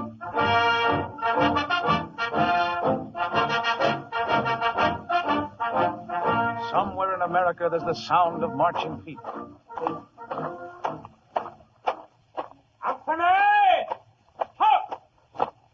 All right, men. 30 minutes rest period. Make the most of it. Oh, they're killing me. Oh, my feet. Oh, I can't stand it. Show me a bayonet and I'll fall on it. What's the matter? We've come just as far as you have. Oh, my feet, they're murdering me. I feel like I'm walking on hot coals. These shoes, the right size is too small. Hey, did I hear you say tight shoes? Yeah, you sure did, brother. Well, take my word for it and get rid of them, chum. Do it now and don't hesitate. And march the rest of the way on my knees, I suppose. Regardless, do it now. Take it from a man who lost everything because of a pair of tight shoes. How come? Well, I tell you this is an illustration of why you should burn those shoes before another minute goes by. But before I do, give me a cigarette, will you, soldier? Yeah. Thanks a lot. Now, at one time, I'm a prosperous, respected citizen who's the biggest gambler in town. Now, on this particular day I'm mentioning, I'm in my warehouse looking over a new shipment of slot machines. 2 lemons and an egg.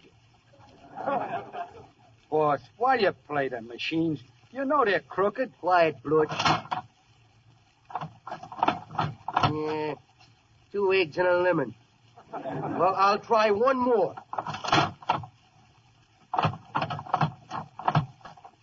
That does it. Hand me that axe. What'd you get that time, boss? 2 eggs and a jap. Hey, don't these things ever pay off? You know they don't, boss. That's how we make our living. Yeah, we'll fix up one that does pay off. I gotta have some fun out of life. But gee, boss, they're your machines. All you get back is your own money. Can't you leave no illusions, Butch?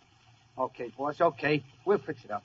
Relax. We better get started for the races. Yeah, all right, all right. Hey, but there's one thing we gotta do before we go to the races. What's that? We gotta buy a shoe store. A shoe store? Yeah. I gotta get a shoe store. I got it all figured out.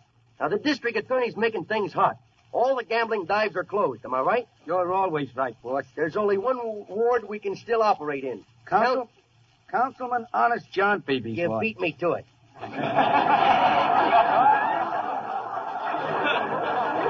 Correct. Now, Honest John is still friendly because Honest John likes the 1,000 fish I give him every month.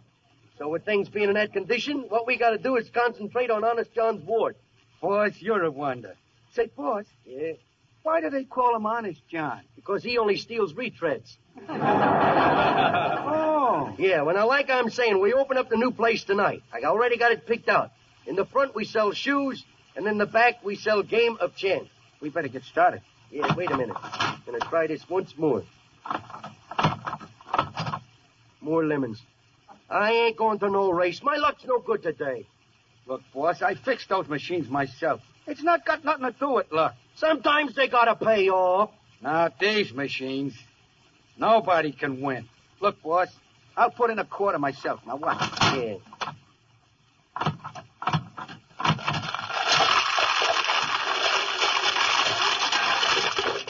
Oh, how'd that happen? Yeah. I guess I have to give that left screw a couple of more times. Yeah, I guess you better. You reach for that jackpot and your hand will never make a return trip. Now get out of here.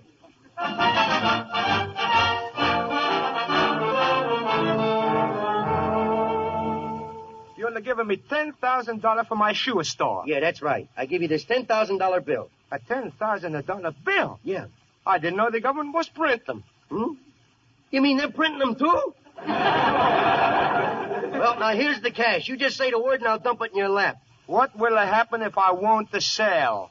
Oh, wouldn't you like to know? I'll sell. Yeah, fine. Now, you understand you keep on working for me. I'll pay you $50 a week. Only $50? Yeah, I'll give you $50 and all the shoes you can need. Well, boss, now we own a shoe store. Yeah, you know, and speaking of shoes, I could do me with a new pair. Hey, a meal fly. Get somebody to sell me some shoes. I'll get our best salesman, Jimmy. Yeah. He's a college man.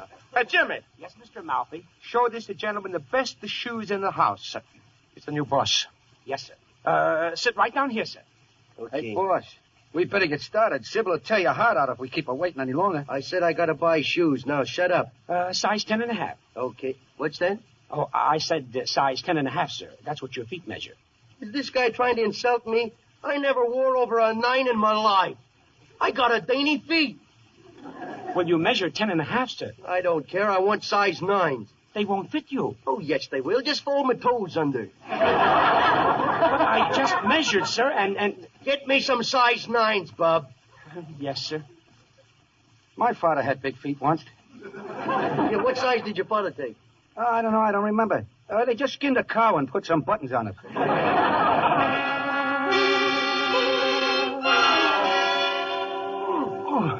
Take it easy there. Oh, quit shoving, will you? Just a little more, and we'll have this shoe on, sir. Hey, did you ever sell girdles? We nearly got it on. Yeah. You'd better tuck the ankle in a little more neat. There we are, sir. Yeah. As snug a pair of shoes as I've ever fitted. Yeah. Aren't they nice looking? I could answer that, but it would only lead to bloodshed. It took you long enough. Come on, Butch. Let's get to the races. We gotta pick up Sybil. You know, I don't like that clerk. He looks to me like he belongs to a bad element. He's a college man. A college man? Yeah. That does it. I'll never buy another magazine as long as I live.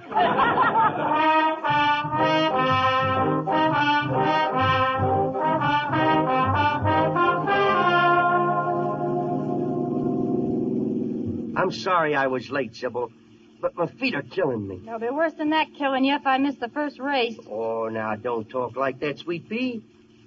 Guess what I got for you today? I went down and got you. Oh, not a nasty old diamond bracelet. Yeah. But, of course, you won't be able to wear it in public for a while. Why not? Well, I got it out of a hot iron claw machine. Oh, Swifty, sometimes you make me wonder what I see in you. Yeah, I wonder myself. Maybe it's my clothes. For instance, how you like my victory suit, huh? How do you like it? What victory was it, Bull Run? Oh, Sweet Pea, you know I'm crazy about you. I'd do anything for you. Anything? Sure, just say the word and I'll tear up my autographed picture of Roger Pryor.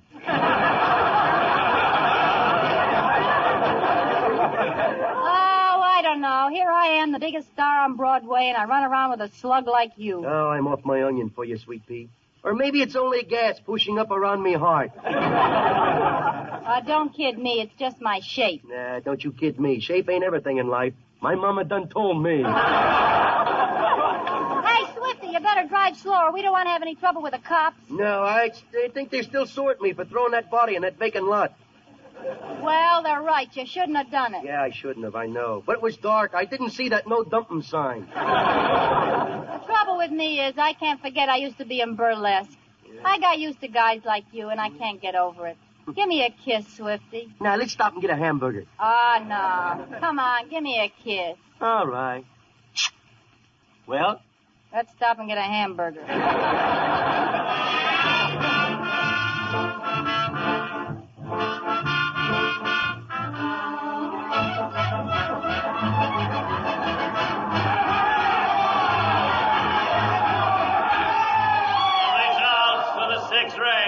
Baby Mine first, Happy Harper second, and Roadrunner third. That makes 6 losers in a row, boss. I thought you said even the horses were betting on your last one, Swifty. All right. So I'm not lucky. Oh, boy, my feet are murdering me. Well, wait till the next race. That's where we make our killing. Do tell. Yeah, I got it all fixed. We go the whole way on Palomar. Now get down there and put up our bet, Butch. He's number... What's the matter? Number 7. Look at the name of number 7. Let's see. Feet first. What a hunch. I've been waiting for a break like this for years. You're not going to switch. What's been killing me all afternoon? What's been talking to me? The feet. That's it. Feet first. But, boss, you already spent $10,000 to fix the race so that Palomar wins. But look at the odds on feet first. 90-1. But he can't win, boss. I fixed it already. With your throw, I fixed it. This is bigger than a fixed race. This is the hunch of a century. Just think of what I can do with all that dough. I can buy myself a little vine-covered saloon on Main Street and settle down. Come on, Butch. Put every cent on feet first. It's a hunch from heaven. But, boss... Come on, get going, will you? I can't be wrong this time. Borrow all the Mazuma you can. Put every nickel on them. Hey, make a tour of the phone booth. See what you can get on Sybil's jewelry there. See what you can get on Sybil. Now, hurry up. Get going.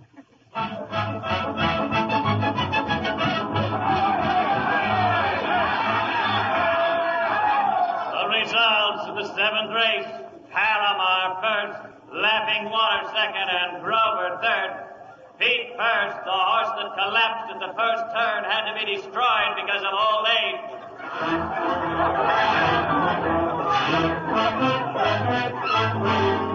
Yeah, just wait till I get my hands on that shoe salesman.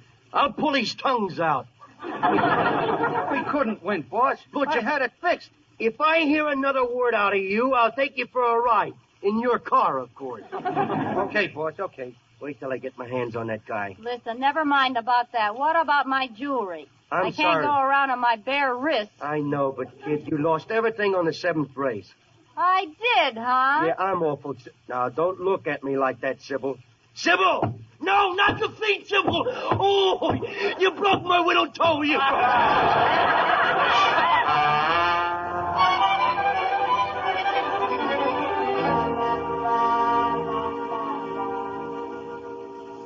Things being the way they are, Sonny, I'd pull out and sell my shoes someplace else for a while if I was you. But this is silly. He asked for that size. I tried to tell him they were too small. What happened? Well, I'll give it to you fast. He bet $50,000 on a nag called Feet First to come in head first, but it was dead first and carried out feet first. But I can't run away. Oh, don't run. Catch a train. Fly. Absolutely not. It's time someone showed the gangster element that decent citizens have some rights. Okay, you show him. You'll be the best like stiff in the morgue. It was very sweet of you to warn me. Well, I don't have any reason to want to see you dead. You're kind of cute. I am? My, where'd you get those nice wide shoulders? I am? Before we get into a rut, why don't you take me to dinner? I am.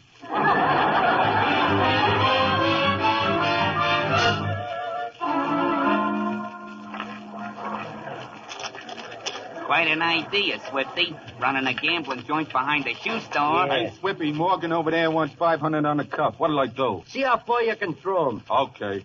Say, I thought Blooch was going to be here to help with the blackjack game. No, he's over to a political rally with Councilman Beebe. I sent him over to look the crowd over and a few pockets. Is Blooch a pickpocket? Yeah, he couldn't make enough money just being a peeping Tom. Boss! Hey, boss! Yeah? Hey, boss, get out of here, boss. Blooch, what's the matter?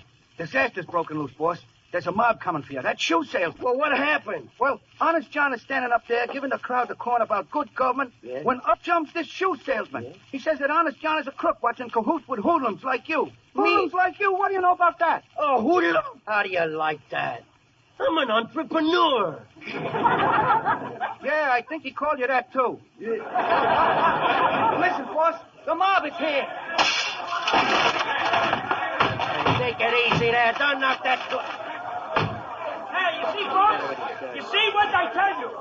Honest John tells you he has the cleanest district in town. Well, just take a look around. You wait till I get my hands on that college guy. Let me through there, bub. Just one poke, that's all I ask. And here's the biggest bat of them all, folks. Here's the man who corrupts your city officials, Swifty Miller. Well, brother, you asked for it. You wrecked my joint, you fool around with my girl, and now you're going to get it. Come on, put up your mitts. Come on, put up your mitts. Well, why didn't somebody tell me to put up my mitts?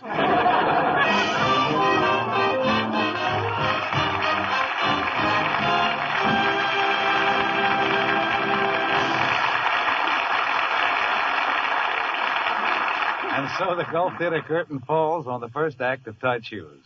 In just a moment, we'll find out whether or not Swifty Miller ever got up from the floor. Meanwhile, let's find out what Mr. Heaston has on his mind. Friends, next time you stop at your good golf dealer's, have him fill your crankcase with Gulf Pride, the improved motor oil so long known as the world's finest. And once you've tried Gulf Pride, we sincerely believe you'll continue to use it, no matter how much or how little you've been accustomed to paying for oil. You see, Gulf Pride now has an extraordinary resistance to the destructive effect of high-running temperatures developed by modern engines. It fights the formation of corrosive acids and effectively combats the oxidation which causes lesser oils to break down so quickly. And Gulf Pride is highly resistant to the formation of hard carbon deposits and engine varnish.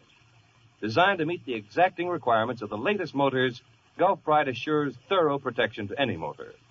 So to give your motor really top-flight protection, stop at your good Gulf dealers and fill up with Gulf Pride motor oil. And when you drive, don't forget that gas and oil are ammunition. Use them wisely. And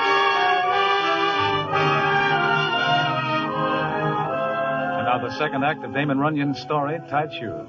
Adapted for the Gulf Screen Guild Theater by William Bowers with comedy sequences by Jack Douglas and Sam Perrin. Our stars, Red Skelton, Lucille Ball, and George Tobias.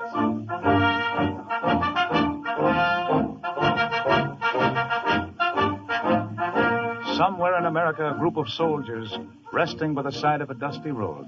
Swifty Miller's relating the history of a pair of tight shoes. So there I am with the work of 10 years crashing over my ears. This mob wrecks my joint, the shoe salesman wrecks my jaw. What happened after that? Well, this shoe salesman becomes somewhat of a public figure. I'm startled out of my wits one day when I wake up to find that he's running for city council against my good friend and candidate, Honest John Beebe. But the biggest shock comes a couple of weeks later when I decide to attend one of this guy's political rallies to see what he's got on the board. I don't see what we're doing here, boss. He ain't got a chance to corner the longshoreman's vote.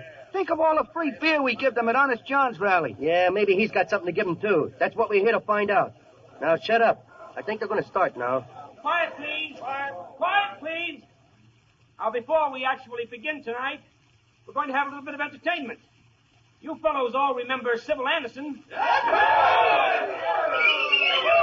you all remember that before Sybil became the brightest star on Broadway, she used to perform a little specialty dance down here at the Bijou Burlesque. Well, Sybil is going to perform her specialty dance for us again tonight. Ladies and gentlemen, in the interest of good government, I give you Miss Sybil Anderson.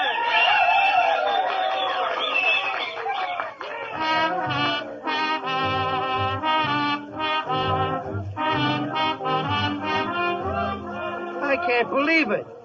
That's Sybil. To think she'd do this to me. It's a fine thing to do in the interest of good government. I can't stand to watch Butch. Come on, we're leaving. Wait a minute, boss.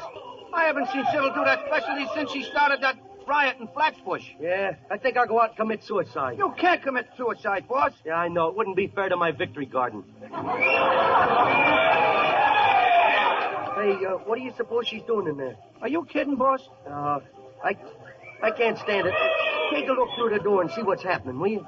My, oh, my, oh, my. What is it? She's got a sign on, boss. Vote for Jimmy Finley, the longshoreman's friend. How do you like that?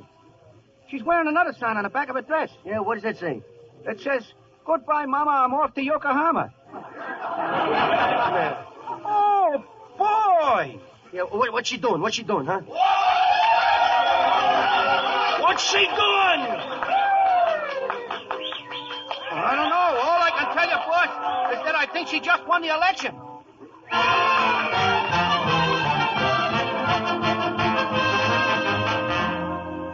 And now, ladies and gentlemen, we bring you the latest election returns.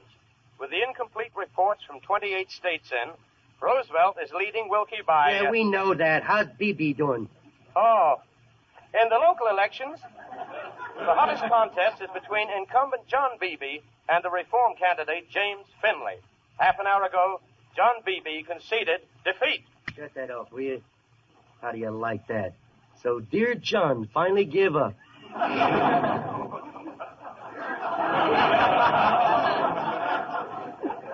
It's no use, boss. We all knew he was sunk the minute Sybil started taking things off. How could Sybil do this to me? Well, what are we going to do now, boss? You lost all our money. Yeah, I know. We're flat. Yeah.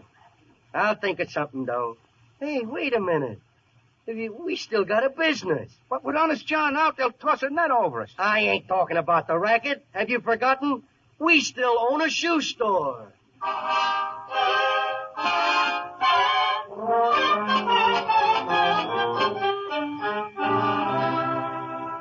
I said I wanted an open-toed sandal. But believe me, madam, these high-button shoes is the latest rage. Look, real pearl buttons. Sure, madam, them is real quality. Yeah. I want open-toed sandals. Well, we don't carry them. You know, there are so few people with open toes. Will you please give me what I want? Yeah. Maybe you better give them to her, boss. She'll take what she gets and like it. I want a pair of open-toed sandals. Open-toed sandals, open-toed sandals. What are you, a fresh air fiend or something? I want open. Listen, you take these high-button shoes or I'll cram them down your throat. Well, really? I don't think you used the right approach, boss. How can I keep my mind on my work when I read in the paper that Sybil's going to marry that guy? The fact, it ain't very loyal of her, boss. After all the things he done to you. Yeah. What are you doing, boss? I'll fix that guy. I'll fix him just like he fixed me. What are you going to do? I'm going to send him a wedding present with the compliments of my shoe store. Hey, Butch, you run out and find out what size shoes the new councilman wears. How am I going to do that? I don't care how you do it, but do it. Hey, wait a minute. Go break in his house.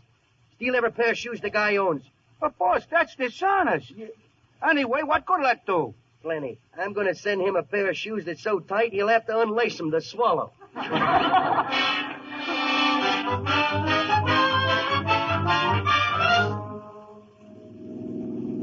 Well, there's no use being so crabby about everything. Who's crabby? I tell you, my feet are killing me, that's all. Well, take off your shoes, sonny boy. Oh, that's a great idea, that is. Ouch! And don't call me sonny boy. It isn't fitting for a man in my position. If that's all I ever call you, brother, you'll have cause to be thankful. Well, I suppose that's your burlesque background seeping through again? You didn't seem to mind my burlesque background when you needed the longshoreman's vote. Oh, so now I owe my entire career to you. Listen, I started out on my own hook. You mean on my unhook. Take it from me, Sad Eyes. Those longshoremen weren't voting for that crazy speech you gave. Oh, and what were they voting for, may I ask? Well, if you don't already know, I won't disillusion you by telling you. Here's the theater, Miss Anderson. Thank you, Chuck. Are you coming, Grandma? Or are you going home and soak your feet? Well, I said I'd see your show, and I will. Oh, you're too good to me, Santa Claus. Now, see here, Sybil. Hey, hello. Hey, how you, Sybil? I thought I'd just stop by and wish you good luck tonight. Swifty, you old so-and-so. How you been doing? Oh, fine. I finally sold those high-button shoes. Look, Sybil, I can't afford to be seen with these shady friends of yours. Okay, put on a disguise. Well, Sybil, you're not back in burlesque, you know. You've got to start acting and thinking like a lady. Oh, come now, Emily. Besides, you can't talk to Sybil like that and get away with it. You keep out of this if you know what's good for you. Now, look, Brain Trust. Are you going to get out of here, or do I have to call an officer? Call Errol Flynn. Call Flash Gordon, for all I care. Why, you two-bit racketeer, it burns me up the way you get away with murder. Oh, so it burns you up, does it? Okay, brother, you ask for it. Well, are you cooled off? No, I'm not. Well, then I'll lie here until you are.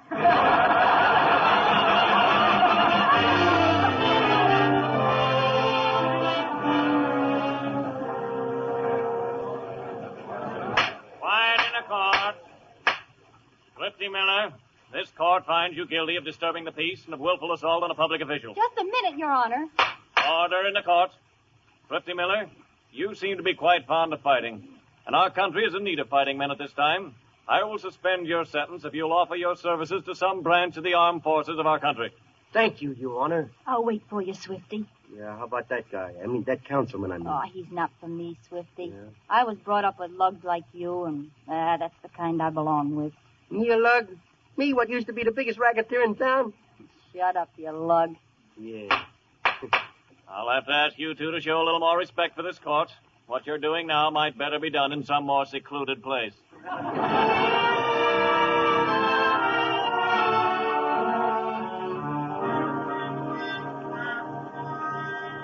And that's how a pair of tight shoes got me into this man's army. Yep, all right, men, on your feet. We got 10 miles to march yet today. She must have been a pretty swell dame, Swifty. Oh, she was one of the best. All in, men. Whatever happened to the shoe salesman? You mean the councilman? Yeah. You see that guy giving out the orders? Oh, the captain? Yeah. Wouldn't you know he had a reserve commission from college? Wouldn't you know it? Oh, what about the dame? Where's she now? Oh, she always had a spot in her heart for lugs. She's still waiting. No, she and Blutch got married. Already they got a couple of little rackets. Oh, so she got married and you joined the army. Yep, she did it. Now the Japs is going to get a whipping.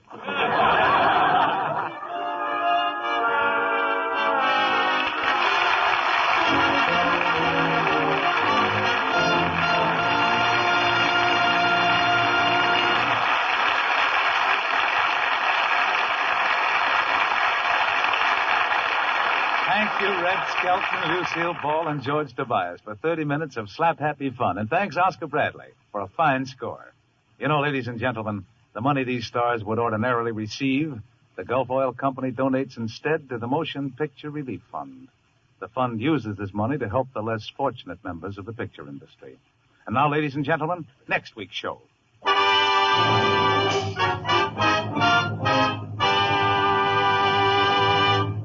Eddie Davis. Conrad White, Warren William, and Osa Masson. In Metro Goldwyn Mayer's smash success, A Woman's Face.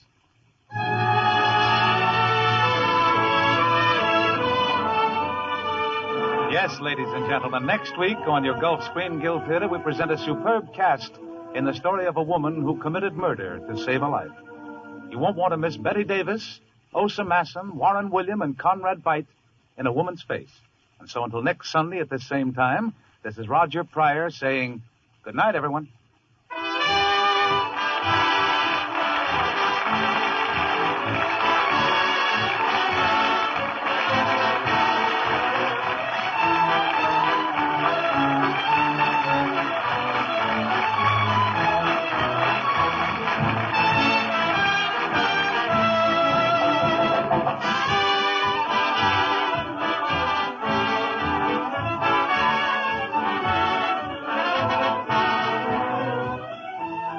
Today, any American in any part of the nation can strike against the enemy thousands of miles away. You can do it by buying the United States savings bonds and stamps that provide the tanks, planes, ships, and guns our fighting men must have. So with every cent and dollar you can spare, buy United States savings bonds and stamps.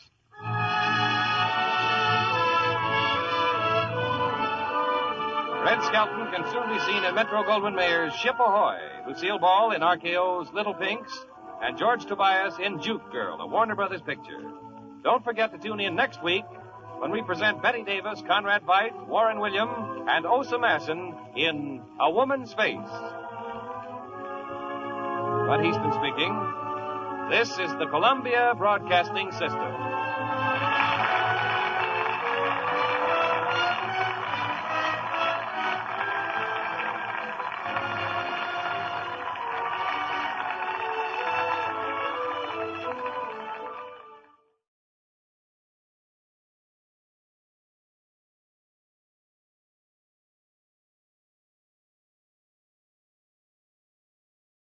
For the safety of your smile, use Pepsodent twice a day. See your dentist twice a year.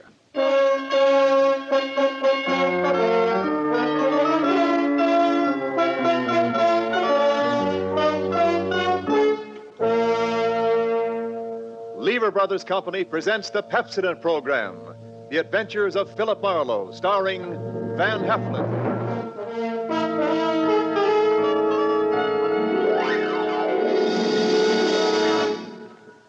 Pepsodent presents Philip Marlowe, Hollywood's famous private detective created by Raymond Chandler. Philip Marlowe, tough, cynical private eye of Murder My Sweet, the sardonic, case-hardened detective of The Brasher Doubloon, The Lady in the Lake, and The Big Sleep. You've seen him in action in all of those top-flight mystery pictures. Now, in order that you may continue to enjoy this exciting mystery series, Pepsodent brings you The Adventures of Philip Marlowe on the air with a cast of noted radio players, and starring MGM's brilliant and dynamic young actor, Van Heflin.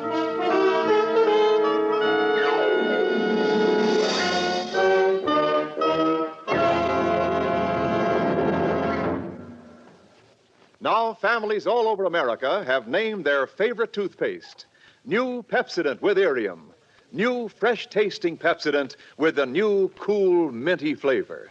It's the 3-to-1 favorite over all other toothpastes. It's true.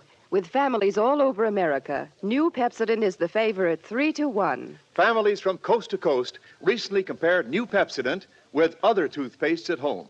They preferred new Pepsodent by an overwhelming average of 3-to-1 over all other brands they tried. These families, 3-to-1, said new Pepsodent tastes better, makes breath cleaner, makes teeth brighter. Yes, families 3-to-1 say new Pepsodent tastes better, makes breath cleaner, makes teeth brighter. Get new Pepsodent toothpaste for your family right away.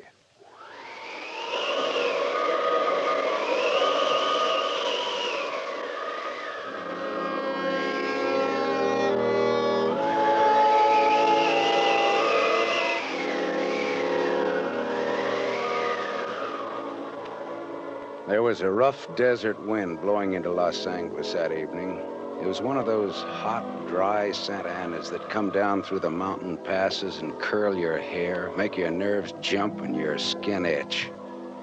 On nights like that, every booze party ends up in a fight, and meek little housewives feel the edge of a carving knife and study their husbands' necks. Anything can happen when the Santa Ana blows in from the desert.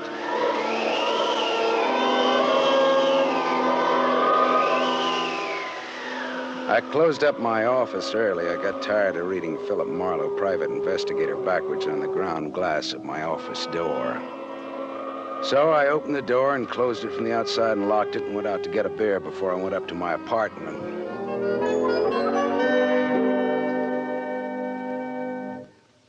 Fill her up again, Mr. Marlin? Marlowe. Marlin is a fish. Yeah, I know. Hey, you bartender. Give me another ride. Drunk again. What'd you expect in this business? Autograph hounds? Make it snappy, you hear? Be right with you, sport. I gotta draw this man a beer. Crying out loud, these stumble bums who come in here. You got another customer, Bacchus? Hey, Bud. You seen a lady in here lately? A lady? Tall, good-looking, brown hair, a print bolero jacket, and a blue silk dress. No, sir. No, sir. Nobody like that's been in. All right, straight scotch, fast. I left my engine running out there. Yes, sir. Yes, sir. This slick-looking, sarcastic guy stepped up to the bar and drank his scotch whole. And he stopped. The drunk was grinning at him. And then, without changing his grin, the drunk swept a gun from somewhere so fast it was just a blur coming out. Made a couple of hard snaps, and a little smoke curled. Very little. All right, you other guys. Don't move. So long, Waldo. All right, don't move, you two. Poor Waldo. But I made his nose bleed. So long, boys. Drink up. All right, get on that phone, kid. I'll get his license number. Holy smoke. Holy smoke. Not too late. Drove away with this dead guy's car. Maybe he ain't dead. He's dead, all right. Where's your phone? This is for the police.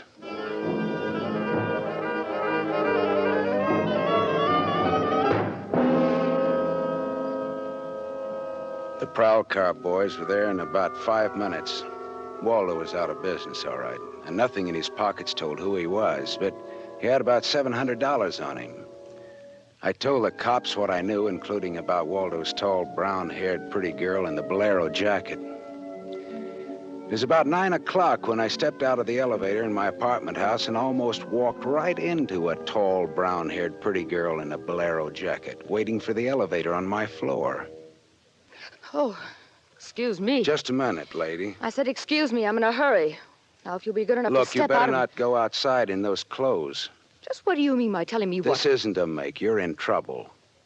Trouble? Yeah, the cops are looking for you in those clothes.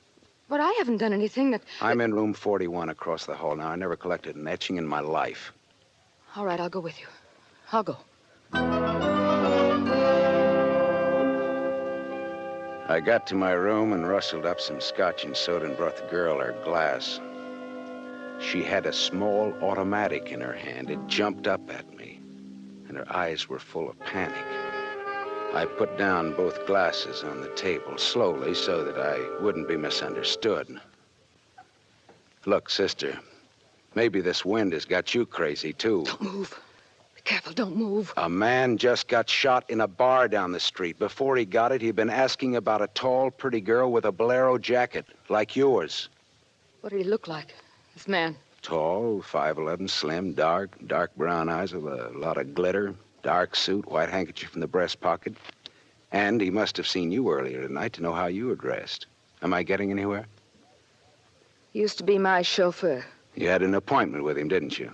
Why? Listen, he asked for you, didn't he? Yes, I had an appointment with him. He'd stolen something from me when he left 3 days ago. I was going to buy it back from him. Why didn't you tell the police? I couldn't tell them. It was valuable, wasn't it? Valuable enough for Waldo to steal? $15,000. Oh, it's peanuts. But it wasn't the value. It meant something to me. The man I love gave it to me, and now he's dead. He was a flyer shot down over Germany. I'll go back and tell my husband that. He probably hired you. He did? Well, how much is he paying me? And, where is this husband of yours? He's at a meeting. This late at night? He's a very important man. He's a hydroelectric engineer. I'll have you know that my husband is one of the... Skip it. I'll take him out to lunch sometime and have him tell me himself. And about Waldo, whatever he had on you is dead stock now, like Waldo himself. You mean he's dead? Waldo is dead? Yes, sister, he's dead. Dead. Lady, he is dead. Oh. I scream and I'll give you 2 black eyes. I'm not going to scream. Who would that be? There's a dressing room behind that door. Hide there. Now, don't argue with me. Do it. All right.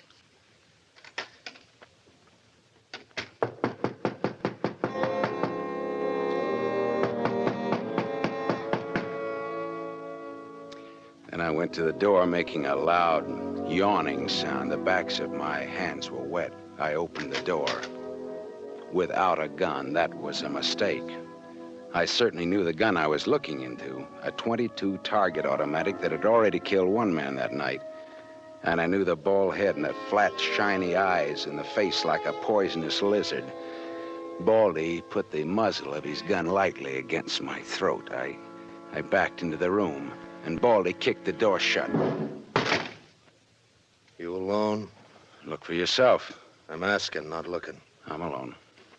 You and that dumb bartender saw me dust off Waldo. What did Waldo do to you? Who's asking? Just making conversation. He stooled on me on a bank job we did together. Got me 4 years in Michigan pen. How is he? Dead. I'm still good, drunk or sober. Tell me why I came here, pal. You heard the barkeeper and me talking. I told him my name, where I lived. That's how, pal. I said why. Skip it. The hangman won't ask you to guess why he's there. Oh, you're pretty tough at that, ain't you? But you're slamming off, pal. All right, but you could get that gun out of my neck and try somewhere else. Oh, yeah, sure. Is this better? This suit you all right? Just so it isn't my neck. Say when, pal? It's your party. I leaned against the gun. The door of the dressing room showed a crack of darkness. The crack widened. I began to shake a little. The girl came quietly into the room, but there was white all around her iris. She was scared. She had her gun in her hand, but I was sorry for her. Dead sorry. She'd try to make the door scream. Either way, it'd be curtains for both of us. You're scared, mister? You worried about any little thing? I couldn't talk. The girl floated in the air somewhere behind Baldy, and her horrified face was drifting toward us. My mouth was as cold and dry as yesterday's toast. Well, kid, how's it feel? You ready yet? Go on, say the word. Well, don't take all night about it if you're gonna do something about it. Why not, pal? I like this. Suppose I yell. Go ahead, yell. Go ahead. Put up your hands! Hey, look!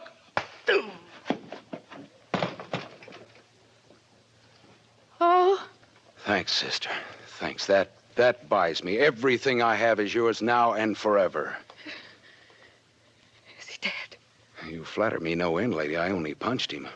All right, now get out of here while I call the cops down on this killer. Yes. Yes, good night. Good night. Hey, wait. Leave that bolero jacket here. It marks you for the cops. Oh, yes, here. Okay. See you again? Why? Oh, I don't know. No, I guess not. After all, who am I to be the rival of a dead flyer? I'll see that the police get Jesse James here. Good night, lady.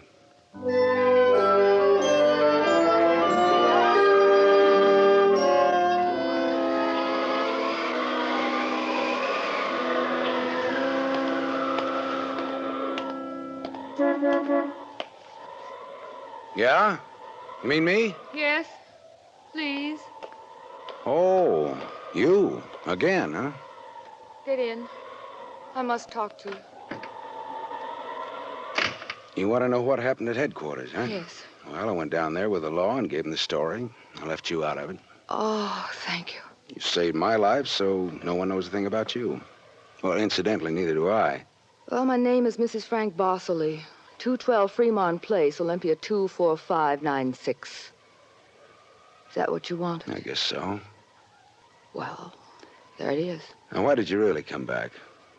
I wanted my pearls. Pearls? Yes. Pearls, too, huh? All right. Tell me about the pearls. We've had a murder and a beautiful mystery woman and a sadistic killer and a heroic rescue. Now we will have pearls. I was to buy them back from the man called Waldo. Well, I saw everything that came out of his pockets, and there weren't any pearls. Could they be hidden in his apartment? It's possible. Waldo lived on the same floor you do in this apartment house. And why didn't I know him, at least by sight? He moved in last week. He managed to get a sublet. Great, a sort of an amateur magician on the side, huh? It's getting rather late. Yeah. What about your husband this hot, mysterious night? He's still at his meeting. You could have brought him along. You could have sat in the back seat working out a problem in hydroelectrics while... While what? Well, I didn't have any answers. They wouldn't sound cheap or just ridiculous or from the sophomore class in repartee. Had an unlit cigarette in my hand. I threw it out of the window. I took a hold of her and kissed her. She sat very still. I was shaking when I let go of her. Her voice trembled a little when she spoke. I meant you to do that. I wasn't always that way. Only since Johnny Dalmas was killed in the war. He gave me those pearls. 41 of them perfectly matched with a diamond propeller clasp. I'd have loved them if they'd been wooden beads because he gave them to me. I love Johnny. The way you love just one time. You understand that? What's your name? Lola. Lola, how did you explain a $15,000 pearl necklace to your husband? I told him they were imitation, and I bought them myself. How did Waldo latch onto them and what they stood for? When my husband was in Argentina, Waldo and I'd go for long drives. I was restless and wretched because of Johnny.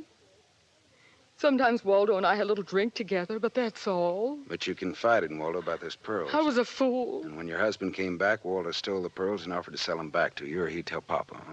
I was a fool. And now you think the pearls are upstairs in Waldo's apartment? Suppose it's a lot to ask.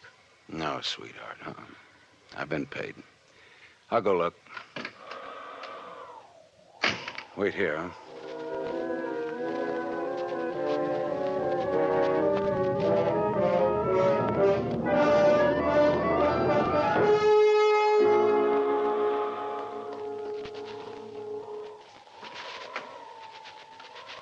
Was the gun long, Lola?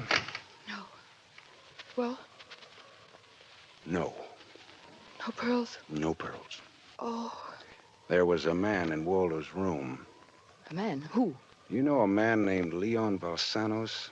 Not by name. I don't know. Mexican, South American, about 45, small, iron gray hair, very neat, fawn-colored suit, wine-colored tie. No, I don't think I know such a man. Is he the one in Waldo's room? Yeah, What does he have to say? very little. In fact, nothing. He's dead.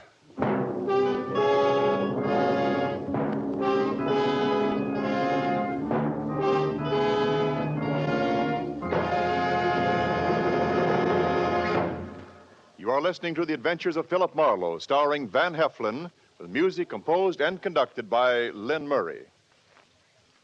Yes, families all over America have named their favorite toothpaste. New Pepsodent with invigorating Irium foam. New, fresh-tasting Pepsodent with a new, cool, minty flavor.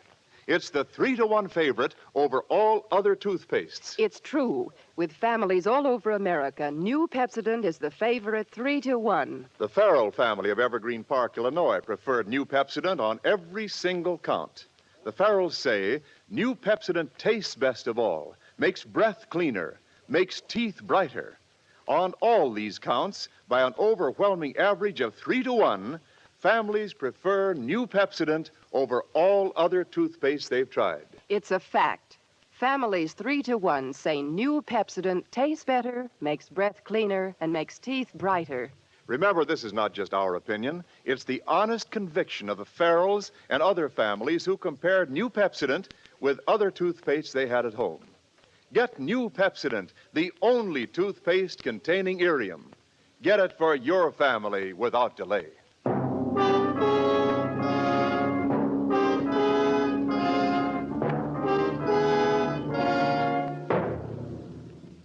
We continue with The Adventures of Philip Marlowe, created by Raymond Chandler and starring Van Heflin, who appears by arrangement with Metro-Goldwyn-Mayer, producers of the Technicolor musical Fiesta, starring Esther Williams.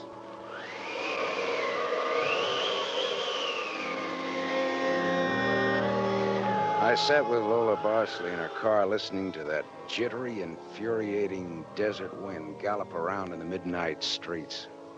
I just told her about the Latin-looking man I'd found in Waldo's room in a very dead condition. I held her hands until they stopped trembling. Then I gave her the few remaining details. He had a gun in a shoulder holster, but someone had strangled him before he could use it. Someone. Waldo? Maybe. You see that convertible coupe 2 cars ahead of us? It's been there for hours. It was there before I parked here to wait for you. Leon, the man in Waldo's room, came in that car, but according to the key containers he carried, That isn't his car. Whose car is it? Does it matter? Well, it belongs to a lady, according to the tag on the keys. A lady? Well, anyway, a woman, if you're going to split hairs. Eugenie Kolchenko. In West Los Angeles? Never heard of her. Uh-huh. All right, well, you go home now, huh? What are you going to do? Drive that flossy convertible around, wave at my friends, impress people. You run along now. Me, I've got another date.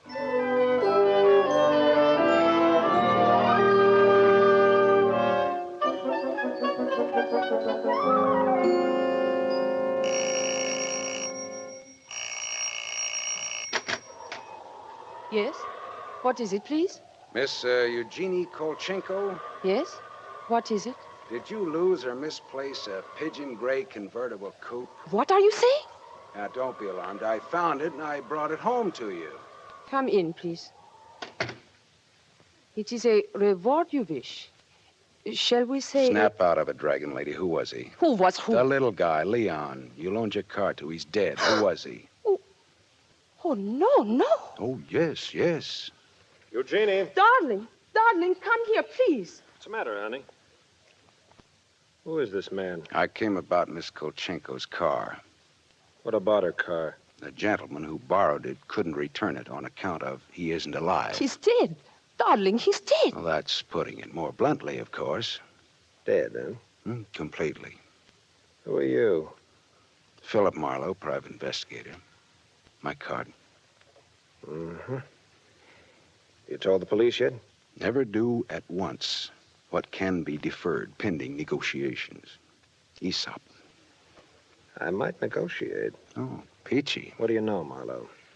A man named Waldo was shot in a bar tonight. I happened to have the inside as to who he was, and when I visited his apartment tonight, I found this Leo Balsanos dead. He wouldn't have had $500 in 20s on him, would he? No, but this Waldo had over $700 on him when he was killed at that cocktail bar, mostly in 20s. Is there a basis there for negotiations yet? Very well, Marlowe.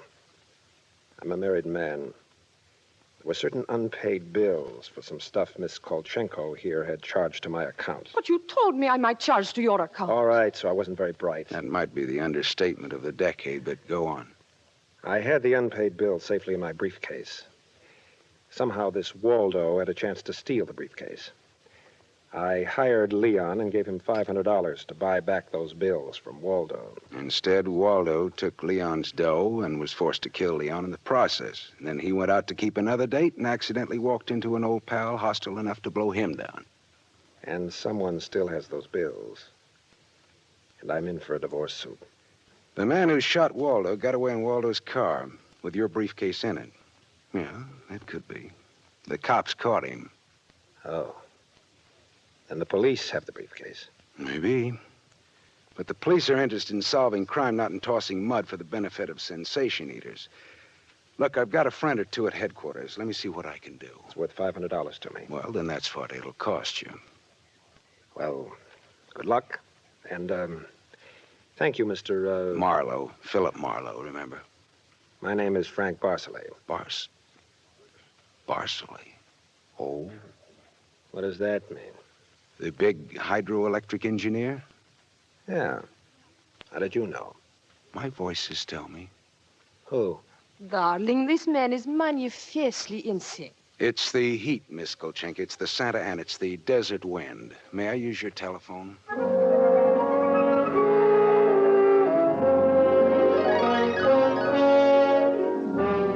Someday I must tell you about Ibarra. Salt of the earth, Ibarra, detective lieutenant over at Central Homicide. I phoned Ibarra from Miss Kolchenko's house and told him where he could find a well-dressed cadaver named Leon and furnished a few small details. I gave Ibarra time to check my tip, and then I went down to see the good lieutenant and told him why I'd been up in Waldo's room, only to find Leon instead of a certain lady's string of pearls. Pearls, eh? Well, I thought Waldo might have them up there. Whose pearls were they? A lady's. Go on. Or they might have been in Waldo's car that Waldo's killer drove away in. Yeah. Oh, what, yeah? They might have. Also a batch of unpaid bills charged to the account of a certain Frank Barcelay? Yeah. Uh-huh. Well, now, the police aren't interested in domestic scandal. They want to prevent or to solve crime, right? So? So I've got $500 for the police fund if those pearls and those bills are returned to their rightful owners. Quit your kidding. No, it's a valuable necklace. Yeah? There's your necklace. That's it. 41 pearls, perfectly matched diamond propeller clasp. That's it. That's the one. Take it away, Marlowe. On the level? Just tell me straight what it's all about, all I ask. Sure. Well, this Waldo was blackmailing a wife with the pearls and her husband with the bills, a guy by the name of Barsley. Well, Barsley sent Leon to get the bills from Waldo. Instead, Waldo killed Leon, then stepped out and happened to get shot by that guy at the bar. Now, if Barsley's name stays out of the paper, I get $500, and that goes to the police fund. We'll keep him out. Well, now, I'm not in this case for money. I just want to get back the bills and the pearls. As you say, Marlowe, the police aren't in business to sling mud. Well, you can deliver the pearls to the lady yourself if you like. She lives at... No, Marlowe. You better take them to her.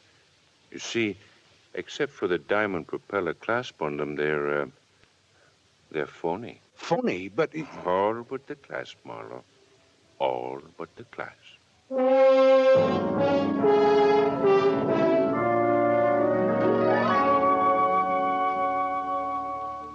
Stared at Ibarra. So the flyer, Johnny Dalmas, the great lover, had given Lola a string of fake pearls. Well, I didn't know how to tell her, but I called her up and told her to meet me at the Beachcombers at 2. I was going to slip her the bad news slowly. I'm glad you asked me to meet you here, Mr. Marlowe. See, I had to have someone to talk to. Go ahead. Go ahead, talk. I'm listening. Now, Mr. Marlowe, now more than ever, I must have those pearls. Why? Money trouble? Oh, no. It's just that everything's gone wrong. And this morning, my husband told me we're to separate. Oh, I'm sorry, Lola. But if I had Johnny's pearls, it would be a link with the past and with Johnny. And all he meant to me. It's how a woman feels, Mr. Marlowe. I wouldn't blame you for not understanding. Maybe I do, though. So please, Mr. Marlowe, please, you'll try to find my pearls. Lola, look, even if it isn't all of them, any part of them, any single smallest one of them. It'll be Johnny's. Look, will you meet me here again around 4 o'clock? I'll be here. Okay, I'll see what I can do.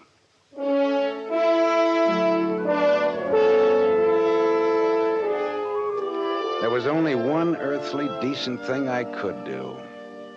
I took Lola's glass pearls to a jeweler, and I had him take off the diamond clasp and put it on one of those strings of so-called simulated pearls that they sell you for $3, tax included.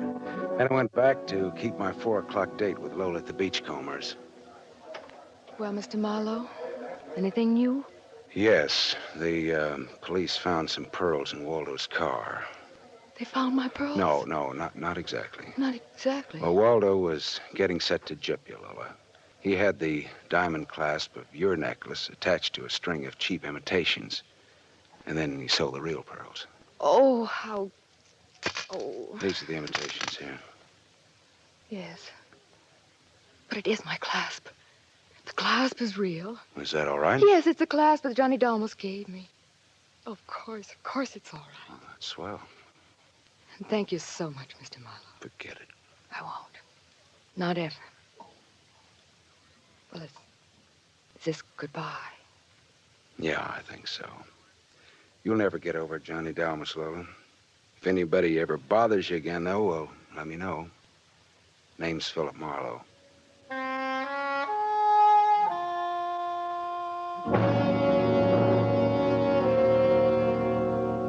I drove almost to Malibu, and then I parked and walked out on a rock cliff jutting into the Pacific Ocean.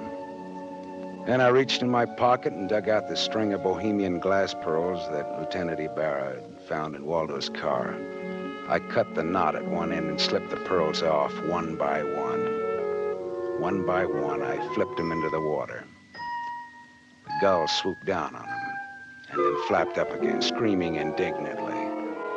The phony pearls had fooled Waldo and Lola Barsley, but they couldn't fool a seagull. I said to myself. To the memory of Johnny Dalmas, just another four-flusher.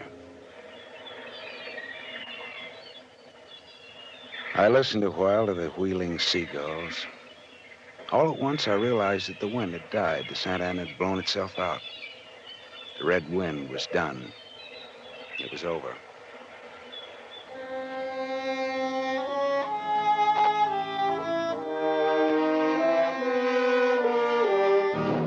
You have just heard Van Heflin, starring in the first of a new mystery series, Raymond Chandler's The Adventures of Philip Marlowe, brought to you by the Lever Brothers Company, makers of Pepsodent.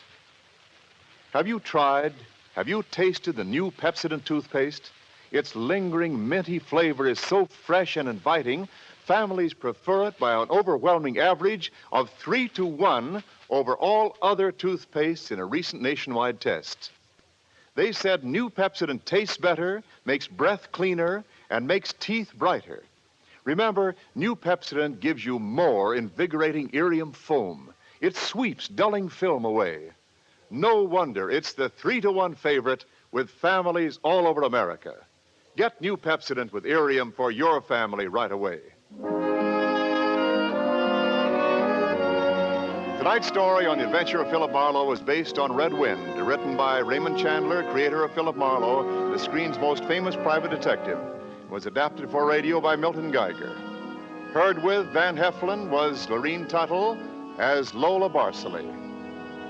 And this is Wendell Niles inviting you to listen again next week at this same time to another exciting story on the adventures of Philip Marlowe, starring Van Heflin, with a distinguished cast.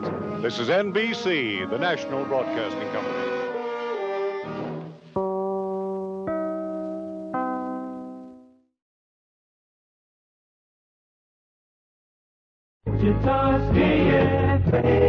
CBS Radio Mystery Theater presents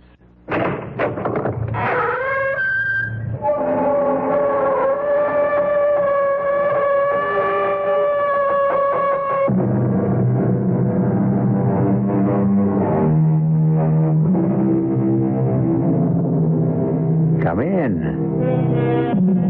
Welcome. I'm E.G. Marshall. Mark Twain once said that everybody talks about the weather, but no one does anything about it. An ever-increasing army of people feel that way about pollution, but happily are doing something about it. Trying, anyway. But trying, mark you, against great odds. Odds which can be lumped under the one descriptive word, apathy. Apathy. Perhaps the most destructive negative force mankind has ever known.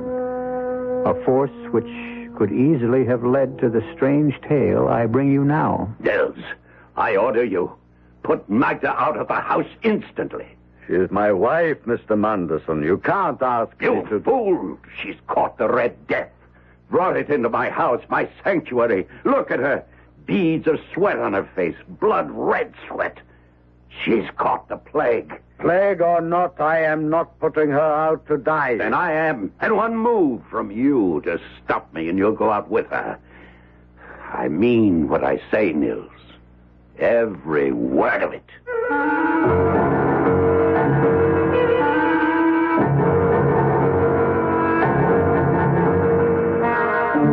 Our mystery drama, The Mask of the Red Death, was especially adapted from the Edgar Allan Poe classic by George Lothar and stars Carl Swenson and Stats Cotsworth.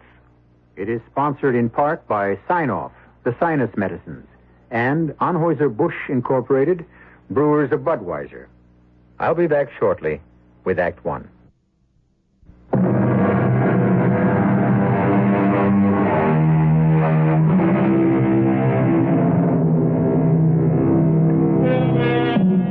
The Mask of the Red Death. The word mask, you should know, is spelled M-A-S-Q-U-E and means masquerade. And to begin this particular masquerade, I'm going to ask you to join me in a huge house, a mansion, on top of Lookout Mountain. We're in a vast living room. one wall of which is made of plate glass, through which, in whatever direction the house turns, yes, you can turn the house by pressing buttons, can be seen miles on miles of country far below. There are others in the living room with us, including the multimillionaire owner of this luxurious estate. That tall, expensively dressed, gray-haired man over there, Milo Manderson. So just shut up, Jack. Once and for all, shut up. Milo, all I'm saying And is... I'm sick of hearing you say it. Flossie's sick of it. Doreen's sick of it. We're all sick of it. So shut up. Okay. But just let me point out one more Jack, thing. Please. Can't you see how upset you're making my father? You're talking as if he were doing something perfectly awful, when all he's doing is saving us from the Red Death. You ought to have a little more gratitude, Jack. Don't you understand? Any of you understand?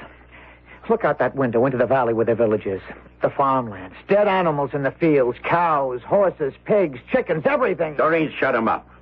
Shut him up or I won't care if he is your husband, which is the only reason I brought him along. I'll throw him out. I'll make up your mind, Milo. You didn't bring me here. You forced me here. For Doreen's sake, not yours. You penniless hayseed, you farmer. Huh. Would you believe it? 1996. Here we are in the year 1996, and he's still farming like it was 20 years or 30 years ago. Not 20 years ago, Milo. Not 30, 100. I'm trying to bring the land back to what it was, trying to replenish the earth, to restore what fools like you took out of it with every pollutant you can think of. I'm trying to say... Now I've had it. I'm warning you for the last time. Doreen, talk to this fathead you married. Talk some sense into him. Milo, give Flossie a little drinky. A little martini. I could do with one myself. Now, you talk to him, Doreen. Jack, my father's right. With you, he's always right. Now, listen to me, honey. There's a plague out there, and it's spreading. It's spreading all over the country, and people are dying by the thousands, and all Father's trying to do is save us from it. I tell you, he can. He can. Father has never failed, never, at anything he made up his mind to do. He spent weeks stocking this place with food and water, everything we'll need to stick things out until the plague's over. All those people dying out there, and we Well, why shouldn't we? They'd do the same if they could. Who wants to find himself sweating blood all of a sudden and dying in hours? Not me. I'm sorry for them, Jack. I really am. But that's no reason for me or you to go out there and die with them. There's such a thing as conscience, Doreen. Oh, Jack, you're impossible. What's that noise? Father? The helicopter. Yeah, let me turn the house. You'll be able to see it coming in from the east. There she comes. The helicopter, Milo. Bringing in a couple I hired to do the cooking and housework. The Ostroms, Nils and his wife, Magda.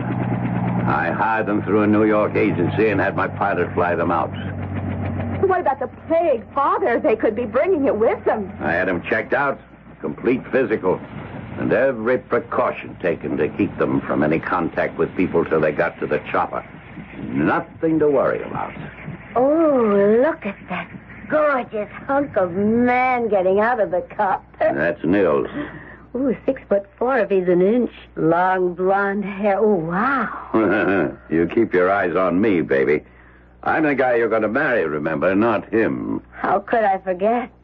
You're the guy with all the money. Yeah. Okay, here they come. As soon as they get in the house, we lock the place up solid, and I mean solid. Nobody gets in or out till this plague is over.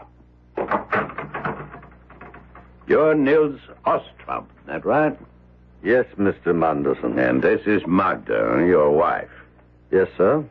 I should tell you she cannot hear or speak. She is a deaf mute. A deaf mute? Well, how in Hades are we going to talk to her then? Give orders? She can read your lips. Excuse me, sir? Yeah, what? The pilot of the helicopter, he asked me to ask you, will you let him stay? No way. He is standing out there, sir, waiting for one sign or another from you. To motion him to come inside or wave him away. Well, he's going to get waved away. Wait a minute, Milo. What now, farmer boy? I'm going with him. Now, Jack, we've been through all this before. I'm sorry, Doreen. I love you. You know that. But I just can't save my own skin while others are dying. Not if I can do something to help. Milo, you forced me to come here. And I'm forcing you to stay. Father! Well, that'd defeat your own purpose, wouldn't it? To shoot me, Milo? No. No intention of killing you, Jack. Just a bullet through the leg to stop you, and I'll do it. I'm going to protect you from the plague whether you want it or not.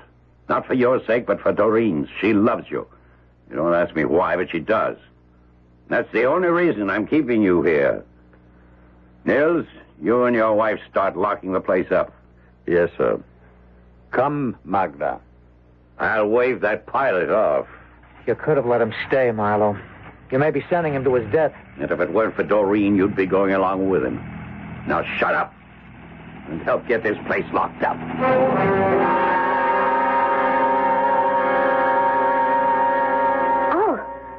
Well, here you are, Jack. Yeah. Milo sent me to find you. Everybody's at the dinner table but you. Just leave me alone, Floss, huh? Sure. Only, where does it get you? Sitting in the dark, brooding. Look down in the valley, where the village is. Okay, Jack. I'm looking. What do you see? Not much. I mean, it's nighttime.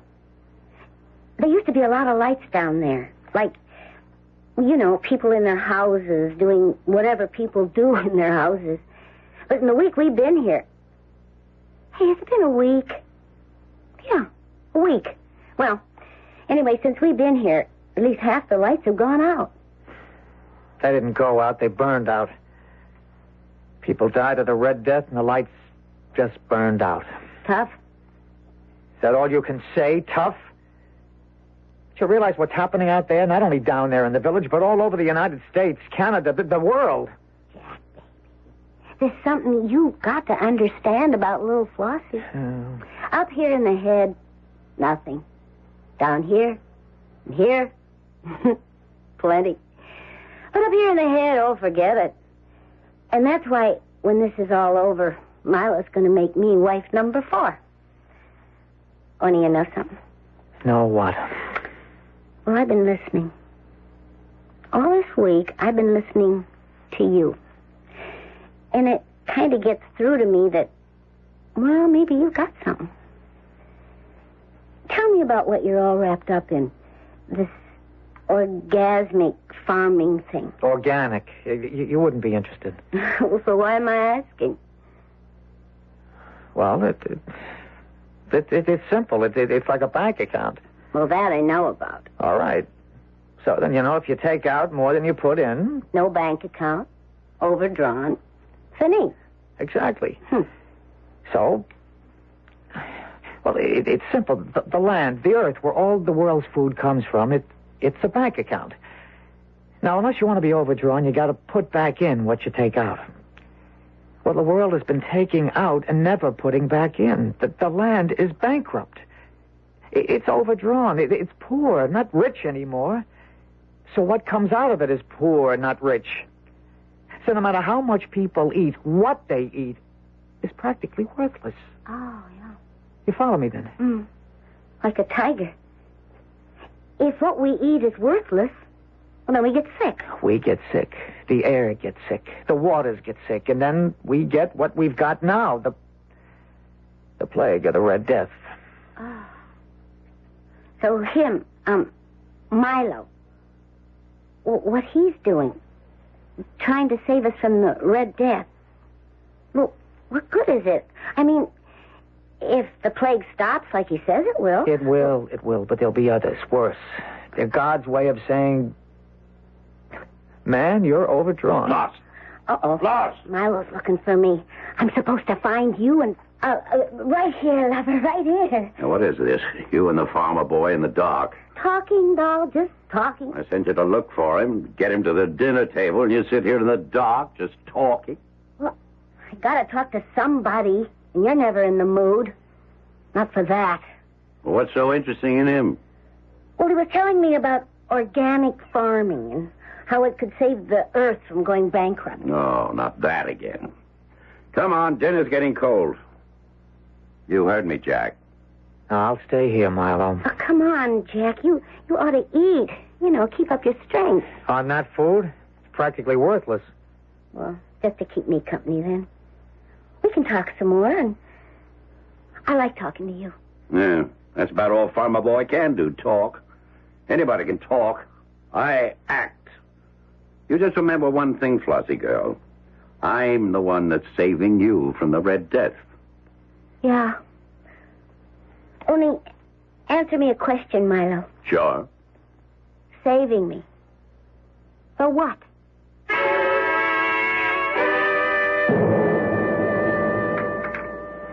More souffle, Mr. Munderson. No. And I'll tell you something, Nils. Your wife's cooking hasn't been so hot in the past few days. She better get on the ball.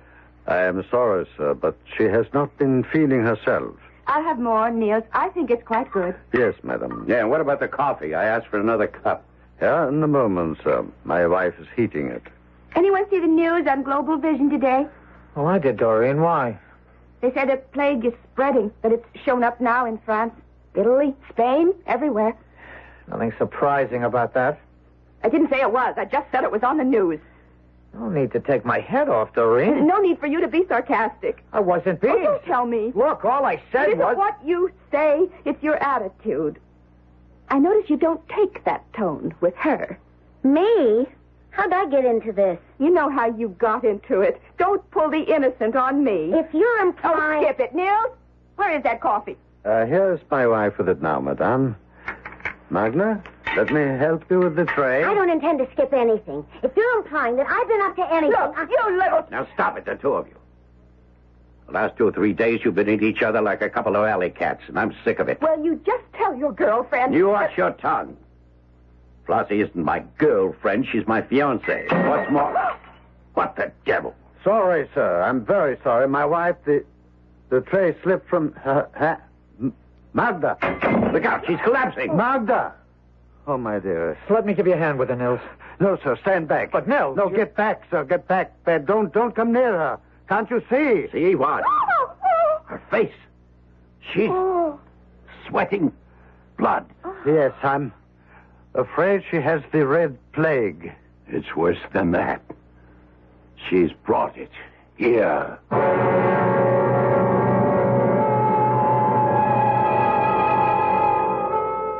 So, in spite of all precautions, the Red Death invades Milo Manderson's sanctuary, his barricaded retreat atop Lookout Mountain. And you ask me, another disease has invaded the mansion. Jealousy. Doreen's and Milo's resentment of what appears to be a developing friendship between Floss and Jack. I'll be back shortly.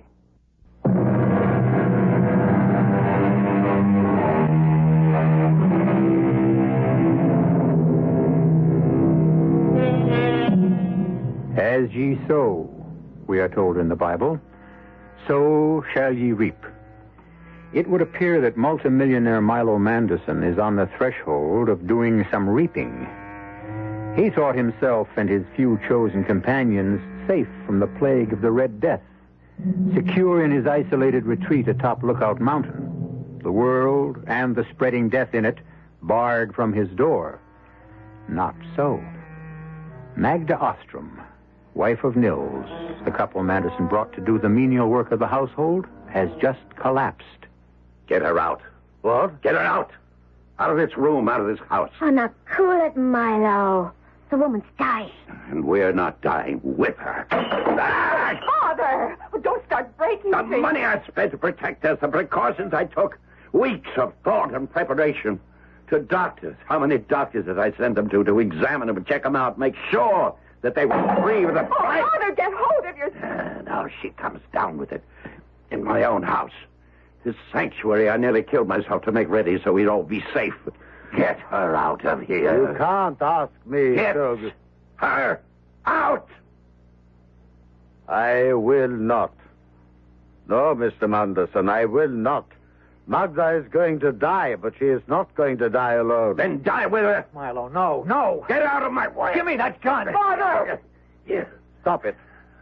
All of you, stop it. Oh, now you're giving orders. You. Shut up and listen. My wife is trying to say something in sign language. Yeah, Magda. What? No. How about my darling? Very well. What did she say, Nils? She said there is no hope for her, and there is no sense in two of us dying. What's she doing? Where's she going? Out of the house. To die alone. Goodbye, my dearest. Goodbye.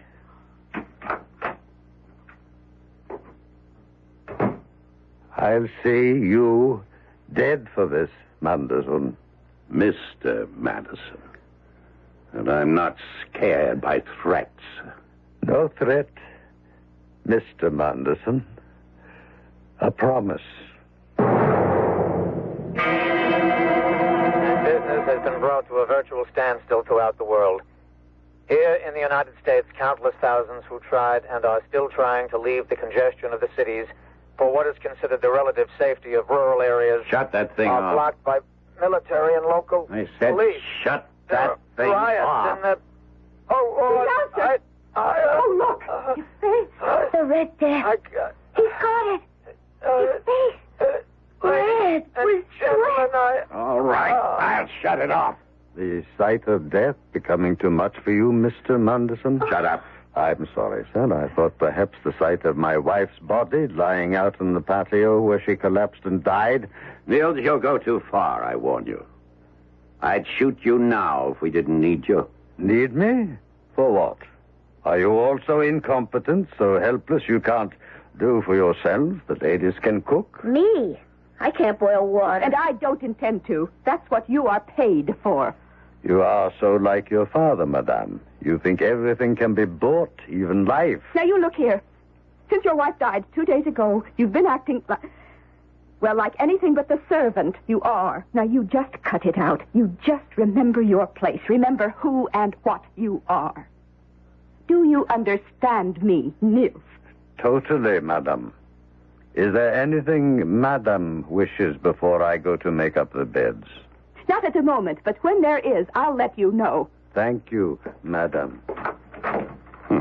Now, that's the way to handle a servant. Nice going, Doreen. I'm proud to call you daughter. Well, I'm not proud to call her wife. The man isn't himself. He's broken with grief. He loved his wife. He saw her go to her death alone. He watched through this window as she collapsed out there on the patio and died before his eyes. And you treat him as if he were nothing, the way you treat me, treat Floss. I thought you'd become Flossie's champion, and now I know. All I'm saying is you It's can't... too much, as usual. You've got a big mouth and a head stuffed with hay. The trouble is here, we're bored. That's the one thing I didn't think of, that we'd get bored.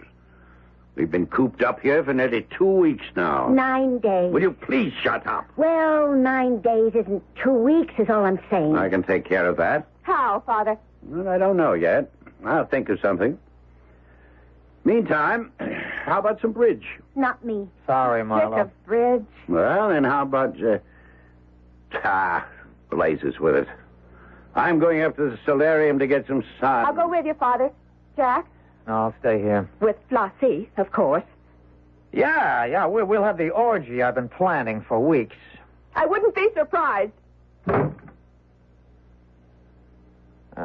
Join me in an orgy, Floss? But you know something? What? I have joined you. What do you mean? Well, me, I'm no great brain, but... Well, I'd have to be a dope not to... Well, anyhow, begin to realize that you're right. Milo and Doreen, well, they're wrong. Oh? If you mean it, what you keep saying all the time, that is. You mean... Well, like the world's gone to hell. It's become a cesspool, you called it. Yeah, cesspool of corruption. But it can be cured, brought back to what it was once. Pure and clean and beautiful and healthy. You mean it when you say you want to get out of here and go out there into the world, right into the middle of the plague, whether it kills you or not, so that you can do all you can to help people build a brand new world? Yeah. Yeah, I mean all that. But I can't get out. Milo's got the keys to every door. The windows are unbreakable. I could get the keys. Easy. You do that? You're with me, not him? I never was with him. It was a deal, kinda, you know. Yeah. So what do you say? Well? That means leaving Doreen. Oh. You still got a thing for her, huh? I never lost it. Oh. Well, you got decisions to make.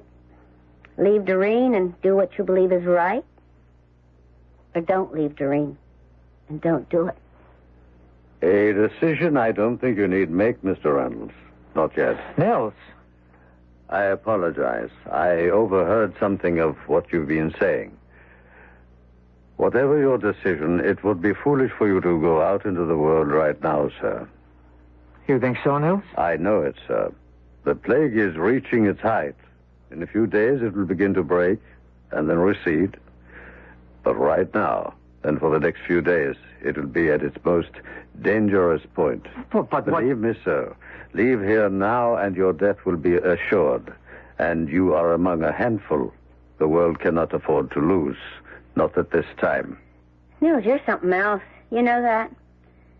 Sometimes you talk like you know all there is to know. It'll be fun, Doreen. A barrel of fun.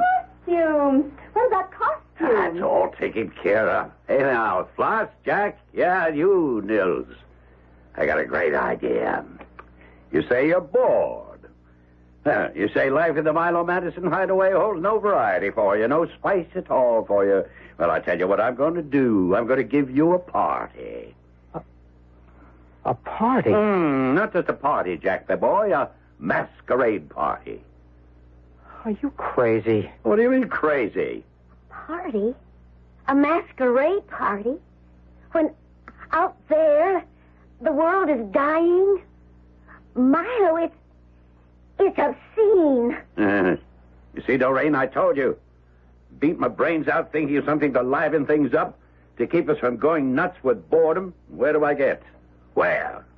You don't go along with this, Doreen. You don't. Well, I didn't at first. But then he changed your mind. What if he did? At least he's doing something. All you do is talk. That's all I can do. Locked in here, a prisoner. What more can I do? Something. I don't know, but something. Don't just talk. Do. All right, I'll do. Milo, you take your masquerade party and stuff it. I've decided we're going to have a masquerade party. And that's what we're going to have tonight. And you're going to be in it, you and Flossie. Floss, you go along with this? No. Now, look, you little... Tramp? Is that what you're going to say, Milo? Don't put words in my mouth. Don't you put thoughts in my head. Thoughts I wouldn't rather think. Look through that window. There's death out there. All around out there. A masquerade party. How could you think of it? How awful could you be to even think of it? We are going to have a masquerade party. And we're going to have it tonight. If it's the last thing I do. It will be. What? It will be the last thing you do. Now, what do you mean by that? I mean, I understand why you decided to have a masquerade party. 2 days ago, when I held my dying wife in my arms, I told you what I thought of you. And no servant, no lackey, ever told Milo Manderson the truth since the day Milo Manderson realized he had made his first million. Before that day, you, Milo Manderson, you, still retained some shreds of humanity. But on that day, and ever since, oh, God, I call on you. What has this mortal become? He's crazy. Look at him. Arms outspread. Looking up at the ceiling, calling on God like he knew him. He's out of his head. Hear me now, Milo. Milo! Hear me. It's revenge you're after. I told you the truth of not what you are, but what you have become. God made you beautiful. You have made yourself ugly. You must learn you are wrong. And in learning, come back to God, come back to truth. You want revenge on me? You shall have it. And you shall learn the emptiness and the hollowness of it. Revenge is mine, saith the Lord, not yours. Mine. And this, Milo Manderson, you are about to learn. And may God, in his infinite mercy, help you bear the agony of the learning.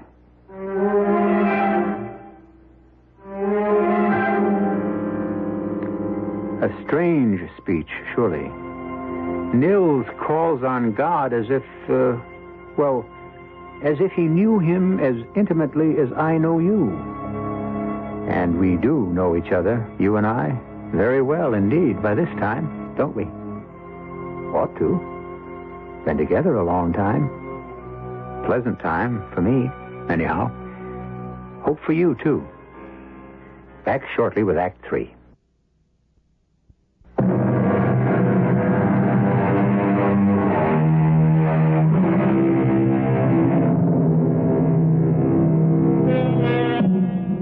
Death, in the form of a plague, known as the Red Death, lays waste the world, while in an isolated mansion atop Lookout Mountain, multi-millionaire Milo Manderson, seeking refuge, barricades himself and his companions from it. Now, vengeful or callous, or both, he proposes to hold a masquerade party to relieve the boredom of their voluntary imprisonment. We rejoin the small, beleaguered group in the vast living room of the mansion as... He's gone crazy. You have, Nils. You know that. You've gone crazy. No, not I, you. A long time ago. You don't see me acting like I was God. Don't I? I think Nils is right. In a way, Milo, you've come to think you're more than God, really. Well, now you are going too far, Jack. No. Wait a minute, Doreen. Wait just 1 minute. Let this hayseed husband of yours go on.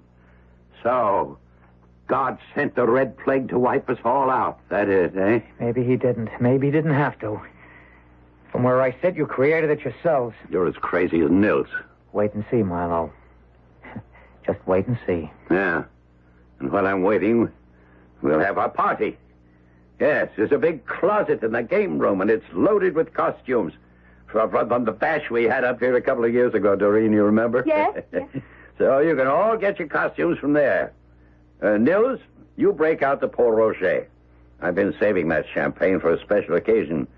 And if you ask me, this is going to be a real special occasion. It will indeed be that, Mr. Manderson. The most special occasion of your life.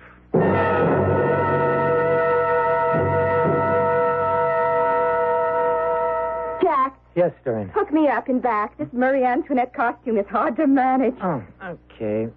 You look handsome. That black and white domino. What kind of mask? Black or white? Black. Oh, romantic as well as handsome. And sulky. Sullen. Worried is the word, Doreen. Very, very worried. Oh, now don't tell me that little act Nils put on, that performance of stretching his arms wide and crying out to God. Don't tell me it got to you. The way it got to you? To me. I thought it as laughably ridiculous as my father did. Your father He's did... only trying to save us from the Red Death, Jack. And it's about time you gave him some credit for it instead of insulting him every chance you get. I'm not insulting him. I'm trying to wake him up. I don't know why it is, no matter how I try to keep things pleasant between us, you always manage to start your eternal harping on pollution. I'm sorry, Doreen. Oh, you're always sorry. But that doesn't help. You ruin everything, just as you're trying to ruin my fun. Fun? How can you talk about fun? Because I need fun. That's why, because my father's right. We're going house crazy with boredom, and I don't see how a few hours of fun will change anything in that world you worry so much about, one way or the other. The music is starting. Oh, let's go down. Jack, please, please, for once, let's enjoy ourselves.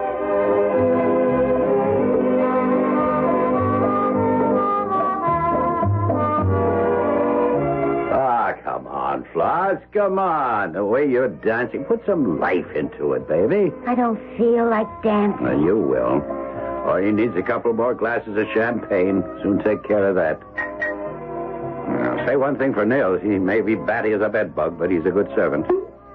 This Port Roger is perfectly chilled. Okay, honey. Another glass for you, and another for me. Bottoms up. I can't. How can you? How can you? Don't cry, Floss. Don't cry. I can't help it. How can I try to be happy with all that's out there beyond that window? Be happy? You want to know the truth? I'll tell you. The truth keeps crowding in on me, pressuring me, trying to suffocate me. But I push it away. Because if I didn't, it would suffocate me. Flossie, the truth is, way deep inside me somewhere, I'm scared. Scared? You? Doreen. Jack. Well, welcome to the party. Oh, look at you, sweetheart. Dolled up like Marie Antoinette. Careful you don't lose your head tonight. And Jack, hey, you look terrific in that black and white. What's it called? Domino. Yeah, that's it. That's what it looks like. Oh, and say, you want to see something really terrific? Take a gander at Flossie, a fairy queen. You look lovely, Floss. But white? My dear, you in white. No, hey, come now. None of that. Not tonight. Tonight, even if it is just for tonight, we're going to stop sniping at each other. Hold it. Wait a minute. We need Nils. He's a guest, too. He's a kind of a serving guest, but still a guest. Nils? Hey, Nils. The party's starting. Come on, join in. Coming. And hurry up. We all want to see what costume you're wearing. This one, Mr. Manderson. Yes. Oh. Who do you think you are? Who the devil do you think you are? I beg pardon, sir? Your costume, it's blood red. Suit, shirt, cape, the mask covering your face. All blood red. The Red Death, Nils? Yes, sir. The Red Death. Wait a minute. What are you up to? Simply turning off the music. So that's it, is it? You intend to ruin my little party, do you? You come dressed as a Red Death to throw a wet blanket over the fun we're going to have. Well, I'll take care of that right here and now. I'm ripping that costume off you, ripping all of it off. Beginning with the mask. There. I am not costumed as the Red Death, Milo Manderson. I am the Red Death. A skull. A blood red skull. No face. A skull. Blood red. You are the Red Death. God help me. God will not help you now, Milo Manderson. There comes a time when mortals must help themselves, and your time has come. What do you want of me? You may make a choice I will give you. You may make the choice for good or ill. Name it. I'll choose what's right, what's good. I swear it to you. You can choose to live? Yes. Or die. What do you mean, Nils? I'm sorry. That's not your name, of course. Oh, it will do. What do you mean? To live or die? One of you or your father, must die. And the choice I leave to him. Are you saying that Marlowe must choose either to give up his own life and save Doreen's or refuse and let her die? I am. Wow. I mean, like, wow. Nils, what about Floss? What about me? You have no part in this. When I am gone, as I soon shall be, when I no longer plague the world, you and others like you will be needed to restore it, replenish it. Me? Him I can understand, but me? I'm nobody. I'm nothing. And that makes you something. Milo Manderson, what is your choice? Haven't I anything to say about all this? Haven't I some choice in whether I live or die? None. But that's not fair. If my father chooses to let me die to save himself... But he hasn't. Not yet. Choose, Milo Manderson. Choose. Father. I can't die. I can't face death. It's too horrible. The thought is too horrible. Horrible. Your daughter dies then. Yes.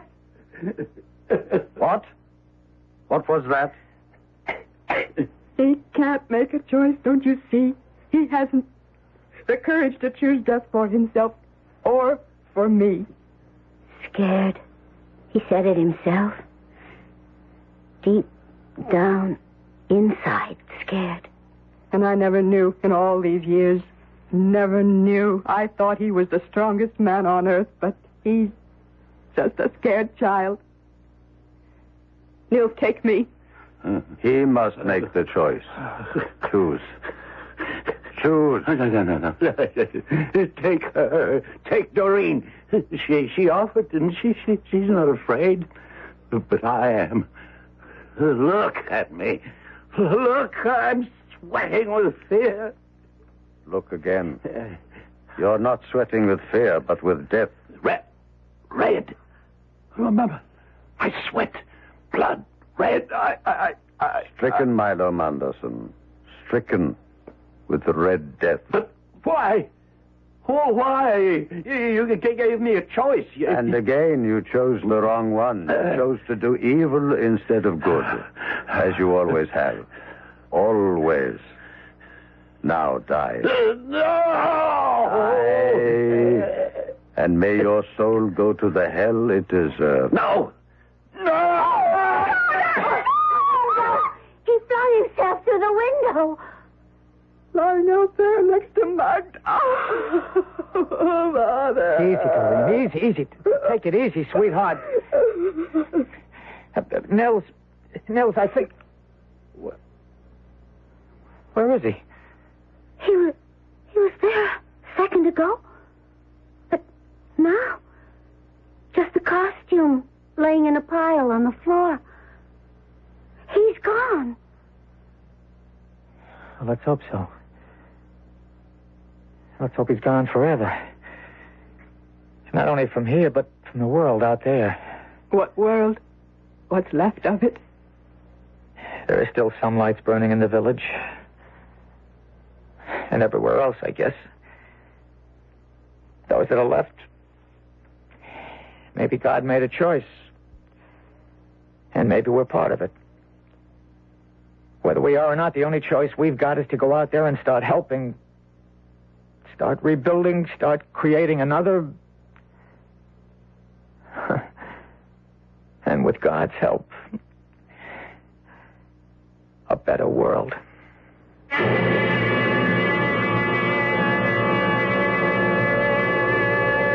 So ended the masquerade, if you will, of the Red Death. The year 1996 isn't too far off as years go. And as we know, there are men and women in the world today with the foresight to see what lies ahead if the pollution of our air and our water and the very earth itself isn't brought to an end. I'll be back shortly.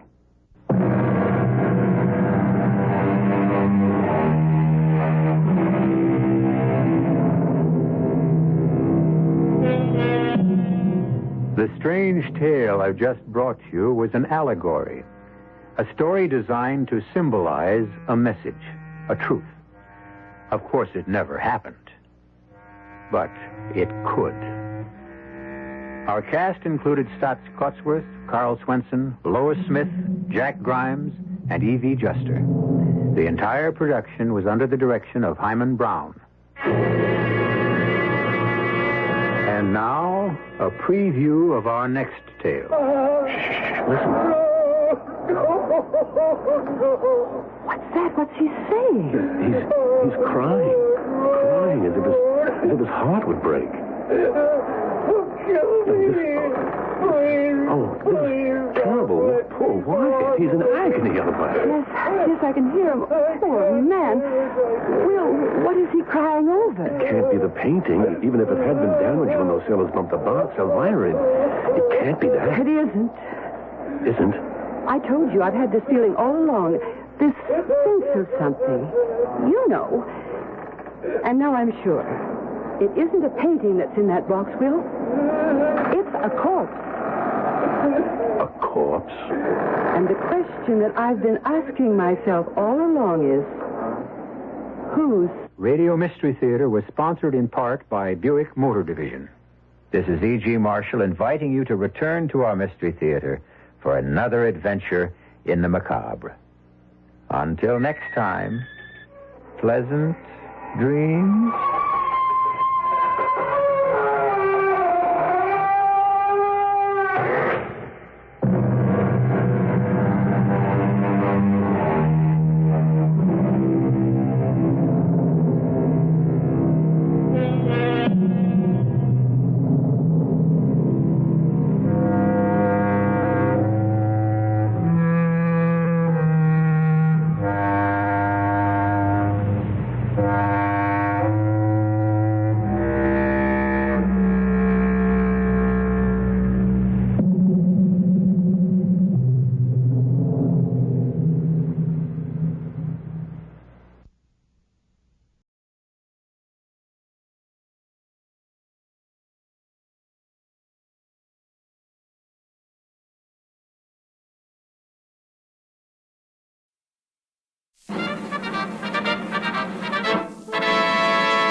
From Hollywood, California, the Lux Radio Theater presents Charles Lawton in Ruggles of Red Gap with Zazu Pitts and Charlie Ruggles.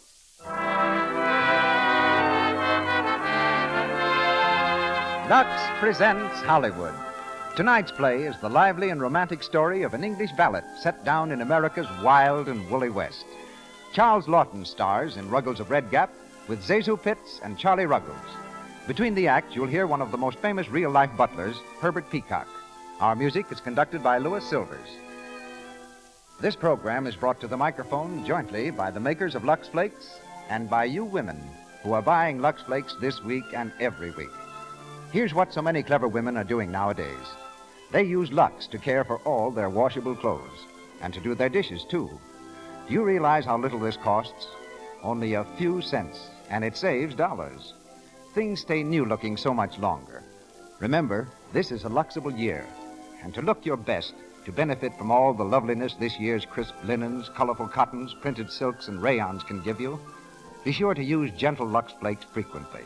And buy the thrifty big box. Let Lux care for everything you care about, everything safe in water alone.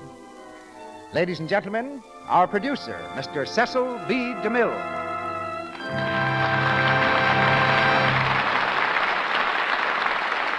Greetings from Hollywood, ladies and gentlemen.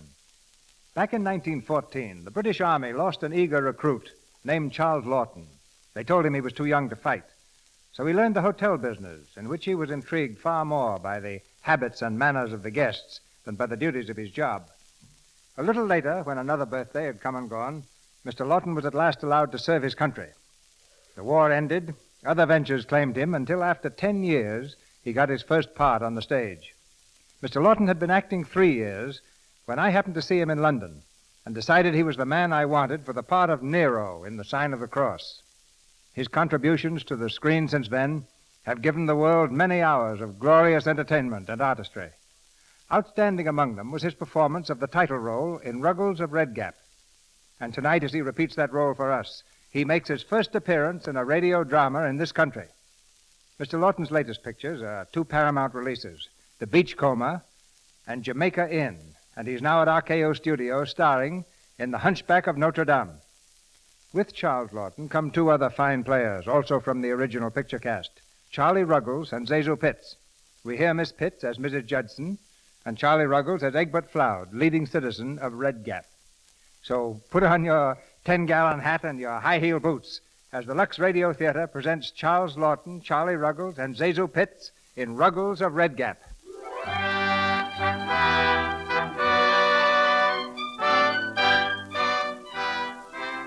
Paris in April. A velvet breeze steals softly through the open windows at the hotel apartment occupied by Lord Bernstead. His lordship, on a visit from London, has had a restless night. By his bedside stands Ruggles, his valet. Immaculate in dress and soft in speech, Ruggles is the perfect gentleman's gentleman. He shakes the coverlet gently and speaks in the liquid tones reserved for awakening the master after a too enjoyable evening. Milord, milord. It's 10 o'clock, milord. What? 10 o'clock, milord. Oh, 10 o'clock what? In the morning, milord. Oh, what day? April the 17th, milord. What year? 1908, milord. Oh, same as yesterday.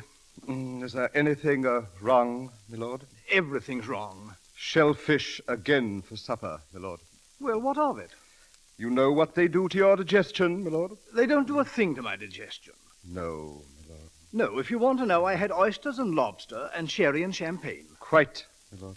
I had dinner and spent the evening with Mr. and Mrs. Egbert Floud. The, Americans, milord? Yes, they taught me their native game of drawing poker. Quite a horrible experience, milord. Yes, it was. Mrs. Floud telephoned a few minutes ago, milord. I informed her you were asleep. She said you had a surprise for me, milord. She said... Was that all she said? Yes, milord. Your tea, milord? Oh, thank you. I say, Ruggles, how are you on shocks? Shocks, milord? Yes, you know, shocks, upheavals. You've always stood up under them pretty well, haven't you? Trust I have, milord. I trust I always will, milord. Yes, well, this has to do with the game of drawing poker I played last night. You see, in this game there's a thing called bluffing. And though I say it myself, I'm particularly good at it. I bluffed Mr. Floud into putting up quite a sum of money. Then you won, milord. No, you see, I didn't realize that Mr. Floud was not bluffing also. I suddenly discovered that I'd lost more than I could pay. And then Mrs. Floud said I'd got something they'd rather have than the cash. Then you didn't lose any money, milord. No, Ruggles, I lost you. Ruggles! I'm extremely sorry, milord. Did I understand you to say, milord, that you had lost me? I did. Ruggles, please. Do I understand, milord, that I was the stake in this game of chance? Yes, Ruggles. Apparently this Floud woman's had her eye on you. You don't have to go if you don't want to. If I was lost like that, milord, I am a debt of honor. I have to be paid, so to speak. Well, it's dash sporting of you to go off like that, Ruggles. Go off, milord? I've an idea. Well, I rather think they want to take you out to America. America, milord? A country of slavery? No, I think that's all finished. I believe some chap by the name of Pocahontas did something about it. There, wouldn't be surprised if this isn't that Floud chap to collect you. Collect me, milord? Will you answer it? Tell him I'm ill, will you? Yes, milord.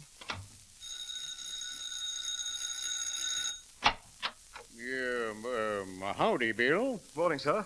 You remember me, don't you? Floud's the name, Egbert Floud. Yes, sir. Won't you come in, please? Thanks. Now look here, Bill. This thing ain't my idea, you know. It's Effie's. She's my wife. And when she once makes up her mind to do a thing, a whole herd of buffalo wouldn't stop her. Buffalo, sir? I don't know as I'd want you at all if it was me, but it's Effie. And she's some wildcat, believe me. I have no reason to doubt you, sir. Yeah. Now, I don't want to hurry you, but I guess we ought to be going because, well, when Effie wants a thing, she'd fight a rattlesnake and give it the first 2 bites. A rattlesnake, sir? Yes, sir. Will you excuse me a moment? Yeah, sure. Go right ahead. Milord. Yes? The gentleman has called for me, my lord. Oh. Is there anything further I can do for you, my lord? Don't think so, Ruggles. This is all very sudden, isn't it, my lord? Well, yes. I can't help worrying about what is to become of you, my lord. Oh, I'll be all right. Rather fun dressing myself for a change. Yes. I've put your digestive tablets over there, my lord. Yes, well, goodbye, Ruggles. Look after yourself. Yes, my lord. I'll return later for my things, my lord. Goodbye, my lord. Goodbye. Say, Bill, I was just looking at this picture on the wall here. What's it supposed to be? The French Revolution, sir. The aristocrats on their way to the guillotine. I am ready to leave now, sir.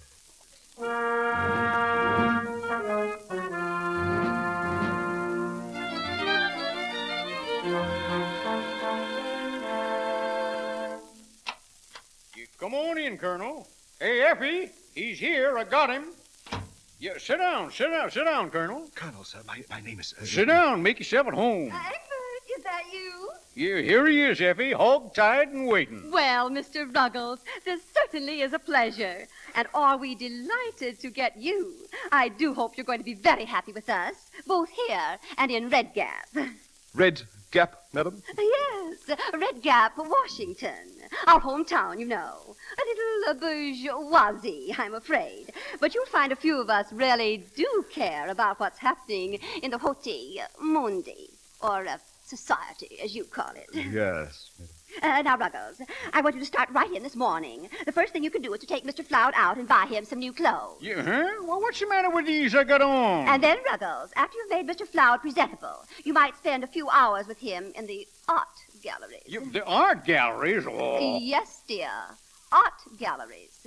Art, Ruggles, is Mr. Floud's emotional outlet. Yes, madam. But you mustn't let him stay too long. We have some very important people coming for dinner. Very distingué. Yes, madam. Yeah. Now, you see what I mean about the wildcats and the rattlesnakes?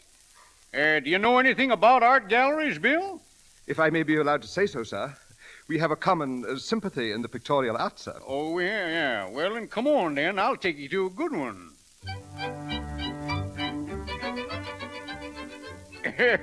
Waiter, give me another of the same, will you? Oui, monsieur. Mr. Floud, may I remind you, sir, that Madam instructed us to go to the art galleries. Yeah, now listen, Colonel. I get all the art I need right here at this table. Now sit down, make yourself comfortable. Oh, no, sir.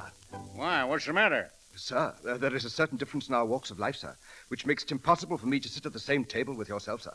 Well, you ain't ashamed to sit here, are you? Ashamed? It isn't that, sir. It just doesn't do for a gentleman's servant to sit with his superior, sir. Your superior's nothing. You're as good as I am, and I'm as good as you are, ain't I? Well, sir... Well, ain't I? Yes, sir. Well, then what's eating you? Now, sit down. Take the weight off your shoes. Yes, sir. If you insist, sir. There you are. That didn't hurt much, did it? Well, what you looking so funny about? You ain't sick, are you? I'm in excellent health, sir. But it is rather a shock to find oneself breaking the tradition of generations. Well, don't let it throw you, Colonel. Excuse me, sir, but you must remember to address me as Ruggles, sir, and not as Colonel or as Bill or as Mr. Ruggles as you've been doing, sir. Now, why? Why do you say that? Why can't I call you Colonel? If we were overheard, sir, people might take us to be equals. Listen, let me tell you something. Where I come from, everybody is equal, see?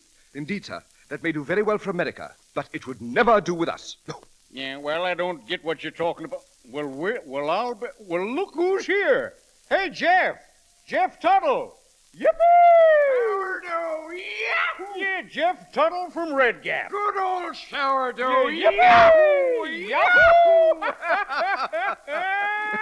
Well, I thought you were going to pass me by, you old longhorn, you. Pass you by? Why, you knock-kneed old Siwash. Yeah, wait a minute. I want you to meet a friend of mine. Colonel Ruggles, shake hands with my pal, Jeff Tuttle, from the state of Washington. Well, pleased to meet you, Colonel. How do you do, sir? But I have no military title whatever, sir, never having served our king, not even in the ranks. Well, that's all right. Any friend of sourdough's okay with me.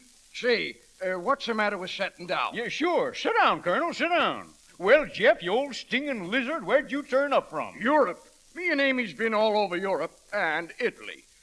Say, what's the matter with having a drink? Well, I don't know. Beer's all I know how to say. You leave that to me. Here, boy, whiskey soda. Oui, monsieur. That's French for highball. You don't tell me. Well, how'd you ever learn it, Jeff? Well, it took me some time to get the accent. We have some very important guests for dinner, sir. We were given definite instructions by Madam. Yeah, he means Effie. You know how she is, huh, Jeff? Do I? Colonel Ruggles, that woman can bite through nails. Yeah, yes, sir. She chews them instead of gum, Colonel.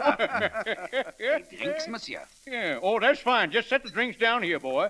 And wait a minute. Bring us 3 more, will You you? old Mustang. Yeah, you old coyote, you. Mr. Floud, I hope you won't think me impertinent. You sit down, will you? Well, here's mud in your eye, Jeff. Come on, Colonel. Wrap your paw around that glass and dive in. If you excuse me, sir, I never touch. Oh, go on. Don't be bashful. Oh, well, sir. Down she goes, boys. Yeah. Ah. Yahoo! Yippee! Yahoo!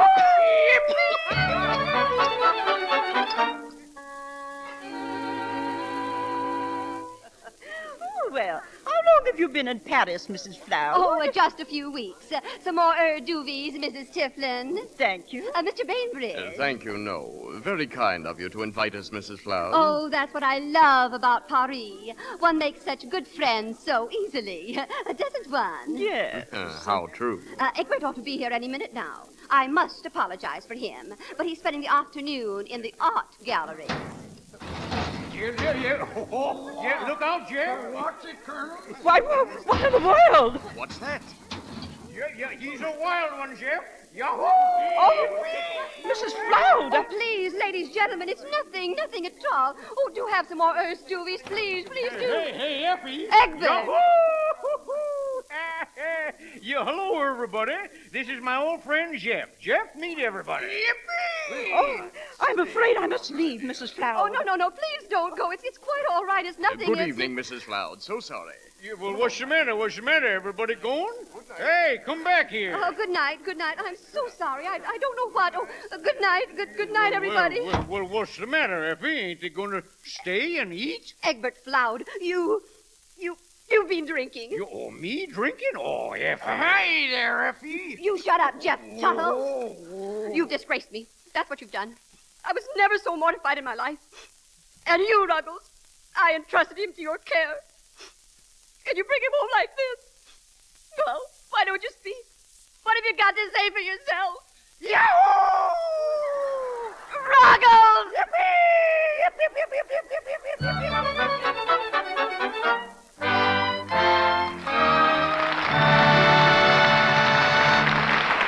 The curtain falls on Act One of Ruggles of Redgap, starring Charles Lawton with Zazu Pitts and Charlie Ruggles. During our brief intermission, we bring you the Browning family.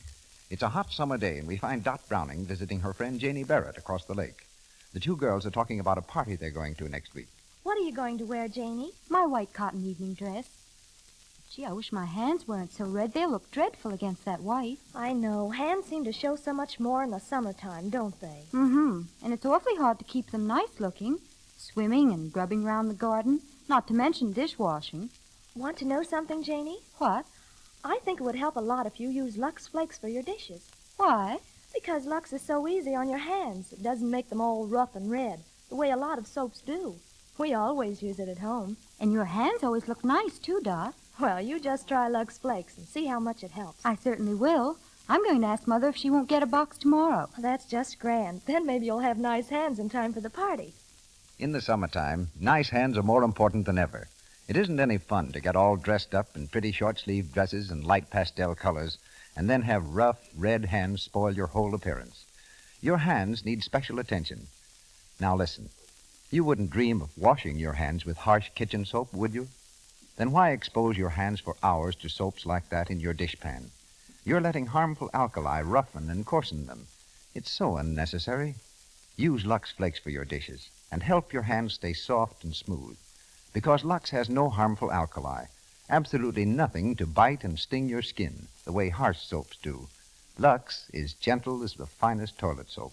And a little goes so far, Lux is thrifty. And now I see Mr. DeMille is ready for Act Two. We continue with Ruggles of Redgap, starring Charles Lawton as Ruggles, with Zazu Pitts as Mrs. Judson and Charlie Ruggles as Egbert Floud.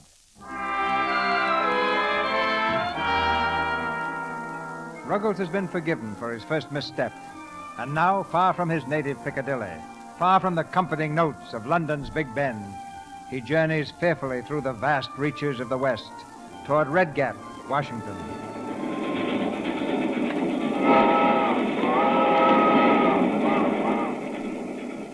We're almost there now, Ruggles. Indeed, madam.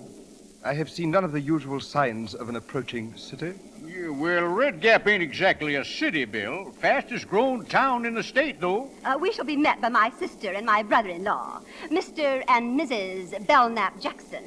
You'll find Mr. Belknap Jackson quite the gentleman. Yeah, you sure will. Effie's mother, Ma Pettingill, made a barrel of money in oil, and Belknap's such a gentleman, he come all the way out from Boston to marry into the family. Egbert, be quiet. Mr. Jackson is the leader of our North Side set, Ruggles. You'd hardly believe it, but until he came to Red Gap, nobody even thought of putting doilies under the finger bowls. No, nobody even thought of finger bowls.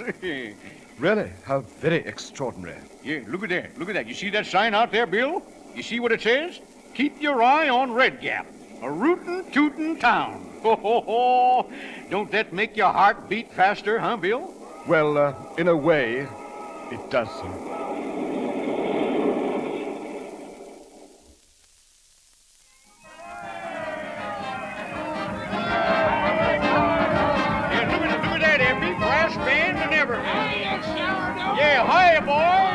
Welcome home, Egbert. Yeah, huh? Oh, hello, Belknap. Oh, how are you, Effie? Belknap, mon cher Belknap. How are you, mon cher? I have the carriage waiting, Effie. Thank you, Belknap. Oh, this is Ruggles, Egbert's man. We persuaded our friend, Lord Bernstead, to let him come to us. No, really?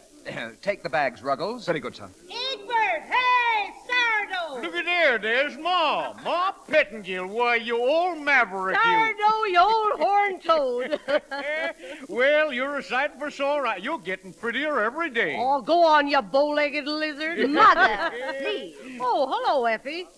You're getting fat again. Oh, Ma, listen, I want you to meet the Colonel. Colonel, this is Ma Pettingill. Hi, Colonel. Where's your uniform? Mother, this is Egbert's servant. Shall we leave, Effie? Sure, go ahead. I'll take the Colonel home for you. Mother, you can't. Why not? You ain't going to leave him here, are you? Come on, Colonel. I'll give you a hand with those grips. Thank you, madam.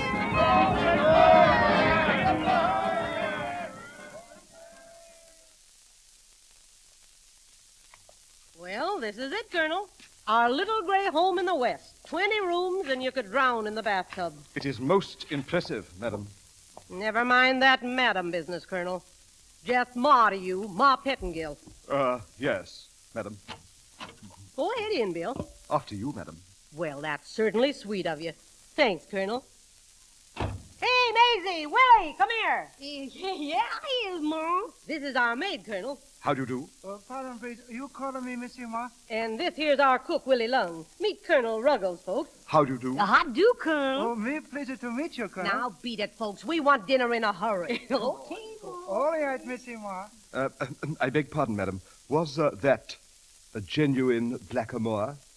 Yeah, sure. And a China person?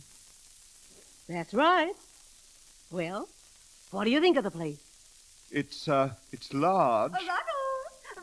Oh, here you are. Yes, madam. Ruggles, I've just written a little notice of your arrival here as Mr. Floud's man. I want you to accompany Mr. Floud over to the newspaper office. I want it to appear in tomorrow's paper. Yes, madam. And Ruggles. Yes, madam.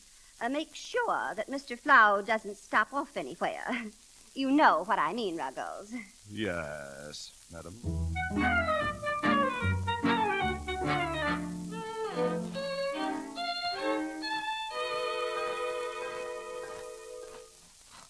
Well, come on, Bill. What you stalling around about? Shake your feet. Yes, sir, but are you sure the newspaper office is in this direction, sir? Now stop worrying, Colonel. But I was definitely instructed, sir. Oh, sure, I know. Listen to that. You hear that? That's Nell Kenner singing. Ain't it beautiful? Huh? Come on. Yes, sir. But just where are we going, sir? We're going to Nell Kenner's house. That's where we're going. She's having a barbecue and beer. Barbecue, sir? Yeah, that's roast cow. Now, come on in and mix around with the boys, huh? Oh, no, sir. Say, looky here. Now, who are you working for, anyway? Why, you, sir. Well, then, come on in and mix. Mix, sir? Yes, sir. Hiya, Sourdough. Hiya, boys. Hiya, Sam. Hiya, Joe. Welcome home, Sourdough. Well, Jake Henshaw, you old coyote, you. Glad to see you back, eh? Jake, I want you to shake hands with my friend, Colonel Ruggles. Hiya, Colonel. Yeah, this is Jake Henshaw, Colonel, finest newspaper man in the West. How do you do, sir? Colonel, eh? What army? Well, the truth of the matter I is... got it. British Army, retired. Here, wait till I make a note. What's your first name, Colonel? It's never used, sir. Just for the paper, Colonel. Yeah, go on, Colonel. Tell him your first name. Well, it's, Marmaduke. It's Marmaduke. If you'll excuse me, Mr. Cloud. Yeah, sure, I'll excuse you. Go ahead, Marmaduke. Yeah, go on over there and get yourself around some of that barbecue. Yes, sir. Thank you, sir.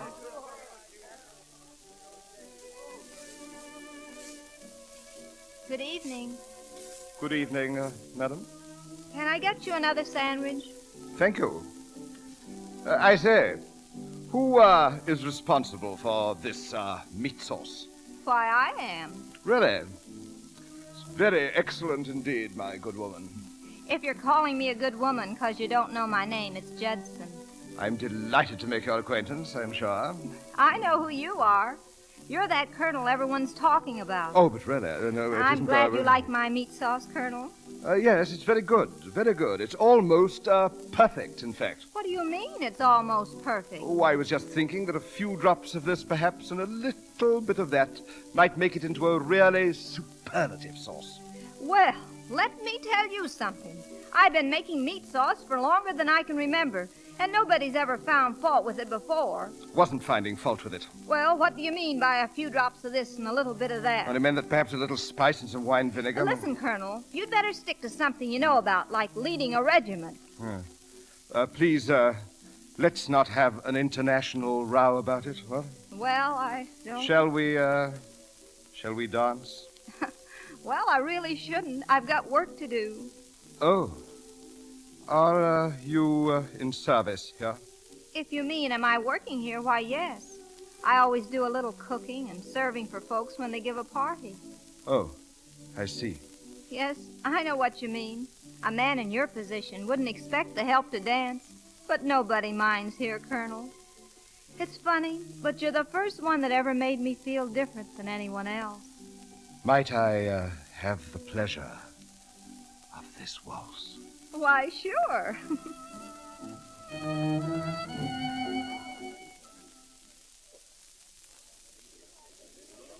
It's been a grand evening, Colonel Ruggles. Thank you so much. Please don't mention it. It's been most enjoyable for me also, Mrs. Judson. No, Colonel. Ruggles?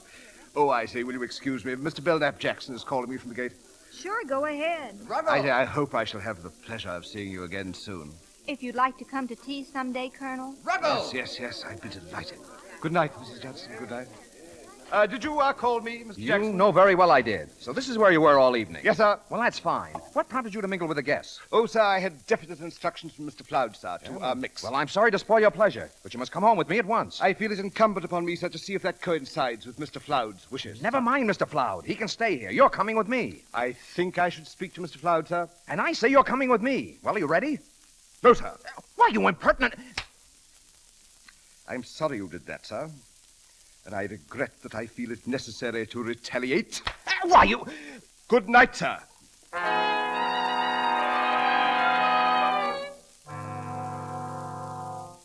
tell you, Effie, I will not be slapped by a servant, English or otherwise. Are you still going to harbor the ruffian? Certainly not. He's an anarchist, Effie, hitting my poor Belknap. Does it still hurt, dear? Yes, it does. I had cold compresses on all last night. I fail to see anything funny about it, Mater. You will. Well. You will. Quiet, Mother. Ruggles, come here. How could you do it? I coarsely gave way to the brute in me. Mr. Belknap Jackson is quite right. You will have to go, Ruggles. You mean, madam, that I am to be turned loose in this remote settlement? Remote settlement? You see, Effie, the man's quite impossible. You better pack your bags immediately. Just a minute, folks. Before you go throwing Bill out on his ear, you better read this here piece in the paper. Well, what is it? Go ahead, read it. Why, it's about... Oh. Oh! What does it say? It's terrible. Colonel Marmaduke Ruggles, late of the British Army and an intimate friend of the Earl of Bernstead. What? An honored guest of Mr. and Mrs. Egbert Floud. Oh, disaster. Complete social disaster. A series of entertainments are already being planned. You can't fire him now, Effie.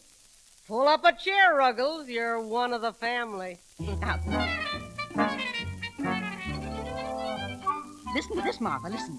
Colonel Marmaduke Ruggles, late of His Majesty's Coldstream Guards, was honored at a tea given by Mrs. Atwater Wood. Colonel Ruggles to be guest at honorary dinner. A card party and dance for the British Colonel, a visitor from across the sea. Oh, I must have him. We must all have him. Oh, ladies, this is the greatest thing that has ever happened to Red Gap.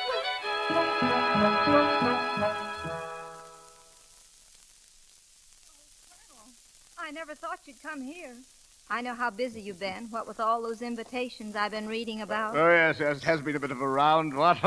I say, what a spiffing little home you've got, Mrs. Johnson. Oh, I just sort of fixed it up myself. Did you? Very snug, I must say. Well, topping. Oh, goldfish. Do you like goldfish, Colonel? Rather, I have always derived intense satisfaction from their silent companionship. Oh, have you? Oh, I say, well, this is rather a quaint picture, what? Oh, I say, who is it? That? Oh, that was Elmer, Mr. Judson. Oh, yes. Mr. Judson? Yes, he's dead. Really? A fine-looking chap, I must say. Colonel, would you excuse me? I think the tea water's boiling. I say, can't I help you? Oh, no, please. Men are so helpless in the kitchen. Helpless, really? Oh, no. Well, now, just sit down, and I'll pour the tea, and... Mrs. Judson, please. Why, what's the matter? Oh, no, always bring the pot to the kettle. Never bring the kettle to the pot. What?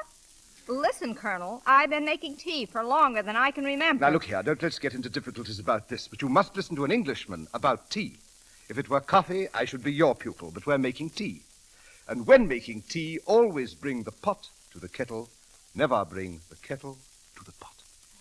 Oh, Colonel, your knowledge is surprising. I don't see why you should say surprising, Mrs. Judson. The best cooks have always been men. I myself have pronounced views as to the preparation and serving of food. Have you? Oh, yes. It would be difficult to describe the intense satisfaction I've always derived from cooking. And goldfish. Huh? You know, Colonel, you were right about that meat sauce, too. It's much better with the vinegar. Isn't that splendid? You know, if you weren't such a gentleman, I mean a colonel and all, I bet you'd do swell if you'd open up a restaurant. A restaurant? Oh, my dear Mrs. Judson, restaurant. Oh, I know it's silly, and excuse me. Well, sit down, Colonel, and I'll get the tea thing. Oh, thank you. Restaurant. Restaurant.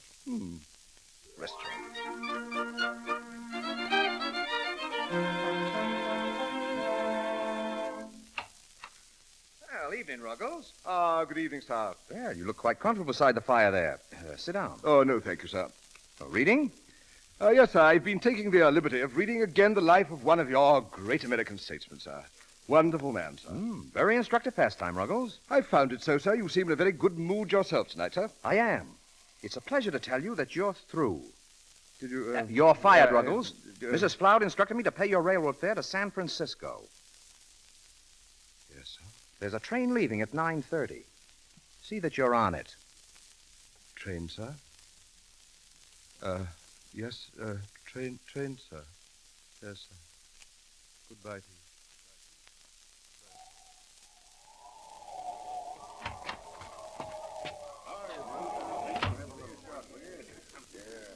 Hello there, Colonel. How do you do? What'll you have? I think I've time for a small glass of beer before the train goes, thank you. Small one, huh? Hiya, Colonel. How do you do? Howdy, Colonel. Hi, Colonel. How do you do? How have you been? In excellent health, thank you. Hey, Bill! Bill! Come over here. Mr. Floud? Come on back here. Well, what are you doing down here, you old lone wolf? Hiya, Colonel. Good evening, madam. Good evening to you, sir.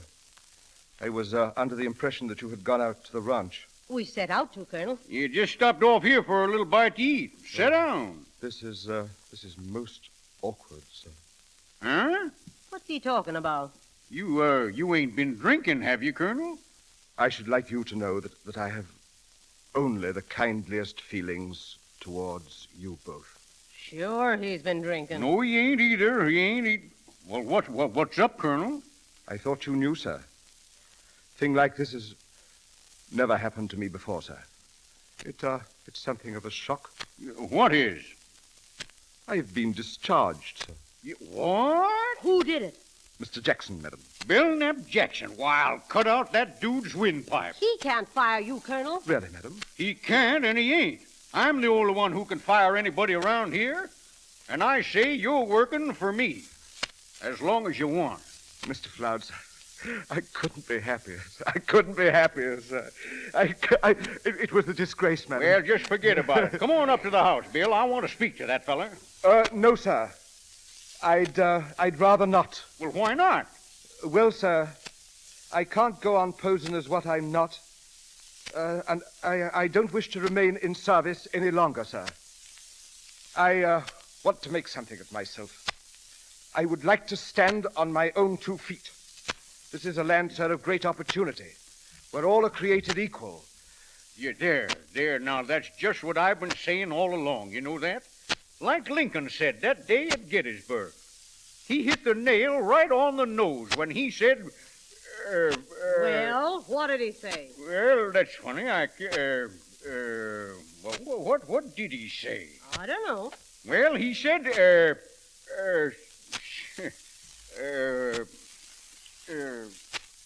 hey, Sam. Yeah? What did Lincoln say that day at Gettysburg? I don't know, but I'll find out. Hey, Joe. Yeah? What did Lincoln say at Gettysburg? Shucks, I don't know. Harry, what did Lincoln say at Gettysburg? I don't know. I wasn't there. Oh, yeah. Hey, Curly. Here? What did Lincoln say at Gettysburg? Well, you got me. Ask Hank. He reads the newspaper. What'd he say, Hank? It's me. Hey, don't anybody know what Abe Lincoln said at Gettysburg? 7 years ago, our father. Guess it ain't no use, Hank. Nobody knows around here. Yeah, well, you're a fine bunch of Americans. Don't even know... Wait a minute. What's that you were saying, Ruggles? What was it, Bill? Go ahead, Colonel. Tell us how it goes.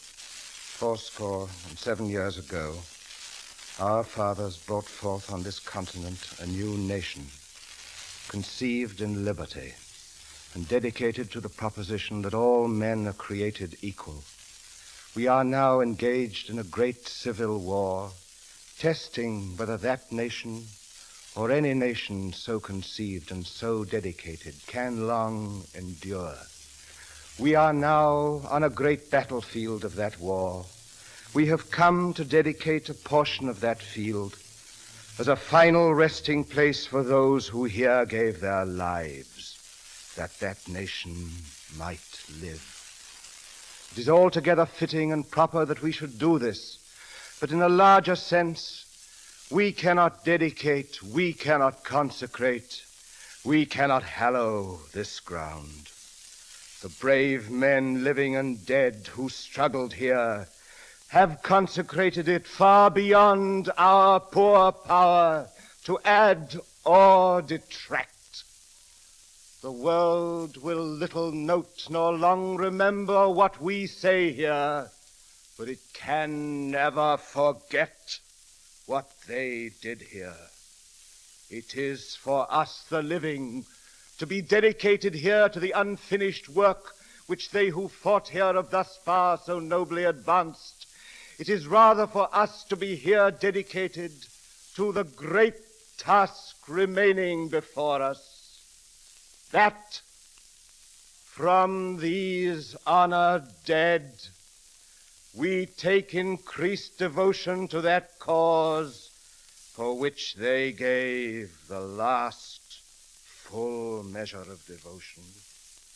That we here highly resolve that these dead shall not have died in vain, that this nation under God shall have a new birth of freedom, and that government of the people, by the people, and for the people, shall not perish from the earth.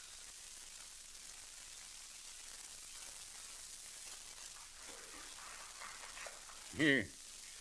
I knew it by heart once myself, a long time ago, though. You know, it's funny how easy Americans forget the things that are said by Americans.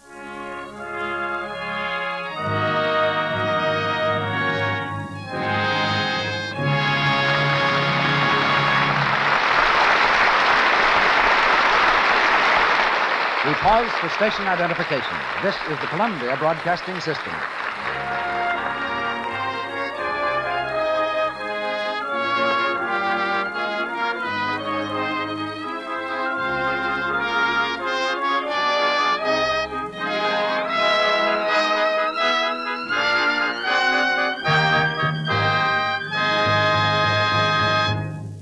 The curtain falls on Act Two of Ruggles of Red Gap, starring Charles Lawton, Zezou Pitts, and Charlie Ruggles. In just a moment, we present a very interesting intermission guest. But first, I want to tell you something very interesting about our product. See this large box of Lux Flakes I have here? How many cupfuls of flakes do you think it holds? Goodness, I don't know, Mr. Ruick. And you?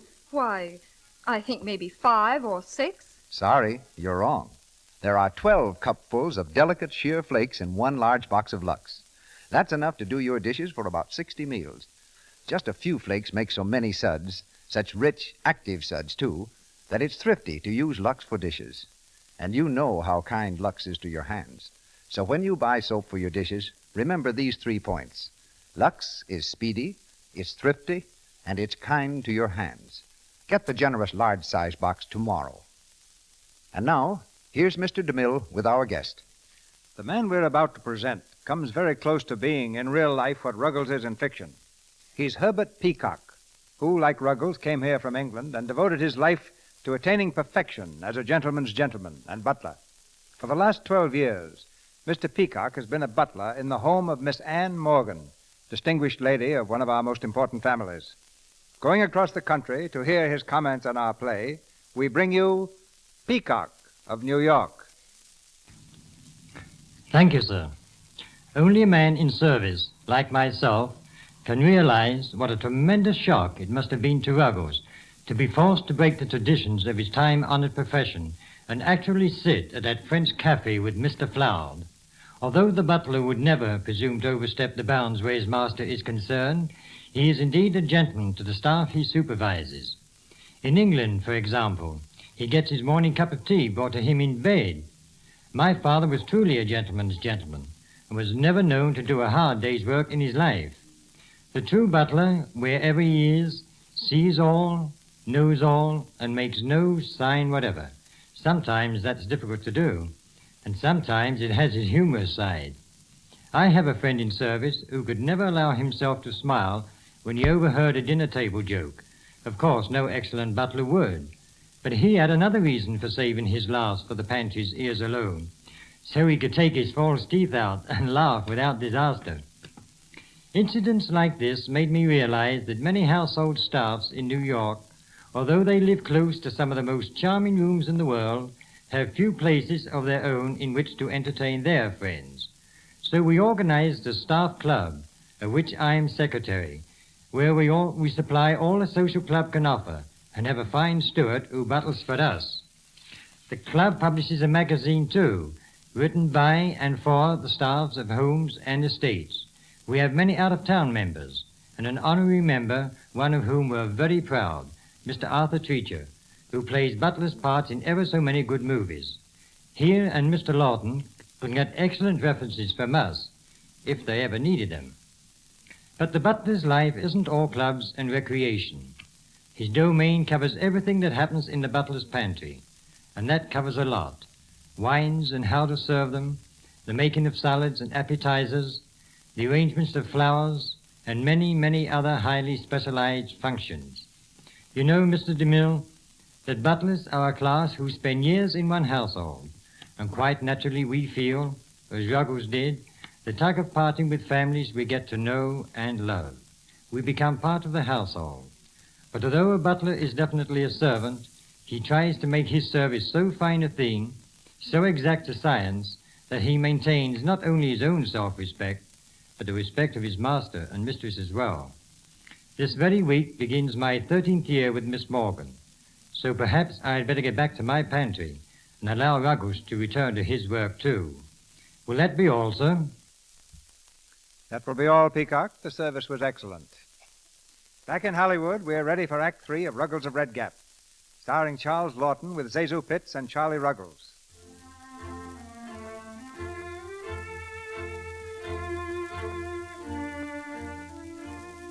Abe Lincoln's doctrine of equality, embedded deeply in Ruggles' soul, mingled strangely with his class consciousness.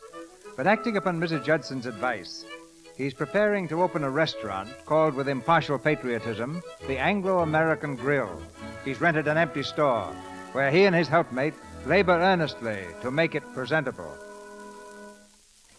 I can't move this. Oh, here, Mrs. Judson. You mustn't attempt to move these boxes. Allow me.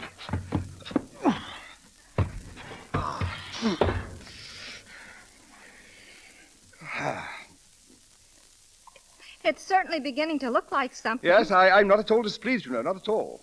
It's going to be a large kitchen, isn't it? I guess I'll have plenty of room. I say, let's hope fervently that we shall need it. Now, I suggest we put a... Ruggles, It's Mrs. are you Powell. here? Oh, Ruggles, I'm so glad I found you. I've been almost frantic. Is there something wrong, madam? Look at this letter. He's coming here, Ruggles, to Red Gap. He's coming to visit us. Who, madam? Why, Lord Bernstead. Who else? His lordship. Coming here. Yes, isn't it glorious? Of course, I shall be simply frantic arranging dinners, parties, and receptions. But I'm depending on you, Ruggles. Oh, what are you doing now? Are you busy? Yes, rather, madam. Oh, yes, of course, yes. This chop suey joint you were going to open. Well, of course, that's out of the question now. Oh, but here I am wasting time, and dear George is apt to pop in on us any moment. Oh, Ruggles, you don't know what this means. Au revoir. And don't forget, come to the house as soon as you can, Ruggles. Well, we better get on with our work. If you expect to open this place soon. Why, what's the matter? His lordship. He's coming to get me. You're not going to let him, are you? I suppose he needs me. You mean you're going to give up all this to keep him buttoned up? What has he ever done for you? Yes, he did let me down. But I'd be the first member of my family ever to let his family down. And I'd have you know, Mrs. Judson, that it isn't just keeping a man buttoned up. It's heredity and loyalty. I suppose you could call it habit if you wanted to. Well, I call it downright foolishness. Why don't you practice what you've been preaching? First I find out you're not a real colonel. Well, I thought I felt it my duty to tell you. I didn't care. But now I find out you're not even a man. Maybe you better find out what you are. Oh, I feel like jumping in the river. Well, go ahead and jump. And jump in at the bend. It's steeper there.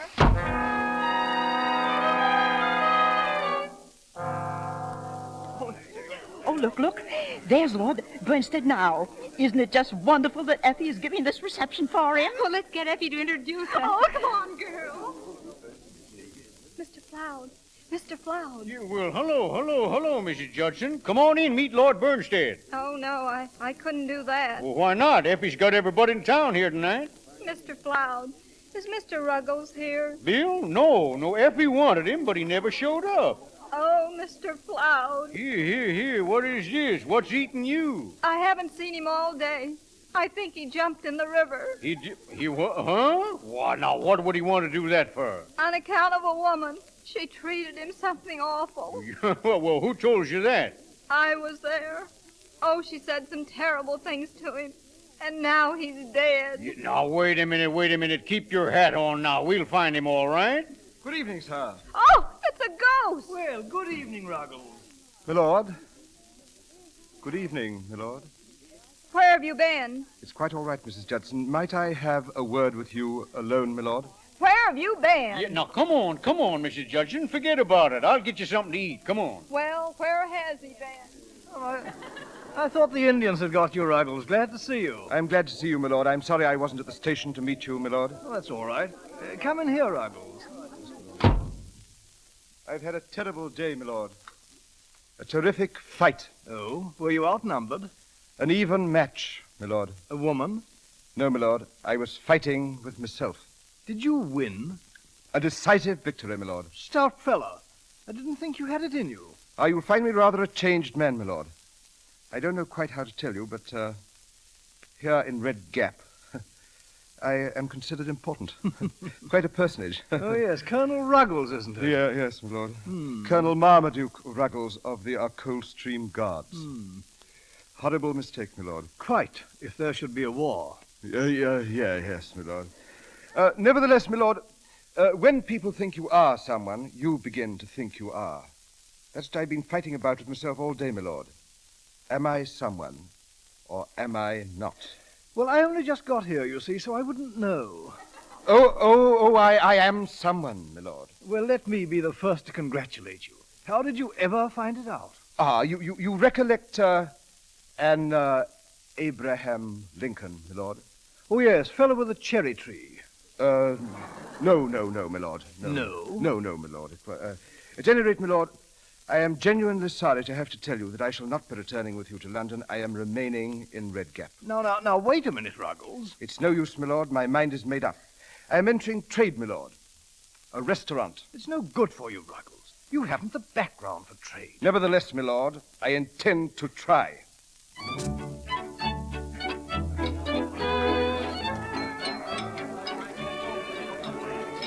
Yes, sir, Bill. Quite a restaurant you got here. Thank you, sir. Very kind of you to come, sir. Would you have some more meat sauce, sir? Yeah, thanks. Ruggles, where is Lord Burnstead? I don't know, Is madam. he coming? I don't know, madam. I think not. Well, I can't say I blame him. I beg pardon, Mr. Jackson? I said I can't say I blame him. Oh, quite so, sir. Would you try a little of our meat sauce, sir? It won't make this steak any more tender by any chance. No, never mind. I'll eat when I get home. Take it away. Yes, sir. Sorry, sir. Ruggles, did Lord Burnstead arrive? No.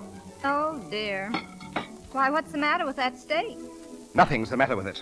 What happened? I suppose it's wrong to hate anybody, but I dislike Belknap Jackson very much. Now, sit down, Ruggles. I'm going to get you something for your nerves. My nerves are quite all right, quite all right. Oh, Ruggles, everything must go off well tonight. It means so much. I better return to my guests.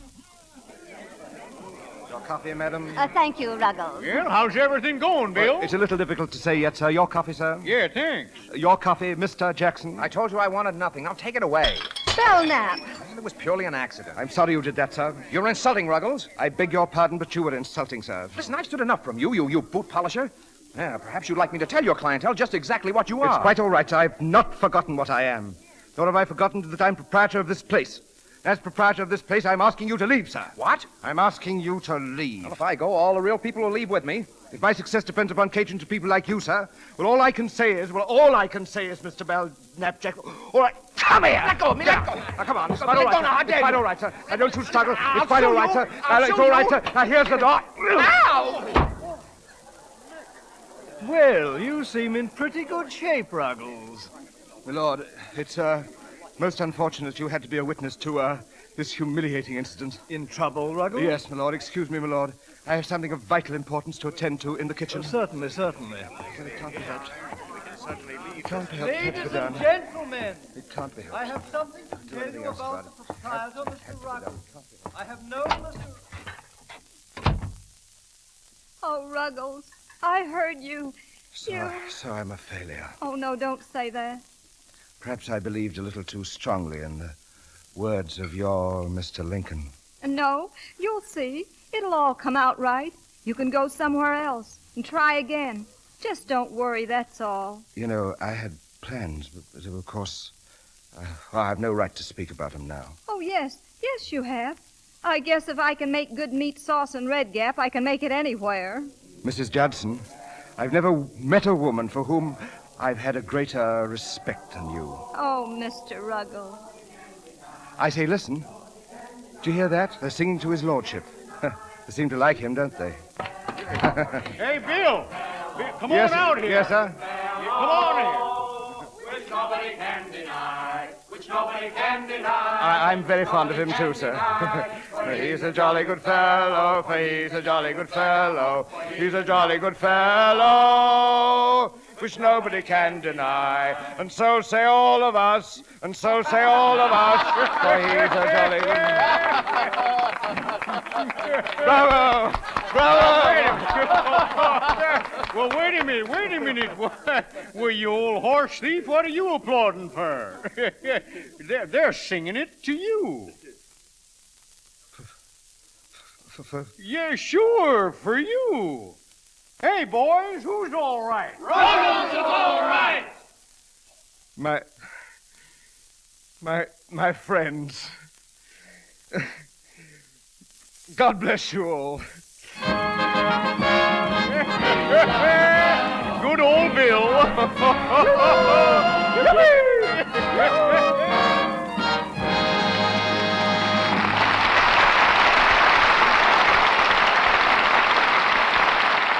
You have just heard the last act of Ruggles of Red Gap, starring Charles Lawton. In a moment, our star will be back to take his bow. You know, sometimes it's better to let other people say things for you. That's why I want you to hear what 3 women have to say about Lux Flakes. Women just like you and your neighbors. Mrs. A.E. Symington of Long Island says, A big box of Lux does my dishes for 60 meals and takes away the drudgery of dishwashing. Mrs. John V. Deegan of New York says, About a penny's worth of Lux does my dishes for a day, and it helps my hands stay soft and smooth. Another New York woman, Mrs. B.W. Burr, says, It's foolish to bother with soaps that are slow and hard on hands when Lux is so thrifty for dishes. It takes so little to make a pan full of suds. Use Lux for dishes because Lux is speedy, it's thrifty, and it's kind to your hands. Women have discovered the amazing difference between Lux Flakes and harsh kitchen soaps. Lux has none of the added alkali you find in harsh soaps. Nothing to sting and irritate your skin. It helps your hands stay soft and smooth. And Lux is thrifty. About a penny's worth does your dishes for a whole day. If the water is hard, a little extra Lux softens the water and gives you an abundance of suds. So the smart thing, the thrifty thing to do is use Lux for your dishes every day. Buy the generous large-size box of Lux Flakes. Mr. DeMille.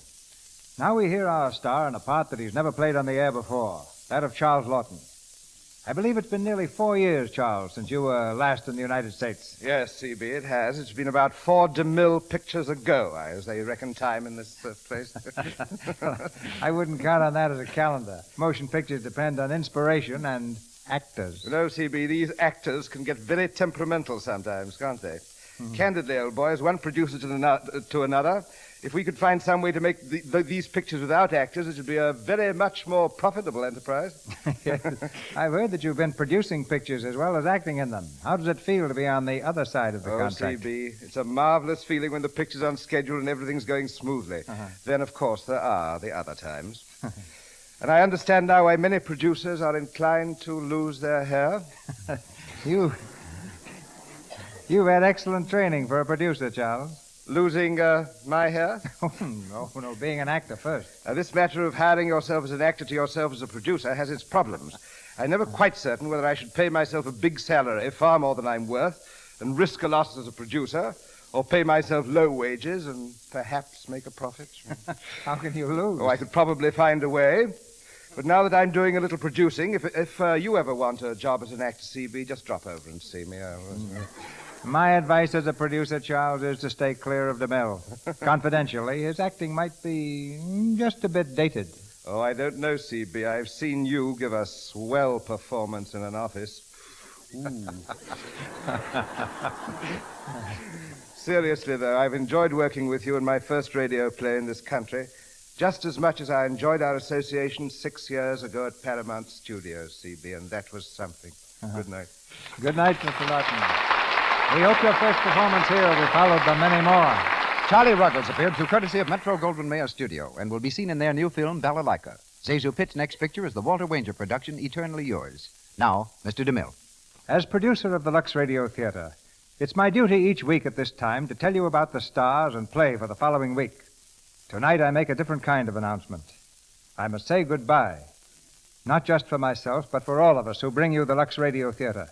Oh, we'll be back with you on September 11th, and that's not so far away. At least once every year, I think I owe you a little accounting, since you, in fact, are partners in our enterprise. You're co-directors in the Lux Radio Theater. So the 30 people who form our permanent staff and who work throughout the year to make the Lux Radio Theater what you want it to be wish to express through me their appreciation of your approval of this theater, as evidenced by the vast number of your letters and your loyal purchase of Lux Flakes and Lux Toilet Soap. Your support has made this theater the largest the world has ever known. Checkups show that an average of over 15 million listeners tuned in each week during the past year, not counting the great number of our Canadian friends. Let's take a moment to picture this audience. You in the great cities hear us, and so do you whose homes are in those remote villages where the living theater has never penetrated. You've written us from the cabins of ships at sea and from snow-covered cabins, locked away from civilization by storms and distance. Letters have come from hospitals, from elderly people, from invalids, telling us what special meaning the Lux Radio Theater has for them, what help it's brought them. We assure you that we cherish these messages. But such credit as this theater may have won since last summer in presenting nearly 100 plays involving 1,139 performers does not belong to us alone. With gratitude, we pass it on to you, to whom this theater really belongs, to you families who use Lux Flakes and Lux Toilet Soap. Between now and September 11th, we'll be working on the most ambitious schedule of plays and talent in our history, guided by the great number of comments and requests that you've sent in. Being human, we're also going to try to have a good time. Our real vacation will come not only from our sponsors, but from you, because we know that you won't forget us during this absence from the air, that you'll remember the Lux Radio Theater in the best way possible by keeping Lux Toilet Soap and Lux Flakes in your homes. They're products of high character. In them is reflected the same high standard of uncompromising quality that your loyalty has brought our theater.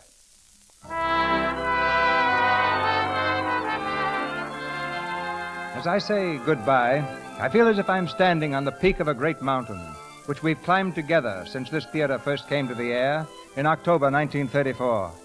The glorious panorama that I see is the most thrilling experience that can come to man. Its name is friendship. Wherever you may be on this continent, you have my sincere wishes for a summer of health and happiness. Until September 11th, this is Cecil B. DeMille saying good night and goodbye to you from Hollywood. This is the Columbia Broadcasting System.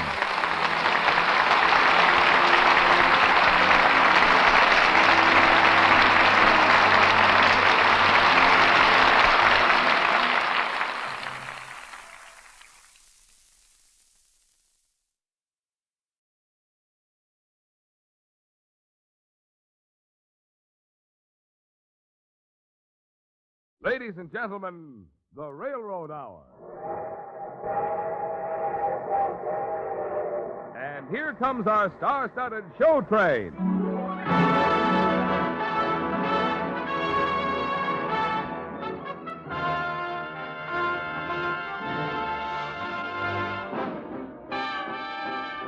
Tonight, the Association of American Railroads presents a great musical hit, The Red Mill, starring Gene Kelly, Lucille Norman, and your host, Gordon MacRae. Our choir is under the direction of Norman Luboff, and our music is arranged and conducted by Carmen Dragon. Yes, tonight another great musical success is brought to you by the American Railroads, the same railroads that also bring you most of the food you eat, the clothes you wear, the fuel you burn, and all the other things you use in your daily life. And now, here is Gordon MacRae.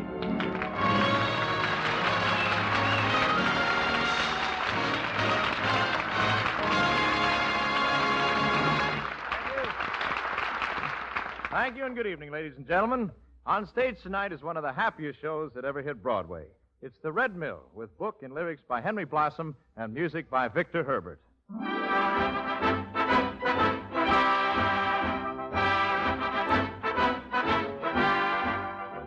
David Montgomery and Fred Stone were starred when The Red Mill first started spinning, and audiences cheered the same show last season when it was brought back to Broadway with great success.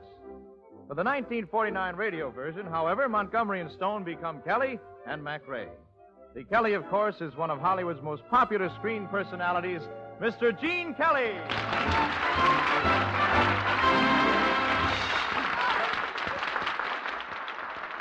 Thank you. Yep. Just for tonight, Gordy and I are going to slip on a couple of checkered vests and straw hats. And we'll be sporting two of the corniest names that ever bounced off a balcony. What do they call you, boy? Why, I'm Kid Connor. What a coincidence. I'm Con Kidder. Pretty grim, huh? Say, wait till you meet Lucille Norman and Alan Reed. Yeah? They play a couple of Dutch characters in Katwijk on Zee. Katwijk on Come Again? Well, you'll be there in a minute. So, shall we bring up the curtain, Mr. Kidder? I'm in favor of it, Mr. Connor. Okay. Here's Act One of Victor Herbert's The Red Mill. Mr. Conductor, if you please. In old New York, the peach crop's always fine. They're sweet and fair, and on the square, the maids of Manhattan for mine. You cannot see in gay Paris, in London, or in court. The queens you'll meet on any street in old New York. Oh, Con. What do you want to go to Europe for? Romance, boy. Have you got any romance in your soul? Sure I have, but what's so romantic about Europe? Why, we can visit all the ancient capitals, gaze on the enchanting scenery, drink in the grandeur of Europe's historic majesty. Besides, we might even meet some good-looking babes. Well, I'm for that. Not that there aren't plenty of them right here in America. If a spare afternoon you should happen to have, and you start on a leisurely stroll up Fifth Avenue, there is where, with haughty air, you'll see them as they walk, with velvets and laces and sables enfolding them. Really, you'll nearly drop dead on beholding them. Lucky's the Earl who can marry a girl from Fifth Avenue, New York. In old New York, in old New York, the peach crop's always fine. They're sweet and fair, and on the square, the maids of Manhattan for mine. You cannot see in gay Paris, in London, or in court. The queens you'll meet on any street in old New York. Just the same, kid. I want to make the trip. Well, you could go to Paris and marry a French countess. Or go to Holland, marry a Dutch duchess. When does the boat sail? Tomorrow. Let's go. Goodbye, New York. Goodbye, New York. We're sailing on our way. Farewell to Queens and Bowling Greens and Brooklyn and Battery Bay. We'll make our home in Nice and Rome and Rotterdam and Cork. A kiss for each and every peach. Goodbye, New York.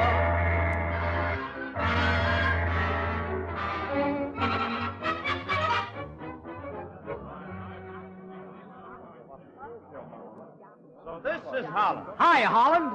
I wonder what kind of money they use here. Francs, marks? Whatever it is, we haven't got any. Hey, what about using those bottle caps, huh? How do you think I tipped the porter at the railroad station? Well, we got to find a place to sleep tonight. And it's got to be cheap sleep. Hey, let's ask that little Fräulein over there. Okay. Hey, Mabel. Yes?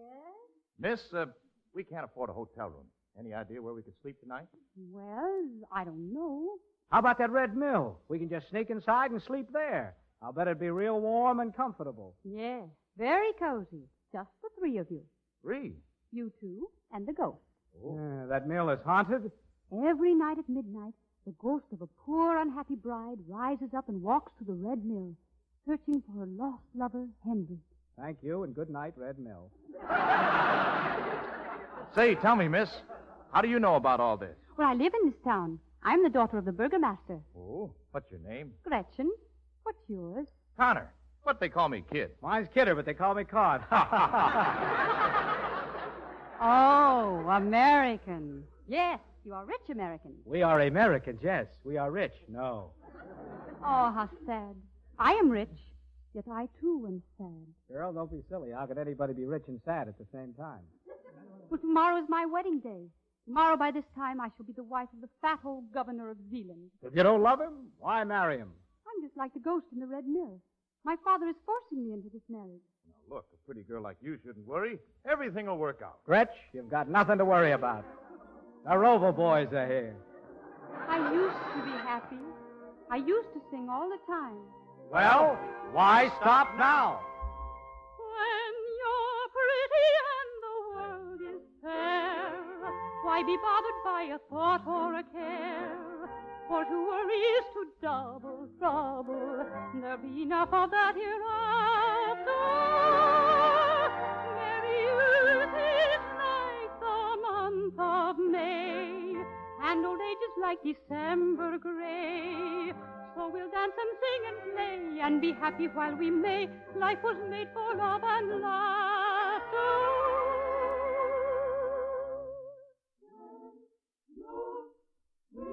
And the world is fair. Why be bothered by a thought or care? For to worry is to double trouble.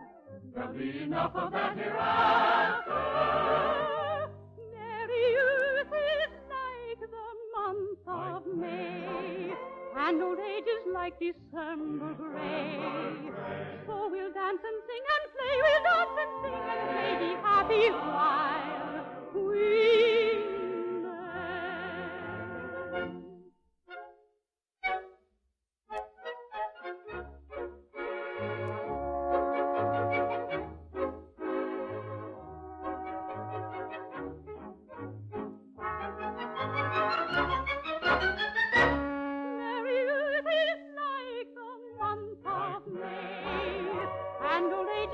December gray.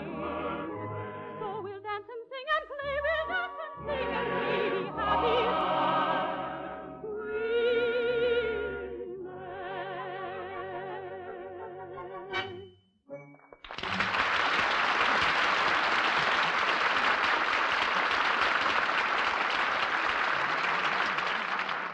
Hey, I've got an idea. Yeah? Gretchen can't marry the governor of Zealand tomorrow if she marries somebody else today. But who would marry me on such short notice? Why, anybody in his right mind. I'll marry you right now. Why, you hardly know me. Can you think of a better way to get acquainted? You see, in America, we do things fast. Why, I'm falling in love with you at 80 miles an hour. And wait till he shifts into second gear. Oh, boys, you take my breath away. I don't understand how this happened so fast. You haven't seen very many musical comedies, have you, girl? Well, I can give you a pretty simple explanation. Love is a strange little elfin sprite, blessed with the deadliest aim, shooting his arrows to left and right, bagging the rarest game, filling our hearts with a glad surprise, almost too good to be true. And still, can you tell me, why do you love me? Only because you are you, dear. Not that I am fair. Not that you are fair.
Hey, Gretch, where do people go in this country when they want to get married? To the burgomaster. Hmm?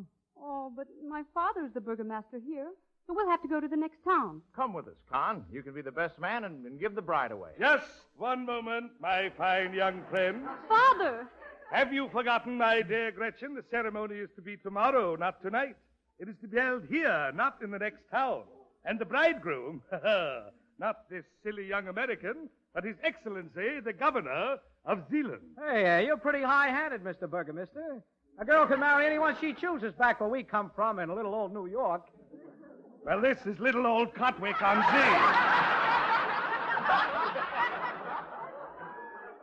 And we do things differently here. Gretchen, since you seem to be so fond of this old red mill, I think I shall lock you up here overnight. No! And here you shall stay until the governor arrives to lead you to the altar. Oh, Father! In you go. You can't lock her up. You can't do this. You can't force her to. You can't. I guess you can. Good day, gentlemen. I trust your stay in our village will be both enjoyable and brief. Ha ha. Ha ha.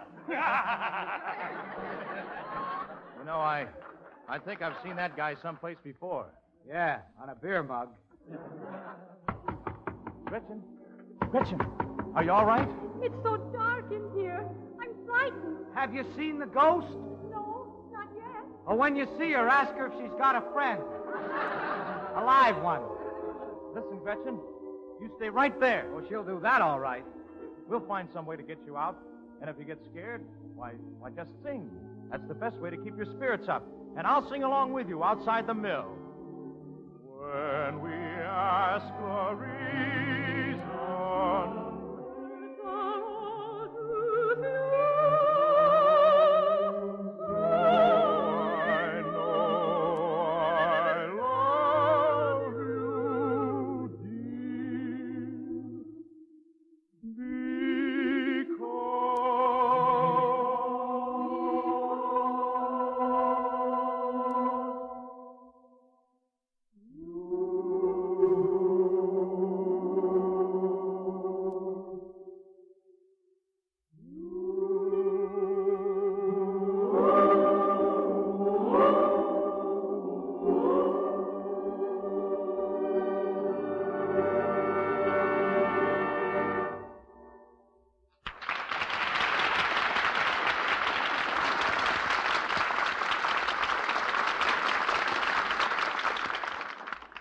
Before the start of the second act of the Red Mill, let's do what most everybody else is doing and talk about high prices. We've all felt them, and that goes for the railroads just the same as it does for anyone else. Let's look at it this way. You buy groceries and fuel and maybe a new car. Well, the railroads also buy groceries and fuel and new cars and locomotives and 100,000 different things that it takes to keep the trains running. Yes, sir, the railroads feel higher prices, too, and are just as concerned about them as folks in general. Yes, I know. But I've heard it said that higher railroad rates have had a lot to do with the rise in prices. No, the fact is it's just the other way. Higher prices came first, long before there was any increase in railroad rates. And they made higher rates necessary.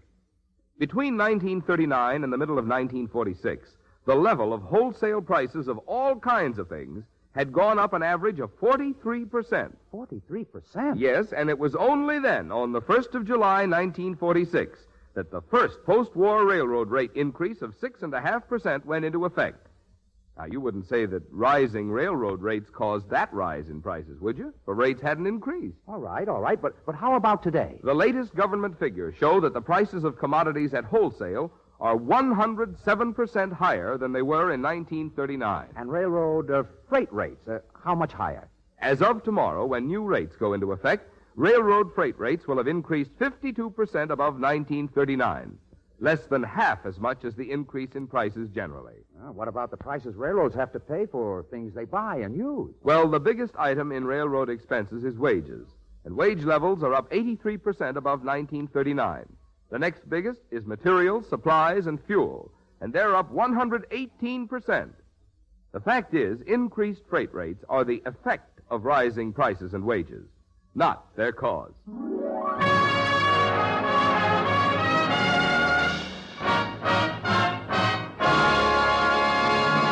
We're ready for the second act of Victor Herbert's The Red Mill, starring Gene Kelly, Lucille Norman, and your host, Gordon MacRae.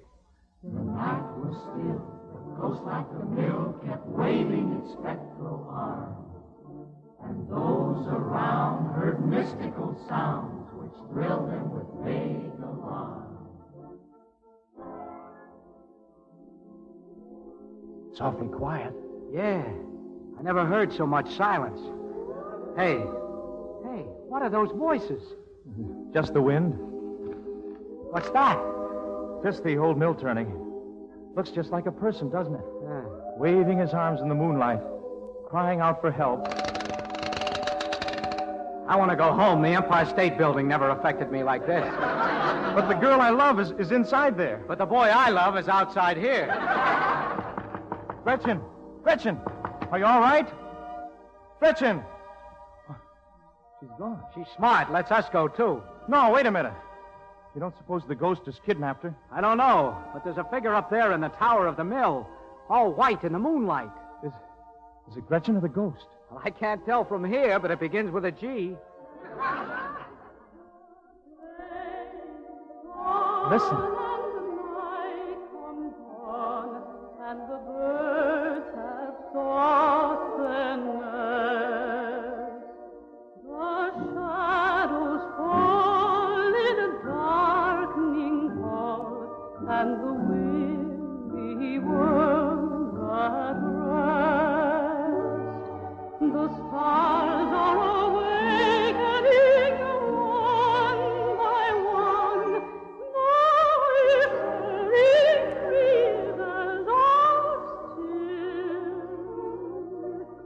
The moon shining bright with a radiant light is silvering valley on hill. Gretchen, is that you? Who else would it be? Gretch, how'd you get way up there? I climbed up the stairs inside the mill. Well, how are we going to get you out? I don't think anybody will ever get me out. Oh, I can't see your face in the moonlight, but I know you're as lovely as the moonbeams themselves. Moonbeams shining soft above, let me beg of you, find the one I dearly love, tell her I'll ever be true. Fate may part us, years may pass, future all unknown. Till my love shall prove faithful to him alone. Fate may part them, years may pass, future all unknown. Till my love shall ever be faithful to Hendrik. Who's Hendrik? Well, that's the name of the ghost's boyfriend. Farewell, Henry, my love. Gone. Oh. Moonbeams shining soft above, let me beg of you, find the one I dearly love, tell her I'll ever be true. Fate may part us, years may pass, future all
Who's Henry? Well, that's the name of the ghost's boyfriend. Farewell, Henry, my love. Gone. Con. We've got to get Gretchen out of there. We can't let her marry the old governor of Zealand. I'm in love with her. A fine thing. Millions of girls in this world, and you have to fall in love with one who's locked up in a mill. This boy always does things the hard way. Now, wait a minute, Con. Didn't you ever fall in love? Sure, 365 times a year. Every day? Sure. With a different girl? I don't eat the same egg every morning for breakfast.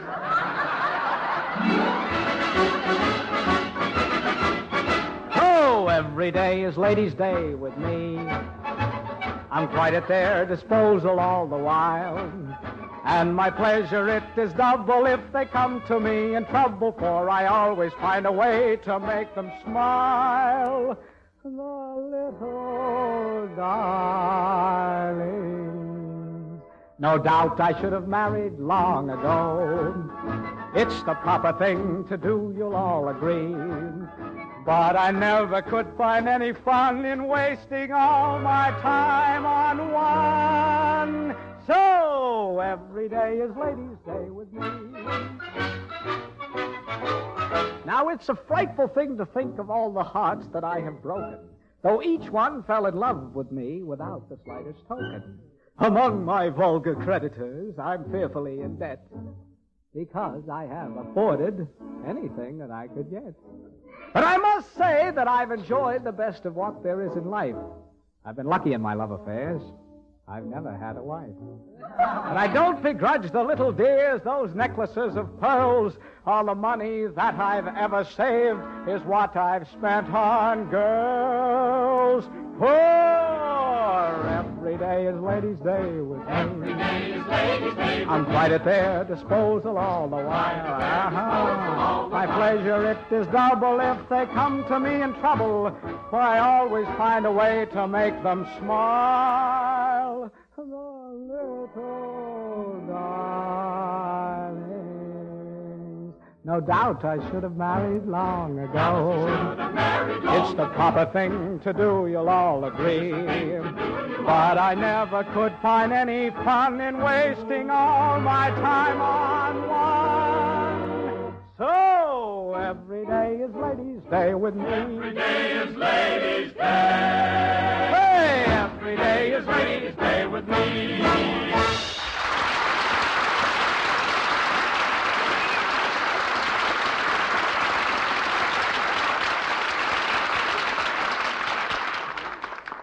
Okay. So you want to play the field, go ahead.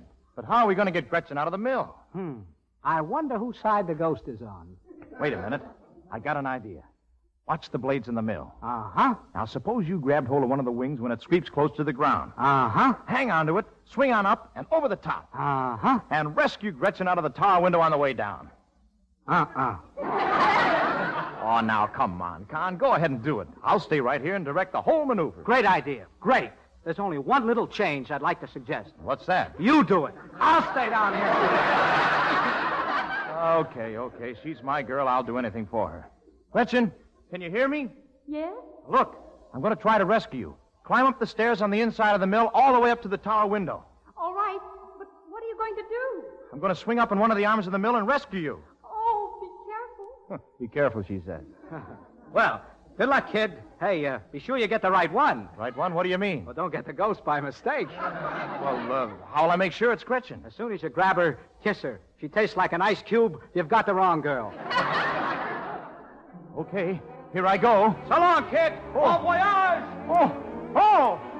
Gretchen, lean out. I'm leaning. Farther, lean out all over. Ready, set, Grab. Oh, this is the ground. All out. Are you all right, Gretchen? Fine. Now nobody can say you two haven't been going around together. Oh, thank you. Thank you for getting me out of that awful mill. Oh, it was nothing. Well, now we've got to get away from your father. Where'll we go? Oh, any place. Just so it doesn't have a burgomaster. And it does have you. In the beautiful isle of our dreams.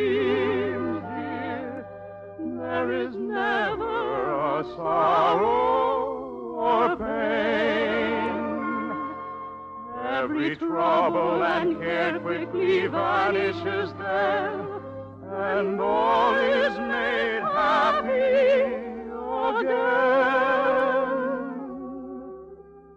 So we'll leave this cold, weary old world, dear, where there's nothing that's quite warm, it seems. And we'll sail o'er the sea, wherefore just you and me. There's a home in the isle of our dreams.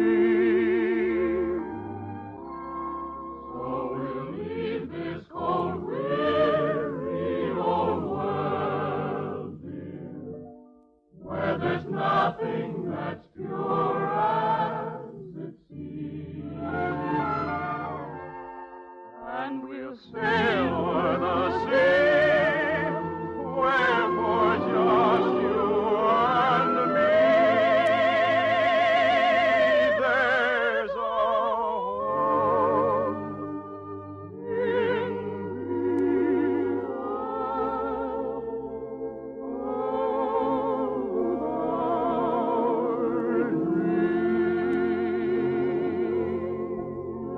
Well, so long, kids. Have fun. Well, aren't you coming with us, Con? Ah, freeze a crowd on that island you're talking about. Besides, I want to stay here and see the look on the burgomaster's face tomorrow morning when he unlocks the door of the Red Mill and finds a great, big, beautiful nothing.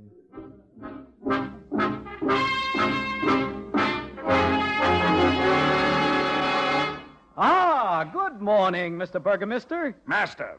Master Burgomaster. Mr. Burgomaster. Good morning, good morning. That doesn't matter. What brings you out to the mill so early, Mr. Burgomaster? Just checking up on my daughter. Too late. She's already checked out. What? Where is she? Gretchen, are you in there? Gretchen! What became of her? Where did she go? Well, wake up the townspeople. Gather round here, everybody. My daughter. I'll find out who kidnapped my daughter, and if it happened to be a couple of Americans, I'll make them wish they never set foot in Catwick on Sea. Gretchen is gone! Gretchen is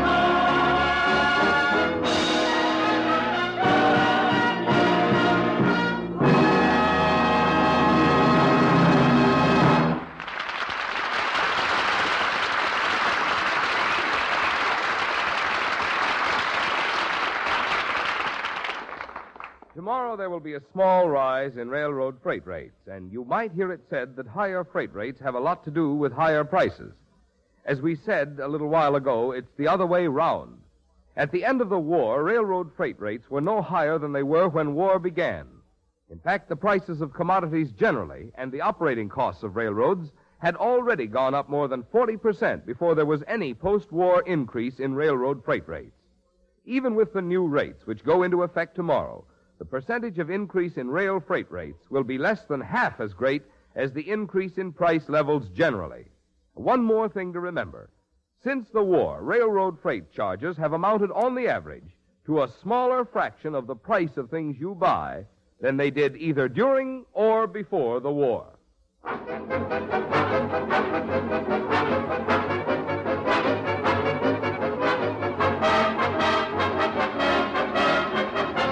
The Railroad Hour show train will return in just a moment after a brief pause for station identification.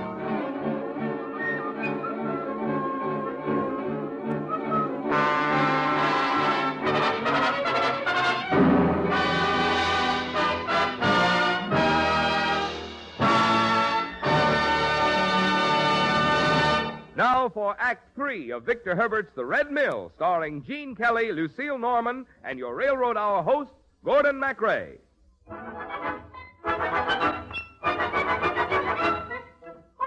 Why the silence? Was there violence or did lovely Gretchen simply up and run away? If not really, very clearly, they should stop the silly gossiping without delay. What to handle, such a scandal, puts the burgomaster in a very sorry plight. You'll discover, discover she'd a lover, and she secretly eloped with him last night. Oh, quiet! We'll discover. Stop all this noise and gossiping. Quiet, quiet, all of you, quiet. I suppose all of you know that my daughter has disappeared, and I intend to find her, and she will marry the governor of Zealand according to plan. How are we going to find her, Mr. Burgomaster? I have just learned that the two greatest detectives in the world are visiting Holland, Mr. Sherlock Holmes and Dr. Watson. Yes, they are just a few miles from here, and I'm sending them a telegraph message to come at once and find my daughter. I shall spare no expense. Money is no object. Money is no object? None. Is that the telegram you have there in your hand? It is. Do you want me to send it for you, Mr. Burgomaster? Well, that's very kind of you, my boy. But let me warn all of you, if the culprit happens to be within earshot, he may as well give himself up now, for Sherlock Holmes will run him down.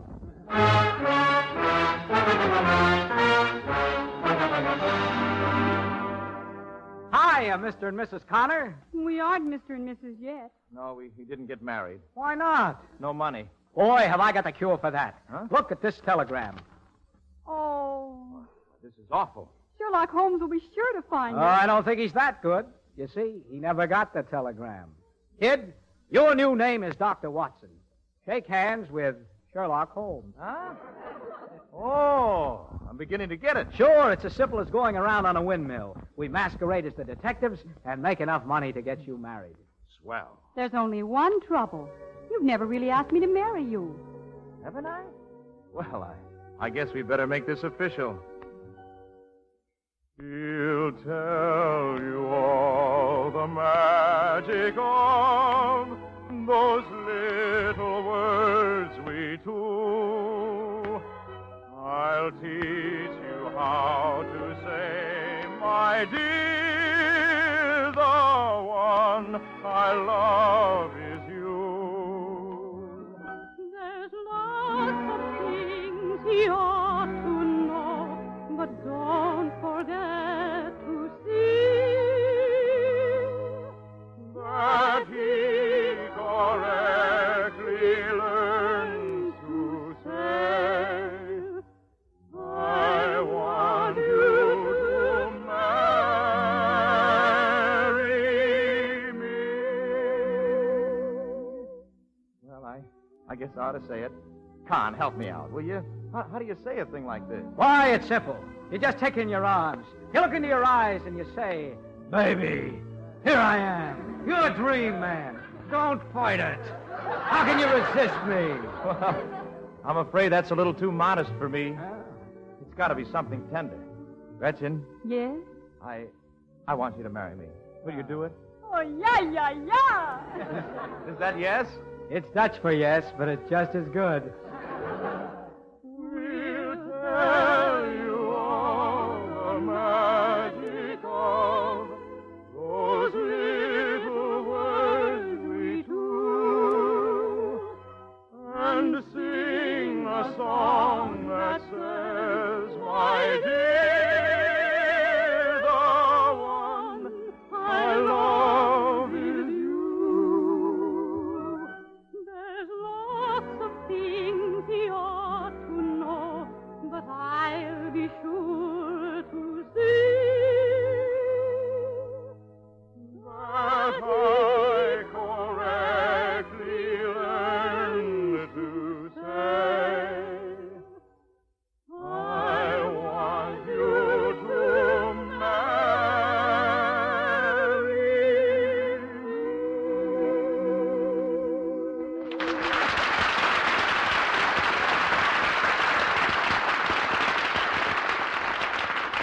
All right already, all right. You can stop being Romeo and start being Dr. Watson. We've got some plain and fancy Sherlocking to do.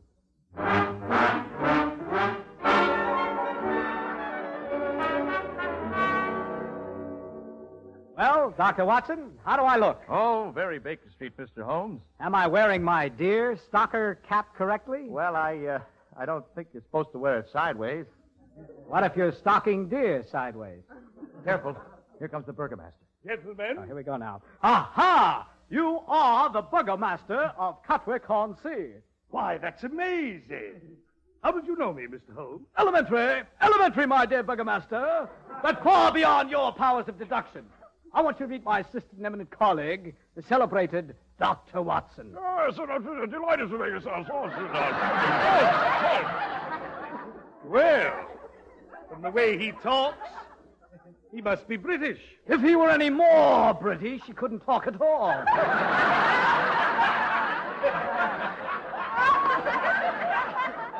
Just a moment. You two look awfully familiar to me. We do? Why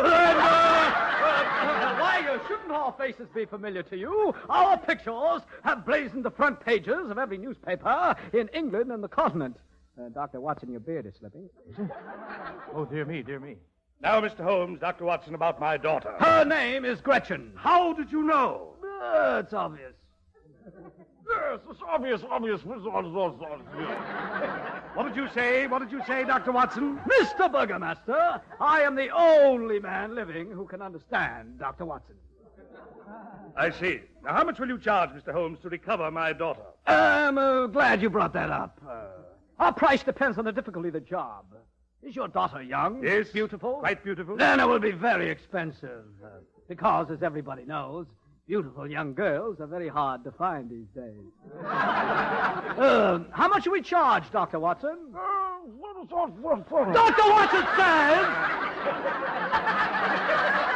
Dr. Watson says, and I quote, 555 guilders. 555 guilders? That's a great deal of money. Now, when did she disappear? Oh, about midnight. As long ago as that, who makes it much more difficult. How much, Dr. Watson?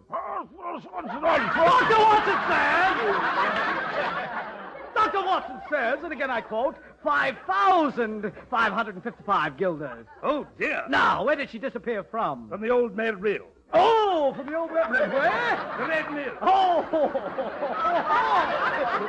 Well, finding beautiful young girls who have disappeared at midnight from old Red Mills falls in our highest price bracket. Dr. Watson, what is our highest price bracket? Dr. Watson says 55,550. 5. As much as that? Well, remember, we got to pay our agents 10%.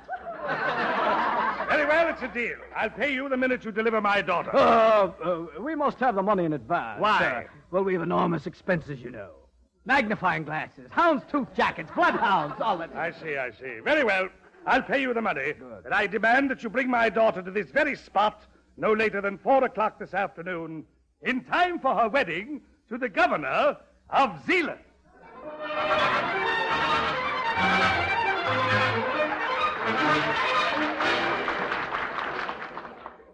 My, where did you get all that money? The Burgomaster just paid off like a slot machine. Look, kid, Gretchen, take this money, go to the next town, and get married. I'll stay here and stall the Burgomaster until you get back, okay? Look, you can stop talking like that now, Dr. Watson. And look, another thing, you better give Gretchen your beard. I'd hate to have anybody recognize her on the street. Oh, are we really going to get married? Beginning to look like it. Oh, Gretchen, I love you. And do you know why?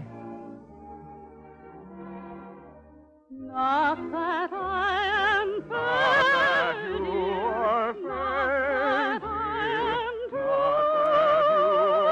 not my golden not your golden not my eyes of blue, not your eyes of blue. When we ask the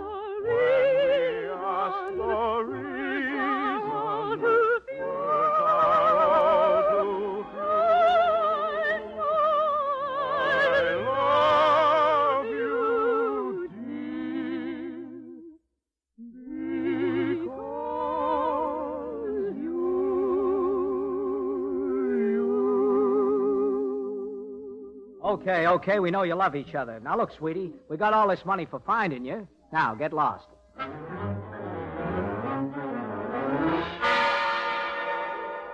Mr. Holmes, in 1 minute and 15 seconds will be 4 o'clock. And if you don't produce my daughter by then, I'll have you thrown in jail. Mr. Burgomaster, I don't think you like me. Like you? I abhor you. I think you're an imposter. I don't think you're Sherlock Holmes at all. Of course I'm Sherlock Holmes. Why, here's the telegram I received from you. Let me see that. Why, this telegram is in my own handwriting. What better proof do you want? Your time is up, Mr. Sherlock Holmes. My daughter isn't here, and I want my money back, you swindler. Just a minute. Listen.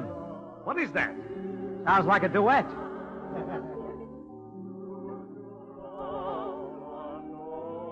Is that my daughter? You believe in the ghost in the old Red Mill? Certainly not. Well, then that's your daughter. Gretchen!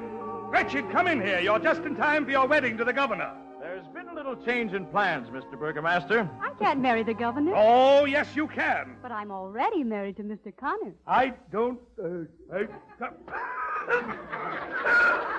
I think the burgomaster has just blown a gasket. Gretchen, let's get away from here. Where'll we go? To the Isle of our dreams. I can recommend a better island. Where? Manhattan. Could someone from Holland be happy there? Well, Peter Stuyvesant likes it.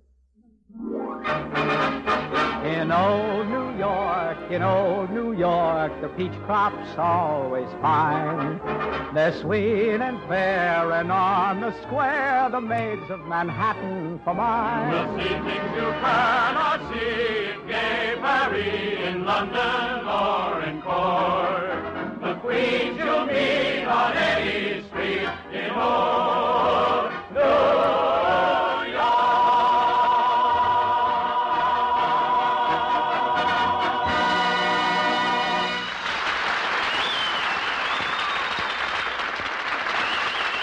Thank you very much, ladies and gentlemen. The Red Mill was dramatized for the Railroad Hour by Lawrence and Lee. Next week, our show train will arrive on the same tracks at the same time, and on board will be Miss Jeanette MacDonald to join me in bringing you one of the greatest screen successes, Naughty Marietta.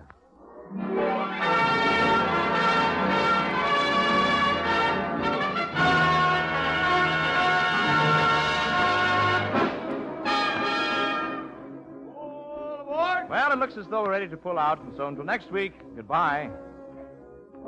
The Red Mill has been presented by special arrangement with the Thames Whitmark Music Library. Gene Kelly is currently starred in Metro-Goldwyn-Mayer's all-star Technicolor musical Words and Music, based on the lives and music of Rodgers and Hart. Gordon MacRae appeared on this program by arrangement with Warner Brothers. This is Marvin Miller speaking. The Railroad Hour is brought to you each week, this time by 130...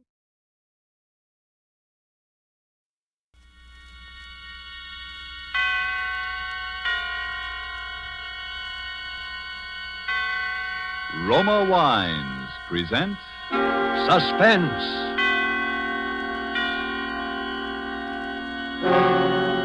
Roma Wines, made in California for enjoyment throughout the world. Salud. Your health, senor.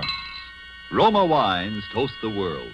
The wine for your table is Roma Wine, made in California for enjoyment throughout the world. This is the man in black, here for the Roma Wine Company of Fresno, California, to introduce this weekly half hour of Suspense. Tonight from Hollywood, Roma Wines bring you the remarkable actress whose performance in the Paramount picture For Whom the Bell Tolls won her an Academy Award, Katina Paxinou. And so, with The Woman in Red, and with the performance of Madame Paxinou, we again hope to keep you in suspense.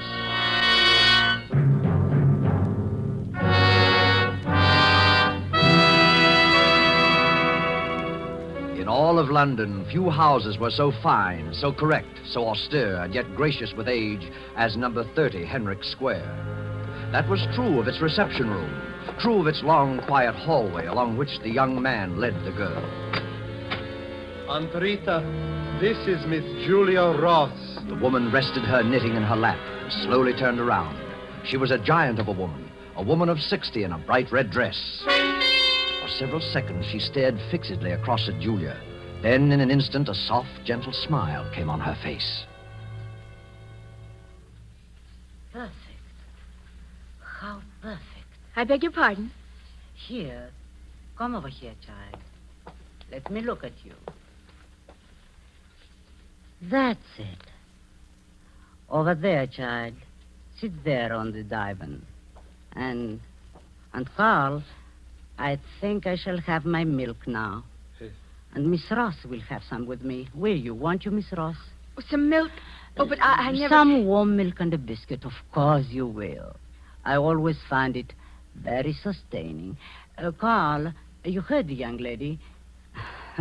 And stop staring at her. You've seen a pretty girl before. Was I staring? Excuse me, Miss Ross. Hurry now like a nice boy. Is he your secretary? Let us say that he has been substituting until I found someone like you. You mean you think I will do? Don't you? Well, all I know is when I saw your advertisement in the paper, Miss Crable, I couldn't believe my eyes. Wanted secretary, Irish girl, blonde hair, age about 25. It was all so perfect. It sounded just, well, it was like me. And just like Sheila. That was my former secretary, Miss Ross. Who passed away just recently. Oh. She had been with me many years. I'm so sorry, Miss I Crable. had the feeling that my loss might be lessened if I could really replace her. An old lady's whim, of course, because no one is ever exactly like someone else.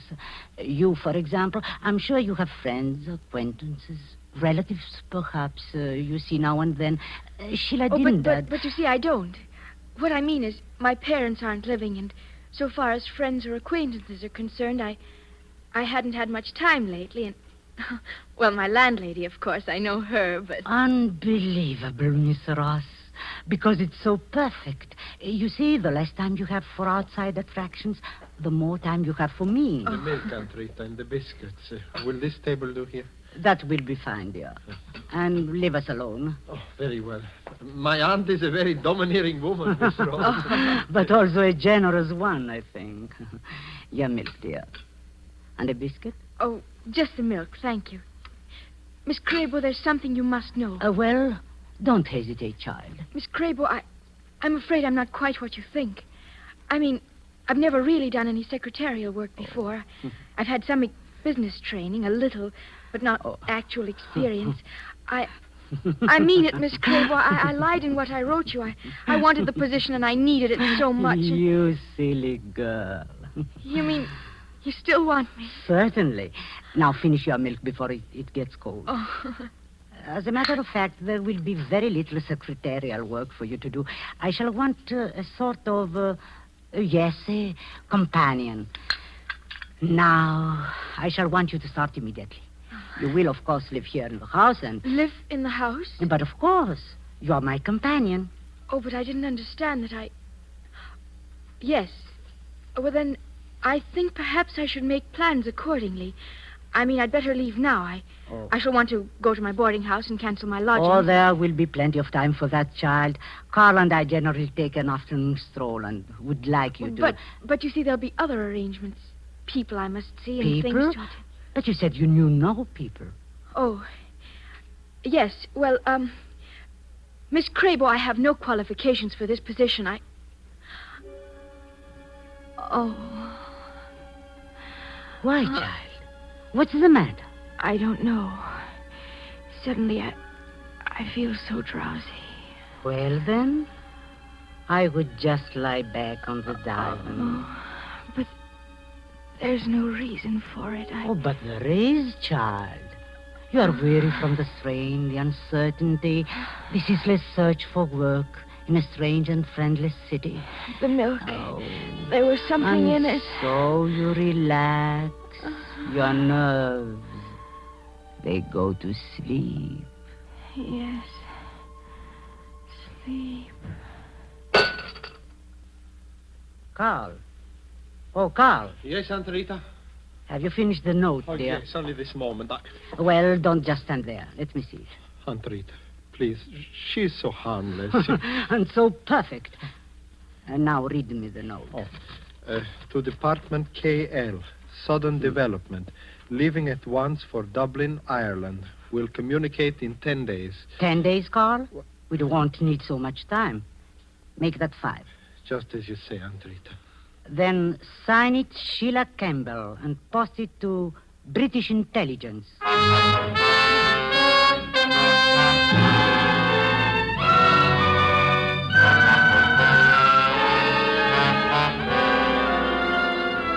Tonight, for suspense, Roma Wines bring you as star Madame Katina Paxinu, whom you have heard in the prologue to The Woman in Red by Anthony Gilbert. Tonight's adventure in Suspense.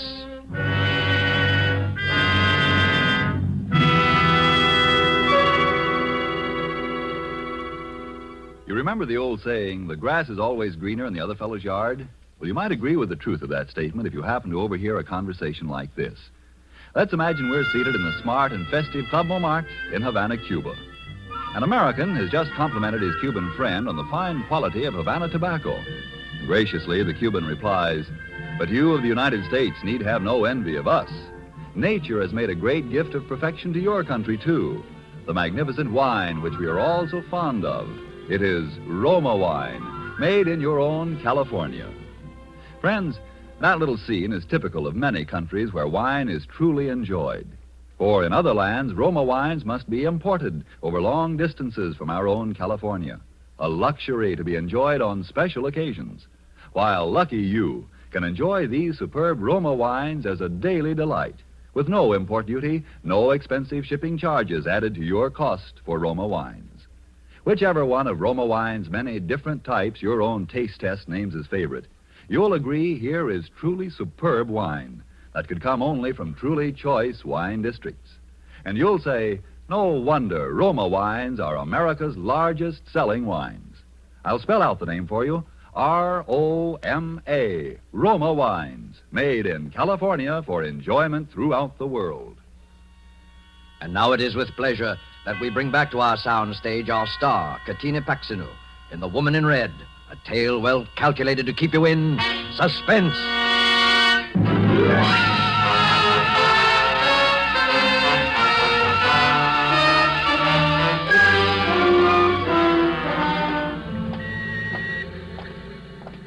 Feeling better, Julia, after your little nap?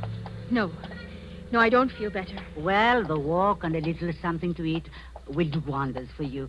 There is a little tea shop up here at the I don't corner. want anything to eat. And please don't hold on to my arm like Oh, that. now, child, is that a way to talk? You seemed a bit shaky, that's all. Here we are. Carl, you wait with Julia. Oh. I'll just look in first to see that it's not too crowded. And now you have to hold my arm. Oh, no, wait, Miss Ross. I don't have to hold... Hey, no, don't. Let me go. What are you doing, Miss Ross? Why do you run like that? Please, don't you understand? If I'm to move in with Miss Crabo, I've got to get in touch with my landlady. But there'll be plenty of time. Plenty of time. What do you want with me? Why are you both... Oh, Carl. Oh, yes, Aunt Rita? Come along, you two. No. Oh, please, you're making yourself worried about nothing. My aunt, it is just that she's a peculiar Hurry, woman. hurry, children. Then remember that I am here. I have already ordered for us. Oh, fine, Aunt Rita. Our table, this is it? Yes, sir. Here in the corner. Miss Crabo. Thank you, Mr. James. And Sheila will sit here to my left. Of course. Miss Sheila. Miss Sheila? What? This is your place here, Miss Sheila. Sheila? Why are you calling me Sheila? What is it? Why are they laughing? Pay no attention, dear. Just sit down, please. This woman called me Sheila. You both did. My name is... I know, dear. It is Julia. Everything is all right. Shall I serve the tea now? If you will, please. Now, Sheila, sit down, dear, like a nice girl. No. What, dear? I'm going to the restaurant. Sheila! It's all right, Miss Crabo. Don't bother. There's no other exit from that room. Oh, I'm so sorry to impose on you, Mr. James. I had no idea she would be so difficult. Oh, don't give it a thought. Once you explained the situation, we were only too glad to help.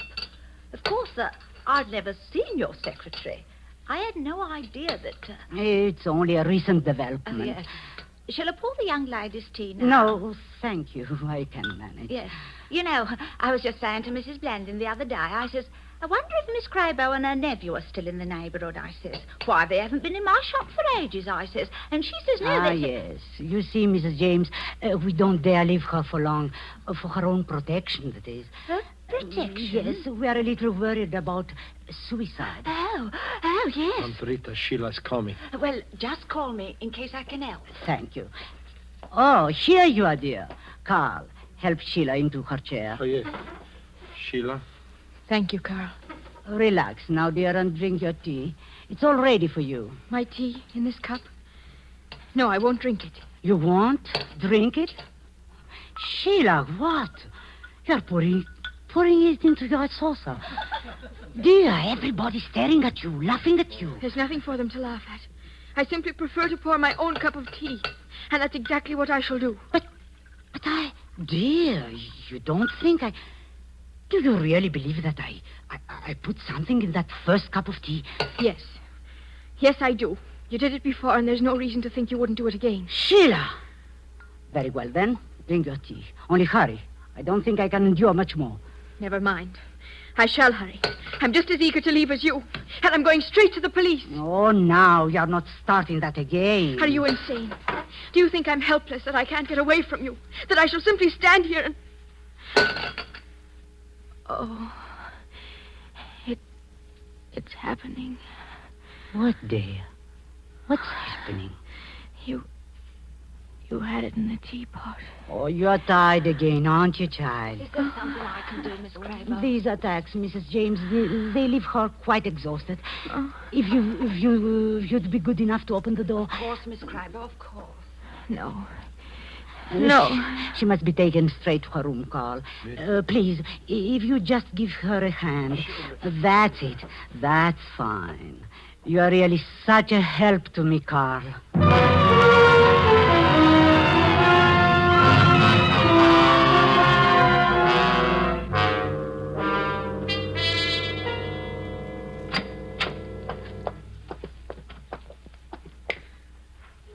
Here we are, Sheila. Right here.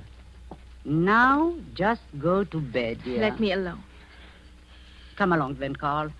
Sheila is quite tired. Yes, Aunt Rita, I shall. You said you'd always be here. You've got to help me. What can I do? Here. I've had it in my pocket. A note. Are you coming, dear? Right away, Aunt Rita. It's to my landlady. I wrote it in the restroom at the tea shop. Here, mail it to her. It's my only chance. But I can't keep this. Oh, Carl! She's coming. Yes, Aunt Rita. You can do it. You've got to do it. Good night, Sheila. How very slow you are, Carl. Was I so very long? You like her, I can see that. A letter, I imagine. She gave you a letter to post? A letter? Oh, no, I was just locking the door. Ah, yes, of course. Perhaps I have letters on my mind, dear. After that episode with Sheila. The first Sheila Campbell, that is. Dear, hand me my knitting. Oh, yes. That's a nice boy. Do you know, I'm continually amazed at the stupidity of these English. Can you imagine that girl, that supposedly trained agent, dropping that note? And addressed, mind you, to the British intelligence. It was very alert of you, Carl, finding it. Thank you. Now, if you excuse me, I'm rather tired. Yes, this espionage, it's not a restful service. Sometimes I wonder if Berlin really appreciates the risk we have taken. Yes, the girl had to be disposed of. There was no doubt of it. That was her report on us. All the facts... Aunt Rita, we've gone over this 1,000 times. Really, I'm tired. Yes. You were right in realizing what had to be done. It was just that you acted too... Please, Aunt Rita, explain too all hastily, that. too thoughtfully, too violently. I couldn't help it, I tell you. She rushed into the telephone room out there. I ran after her, and that stupid catch lock pinned us in. She went to pieces, pounding on the door, screaming, tearing at me. I didn't know what I was doing. There was that bookend, the big one. I lost my head, that's all. It's all your fault. Why didn't you unlock the door? Where were you?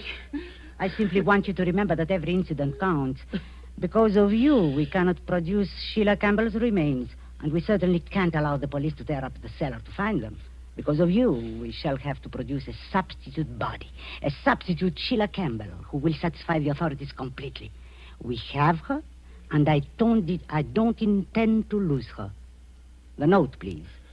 The note? The one that girl just gave you to mail. I don't know what you're talking about. All I know is you don't have to use this girl. You could get somebody else, somebody just as good. She's not right for it. Not right for it.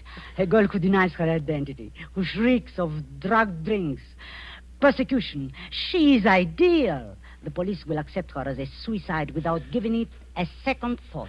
Yes, if they knew she was really insane, but she isn't. Don't you see? She isn't. She isn't.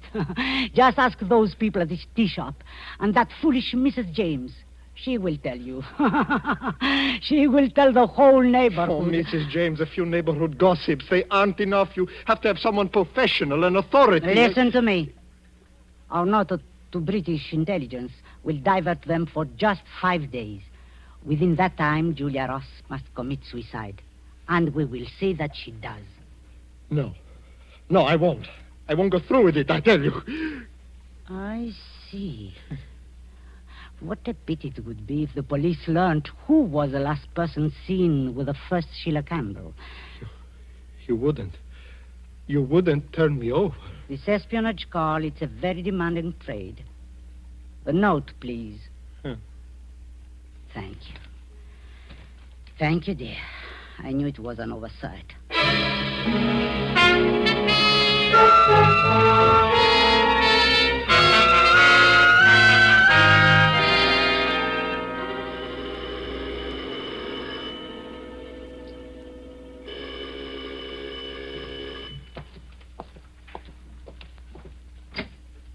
Yes, sir? Could you tell me if a Miss Crable lives here? Why, yes, this is her home, but she's rather busy upstairs, however. gosh. Yes, Aunt Rita? Was that someone at the door? I thought... Oh. How do you do, Miss Crable? My name is Turner, Dr. Turner. Dr. Turner? Yes, I happened to drop into the tea shop yesterday, Mrs. James' shop, you know, and she told me about your situation. Yes? Well, I thought I might be of some service. My field, you see, is psychiatry. Yes. Yes, I see. Oh, how very thoughtful, Doctor. Please, won't you come right up? Thank you. Miss Campbell's room is up in this floor, Doctor. I thought you might as well see her at once. I know how busy you must be. Yes. Well, the case has been quite difficult, Miss Crable. In many ways, yes, Dr. Turner. Naturally, I feel that someday, with professional guidance and with those things, I can give her patience, understanding. Mm-hmm. I can bring her out of the darkness. Until then, here we are. Sheila. Sheila, dear. That is Dr. Turner. Step right in, Doctor. He's coming to visit you, dear. How are you, Sheila? How do you feel? Doctor, I rather think my presence will interfere. Mr. James has undoubtedly explained. If you don't mind. Yes. That might be best. Won't you talk to me? It's all right, Sheila. Believe me, I'm a doctor. You're no doctor. No, Sheila. Don't call me Sheila. You're here to help her. Help her keep me prisoner here in this house. Stop Help her it. drive me out of my mind. Help her. Yes, help her to murder me. Sheila, pull yourself together. She's told you can't afford everything. to act like this. Told you how to act. You must act. Why don't you leave me alone? Why don't you go away? Oh, excuse me, Dr. Turner, but I became a little bit uneasy. Yes, I can understand. Well, Doctor? Yes, it's persecution mania, clearly enough. She has all the symptoms. The deep melancholia, the stubborn, hysterical insistence that she's about to be done away with. Yes? I happen to be attached to the King James General Asylum, and I'm somewhat familiar with this type of case. There is one important thing, Miss Crable. Over here, please. Yes, Doctor? The matter of Miss Campbell's protection. Her protection? Yes, from herself. You undoubtedly are not aware of it, but her type is often inclined toward suicide. How dreadful. In case those tendencies should become apparent, naturally you'd let me know. Naturally, Doctor. She would then require professional care. Meanwhile, I'm sure your own treatment will be as effective as any. Patience and understanding. Torture me like this, will they? Murder me here in this house. Sheila! No, I won't let them. I'll kill myself first. Miss Campbell. I'll kill myself. That's what I'll do. The window. Stop her. Carl, Carl. Yes, the window. That's it, the window. I'll jump through the window. Young woman, control yourself. Let me go. Don't let me jump. What's going on here? What happened? Well, this girl, she just tried to kill herself. I'm afraid this changes things, Miss Crable. She must be put away. Put away? Yes, as soon as possible. I'll have the men come at once. You mean take her away from me? But you can't. I've looked after her myself. Why can't I go on doing that? Because it's beyond you now, Miss Crable. No. No, I'm sorry, but there's nothing else I can do. Would you be good enough to direct me to your telephone? Telephone? Yes, I wish to order a car. Some men from the asylum. Of course. There is a small telephone room right on down the hall. This way, please. I know how you must feel, Miss Crable. But you see, it's The telephone, Dr. Turner, is in this room, right here. Just sit down there at the desk. Oh, thank you. You're sure the young man can handle the girl? I will go back myself and take charge. Well, that will be safer, I'm sure. Excuse me. Hello? Turner speaking. Yes, Dr. Turner. I'd like you to send a car right away. And 3 men. The address? It's number 30... just a moment. Miss Crable. Miss Crable! Yes, Dr. Turner? I can't open the door. It's locked. Oh, sorry, Doctor. I'll have to get the keys from Carl. Keys to unlock this door? It's a very special lock, Dr. Turner. You don't need any keys. Just open the door from your side. Miss Crable! Where are you? Miss Crable! Rita, she won't stop crying. I just can't get her to stop. I will get her to stop. A clever one, aren't you, child? Pretending to commit suicide so the doctor would take you away. The doctor, where is he? A splendid idea you had, leaping out that window. We'll see if we can help you this time. No, don't come near me. Carl, we've only a very few seconds. Get her across to the window. Don't make me do it, Aunt Rita. Please, you don't. You wretched, sniveling coward. Do you want us both to hang? Help me get this girl to that window. You'll be sorry you made me, Aunt Rita. You will!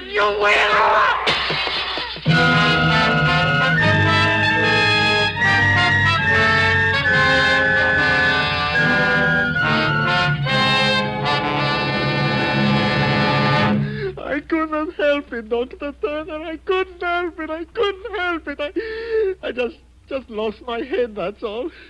But she made me do it. Don't you see? Don't you understand how it was?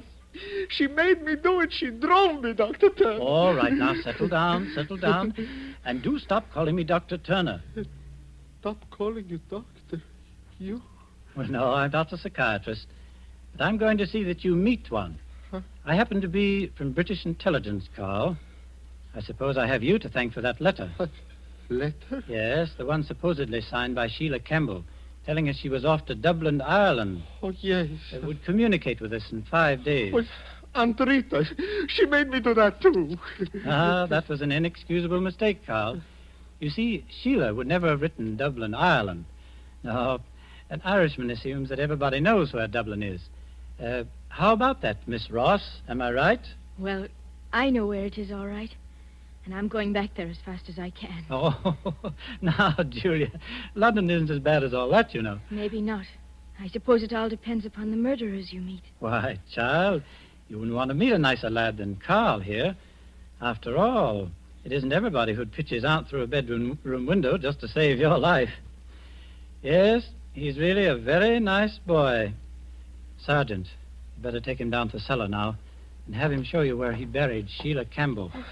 Aunt Rita, she made me do it. No, she made you do that, too. A woman of character, Miss Crable. I'm sure you'll miss her very much. But that's the way it goes. This espionage, Carl, is a very uncertain trade.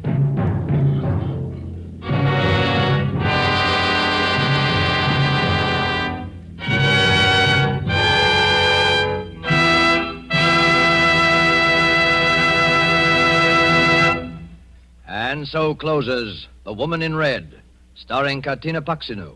Tonight's tale of suspense. Spotted about the globe, wherever wine grapes grow, there are a few wineries whose products are made for world enjoyment. Among such wineries, right here in California, are those of Roma. And we who live in America have the pleasure of enjoying Roma wine at exceptionally low cost. For we buy it free of duty and free of excessive shipping costs. For instance, Roma California Sherry is the queen of appetizer wines. And not only that, but a wine so delicious it is suitable to serve at any time. cool or chilled. But no matter what your preference may be, you will find a Roma wine costing far less than you would expect to pay for such distinguished wine. In Roma, you have the old-world art of winemaking, plus the extra care, constant tasting and testing, which modern knowledge adds to that ageless art. That's why Roma wines have a universal appeal, why they are America's largest selling wines. I'll spell out the name for you. R-O-M-A, Roma Wines, made in California for enjoyment throughout the world. This is Katina Paxinu. I hope you enjoyed our suspense play this evening, and that you don't hate me too much. I'm not really as bad as that. Next week, I know you will want to listen when Mr. Orson Welles will be your star. Suspense is produced and directed by William Spear. Don't forget, then, next Thursday for Orson Welles in Suspense. Presented by Roma Wines, R-O-M-A, made in California for enjoyment throughout the world.